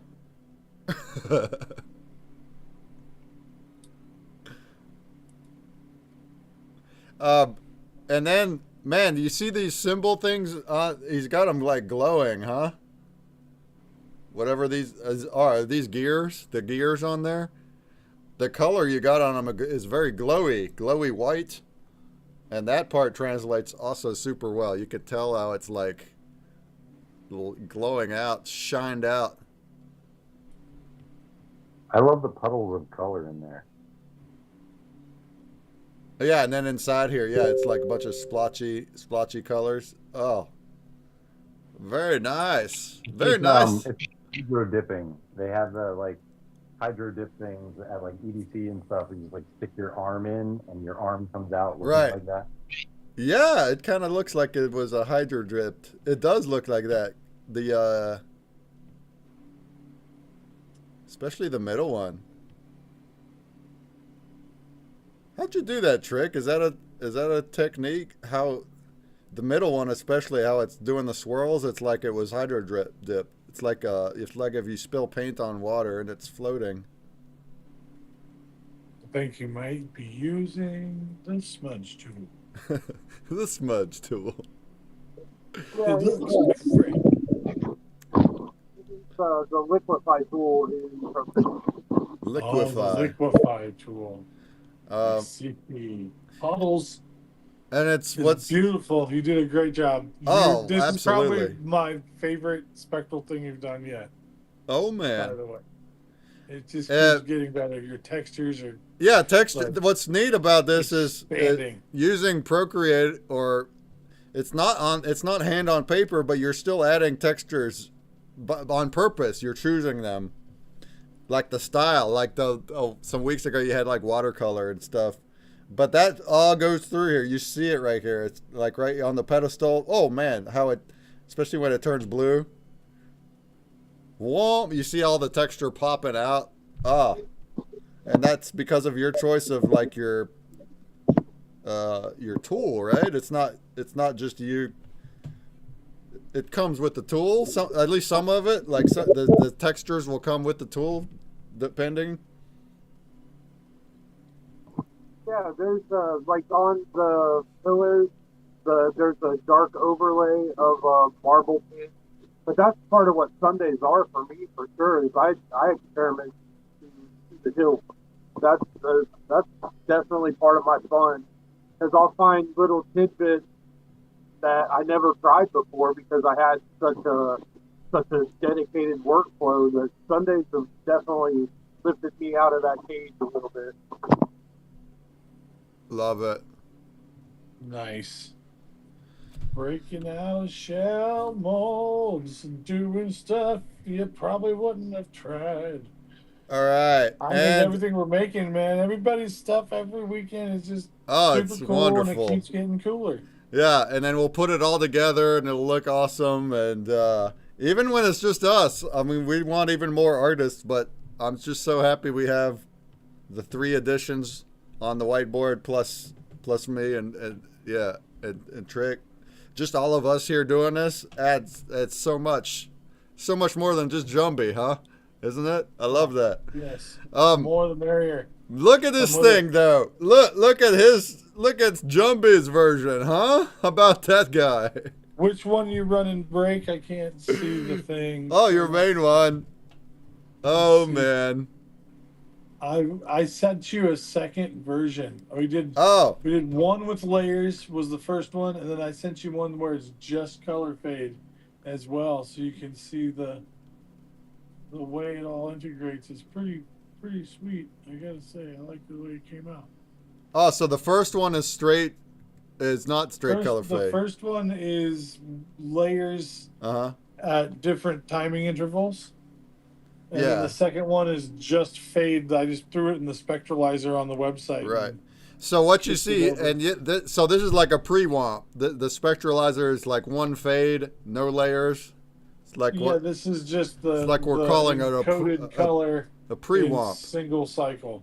And then, if we go over here, this is based on layers. Also, it's better quality because it was in After Effects. Yeah, not all the layers. Oh man, and we see it actually.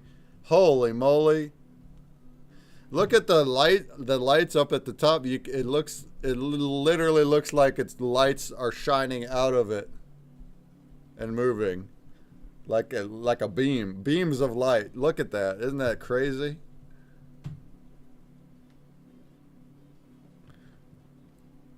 Spectacle. He's also got what's that, a Celtic cross that's got the loop at the top? It's an Ankh. It's Egyptian. Oh, it's Egyptian. Yeah, the sign of eternal life. I figure since it's Easter. Oh, it's beautiful. And then his base, he's got the spectral base happening down there. Oh, yeah, I had to put some opals in it. Gears at the bottom. Oh, gears also in the background. I want to hold it. Oh, look at these little symbols too inside of it. Do those mean anything, or are they arbitrary? Oh, they're just trying to give it that relic. Right. You know. Knowing you though, you would go and find actual glyphics and write something. Exactly. Oh yeah. Hey, Mike, did you happen to get the one for Rabbit?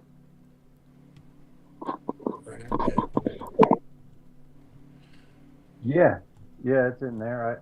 Did I not drop it in? Oh, it's not. No, you didn't drop the womped one. Oh, my bad. I didn't drop it in. I womped it though. Hold on. Let me send it. Yeah, dude.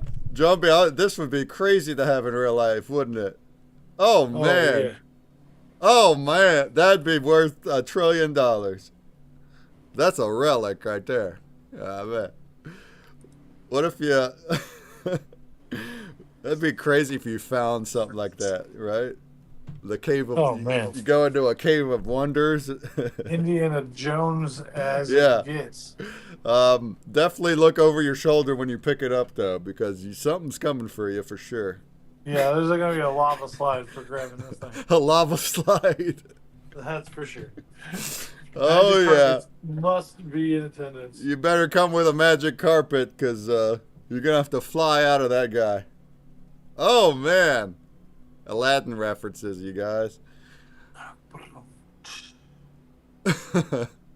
Sumerian, cool. These look like they're marbleized. It's incredible. This thing is incredible.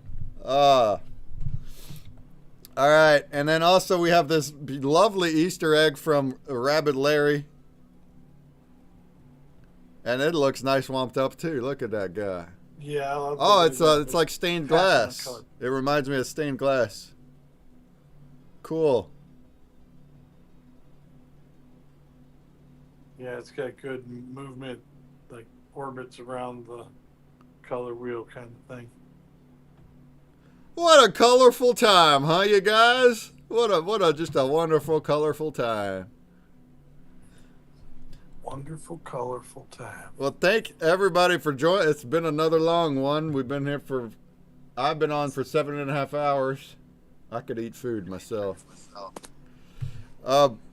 But fantastic. I'm gonna go ahead and we'll put all those together, and then next week we'll have an auction for number 1 and whatever, and we'll keep going.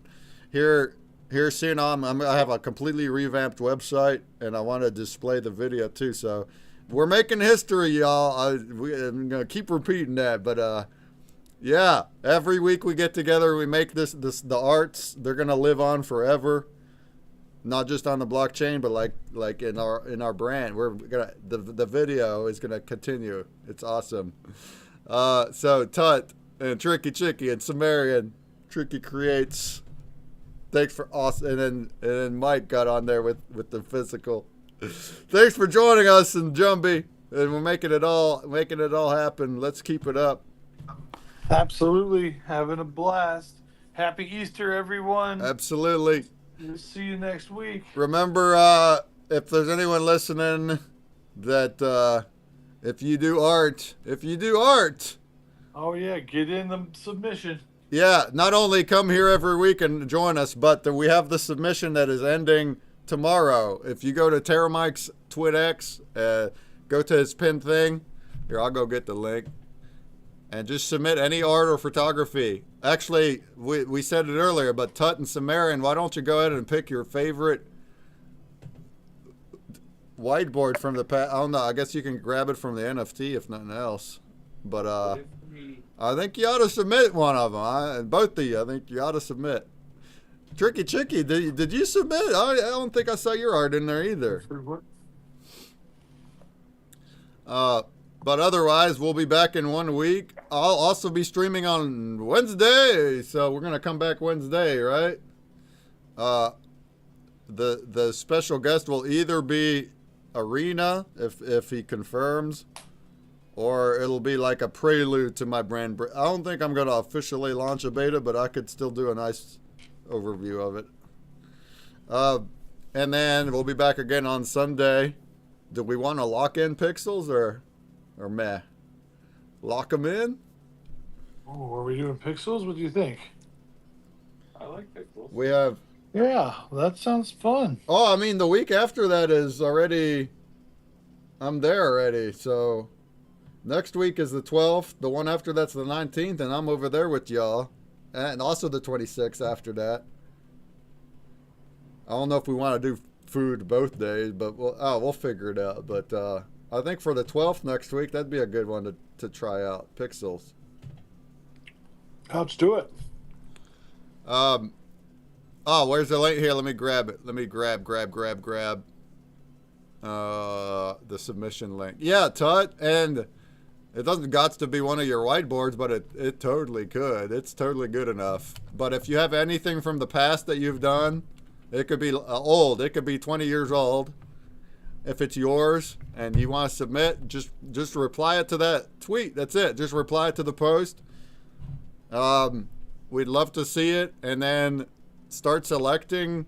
Do you want to mention anything about it, Mike? You mentioned it will be voted on, right? By who? The selection of the contest. Or are you going to tell us? It'll be on X. The vote will be on X. Okay. Oh, the rule said also it mentioned an X picker, so the first ones will be random then? The picker would only be if we had so many people. Oh, okay. But there's not enough people for us to need that. Yeah, I so think a vote would be very nice. We could do a vote of some kind. All right, cool. Oh, Shoosh, before we end the space real quick, let's throw a poll into Twitch. A poll real quick for the Whiteboard Award. We still don't have NFTs made. Just you know, you're not getting angry at us, right? So eventually, I'll just send them all at once. Whatever awards you've won or how many ever times you've joined us, you'll get an NFT for every one of them all at once whenever we get there. All right.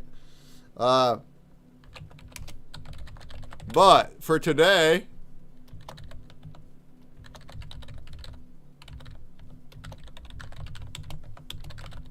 we have 4 whiteboards.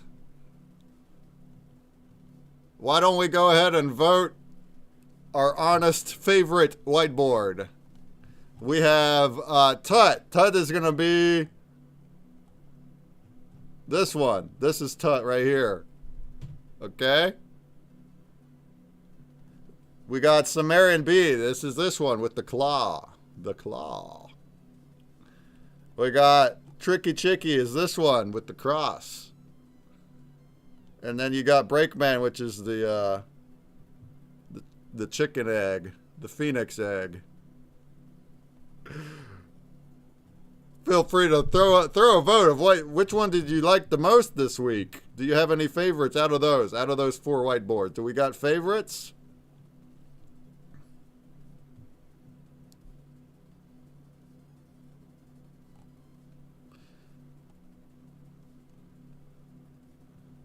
Man, I don't really know. I do like Sumerians and Tuts a lot, both. And everybody else's.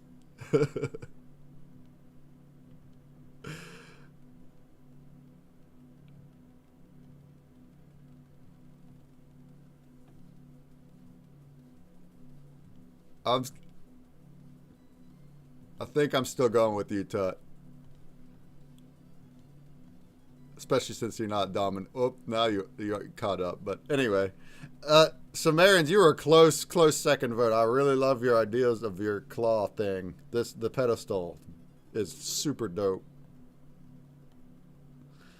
But the way that Tut's, oh man, the way that his colors just mesmerize me.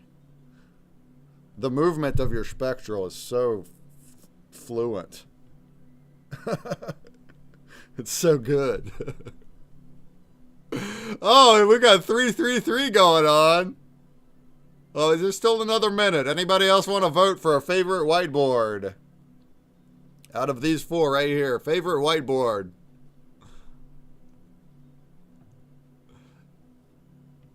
If we get ties, then we'll just do the winning ties. The winning ties will get the award. Multiple awards. We all win except for Breakman. That's okay. I'm a chicken egg.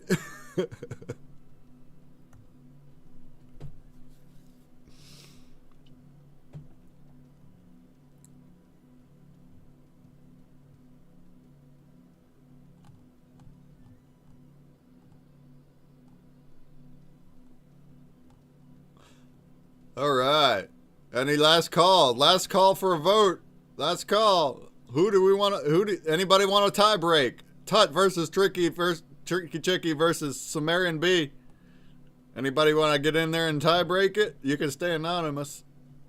You all got to hurt feelings.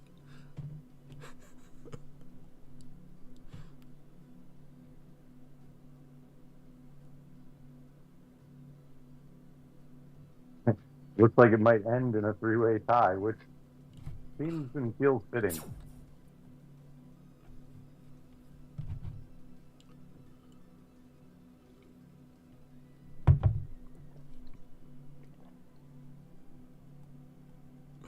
All right, and down it goes. Yeah, unless there's another tie person, another voter coming in, we'll give the whiteboard award away. It's an NFT.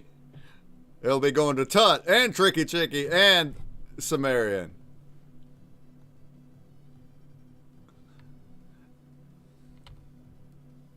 And we already got some arts. Awesome. What's up? Oh, that's pretty awesome. Awesome. We got some arts already lined up, but to do it proper, I'm not there yet. We're not there yet. Also, we wanted to mint stuff on XRP. Maybe we want to start a process for minting each week's arts on XRP also.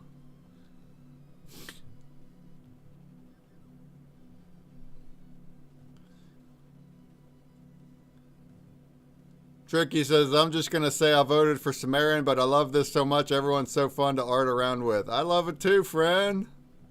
All right. That's our results for this week. Well, it's been a fun one. Thank you all. I'm just going to hang out long enough after the space ends to draw the spin wheels. Then we're going to raid out, and I'll see you Wednesday. All right. Thanks, everybody, for tuning in to the Sunday shows. So please come back. We want to pump the numbers up. We want you to bring your friends, your family, bring your grandma. Look, even grandmas can figure this out. Say, oh, pretty art. Look, pretty art. Tell grandma, hey, come watch art with us. Share around. And especially tell any of your friends that like making art. We want to keep growing this bad boy. Keep growing it. All right. Any last thoughts?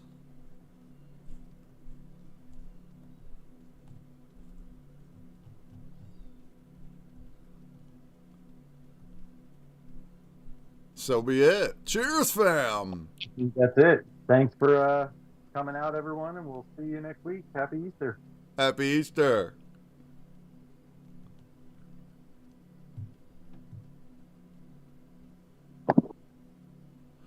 All right, fam.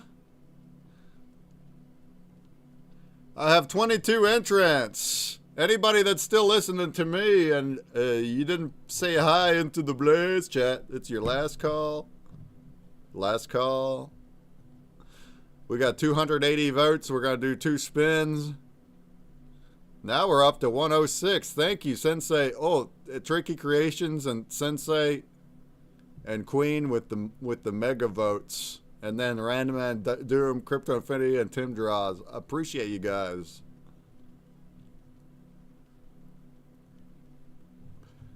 Any last call? Last call into the Blaze chat. Blaze on! Blaze on! Blaze on! Blaze on! Oh, Poppin' Stock, there he is. Poppin' Stock made it. Blaze on! Tut. Who won the vote? Oh, it's a 3-way tie, Tut. 3-way tie. We're going to give it to all y'all. All y'all. All right. Hey, Poppin' Stock with a vote. Are you in Twitch too, Poppin' Stock? Hey, go into Twitch real quick, Poppin' Stock. I'll give you 100 break bucks for voting on Sunday night.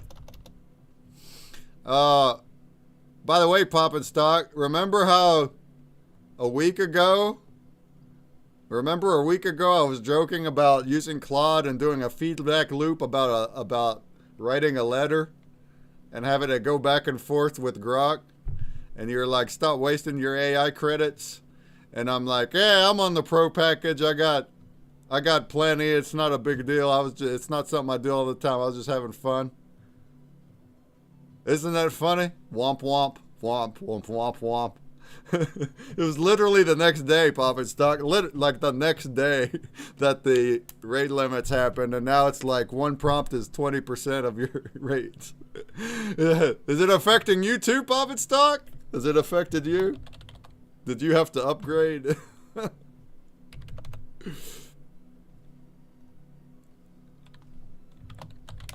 Alright, Papa Stock got 100 break bucks. Anybody that wants to give me a Blaze vote right now before I'm out, you get 100 break bucks for a vote. And I think everybody had their chance to say hi, right? So let's do it. Go to luck! Go to luck! Go to luck!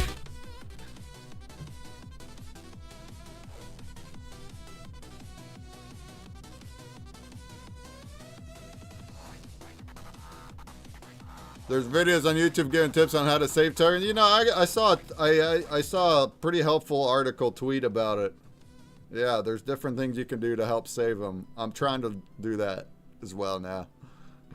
All right, here we go, and the winner is. Oh my God, dude! Onyx. How do you do it, Onyx? How do you do it? Onyx Ouroboros! It's Onyx Ouroboros! Onyx Ouroboros! It's Onyx!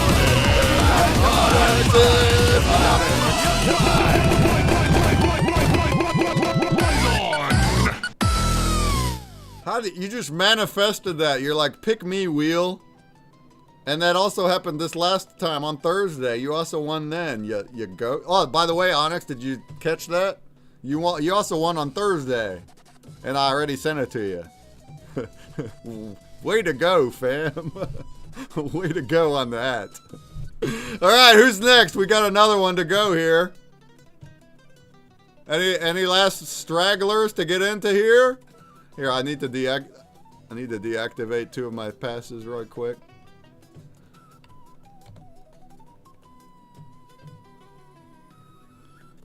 All right. There you go. There's yours, Onyx. There you go. If you want to throw me a vote while I'm still live, 100 break bucks.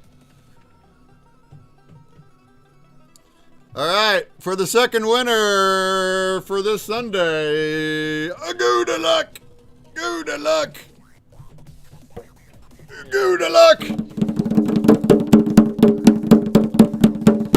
Oh, it's Todd! Way to go, Todd!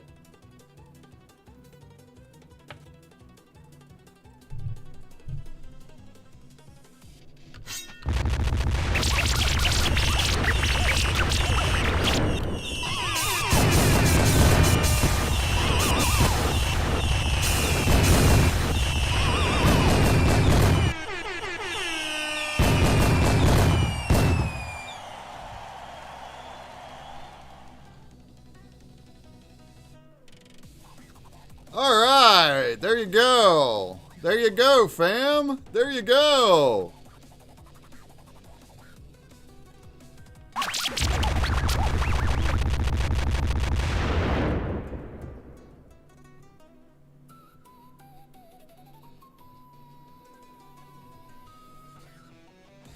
Congrats, Tut.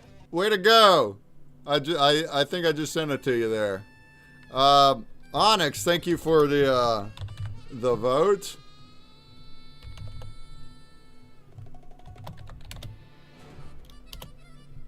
There's your 100 break bucks.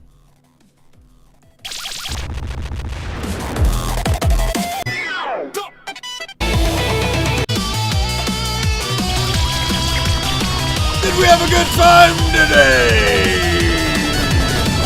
Oh!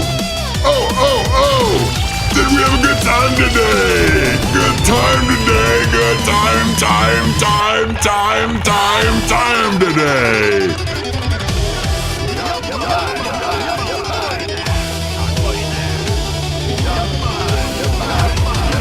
Oh!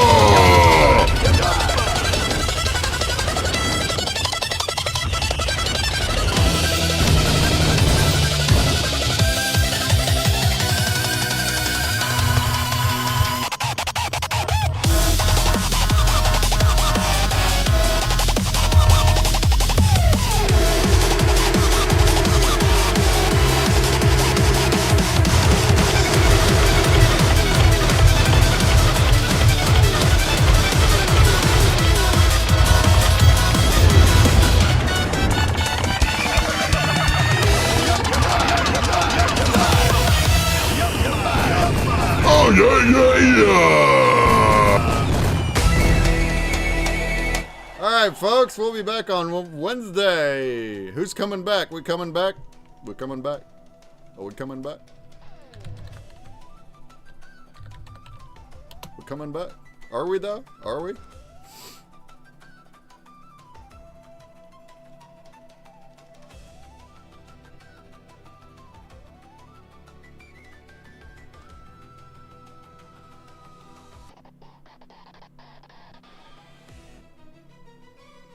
All right. All right. All right.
Who's doing card game night? And let's raid!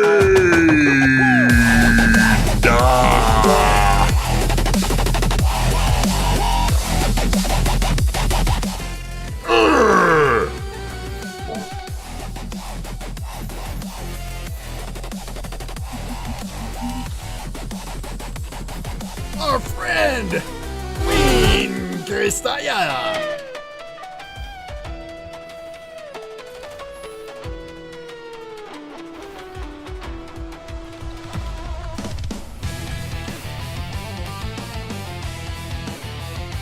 Oh yeah! See you Monday, fam.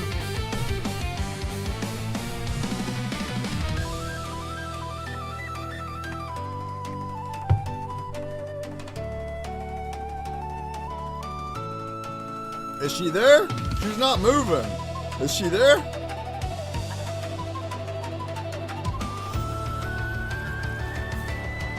I think she's frozen. Okay. She got frozen cam. Playing, let's edit my deck. I think I used. Oh, I don't use that one. Yeah, right. Alright. Time for me to peace out. Holy crap, it's almost 11. Oh, holy crap. Holy crap.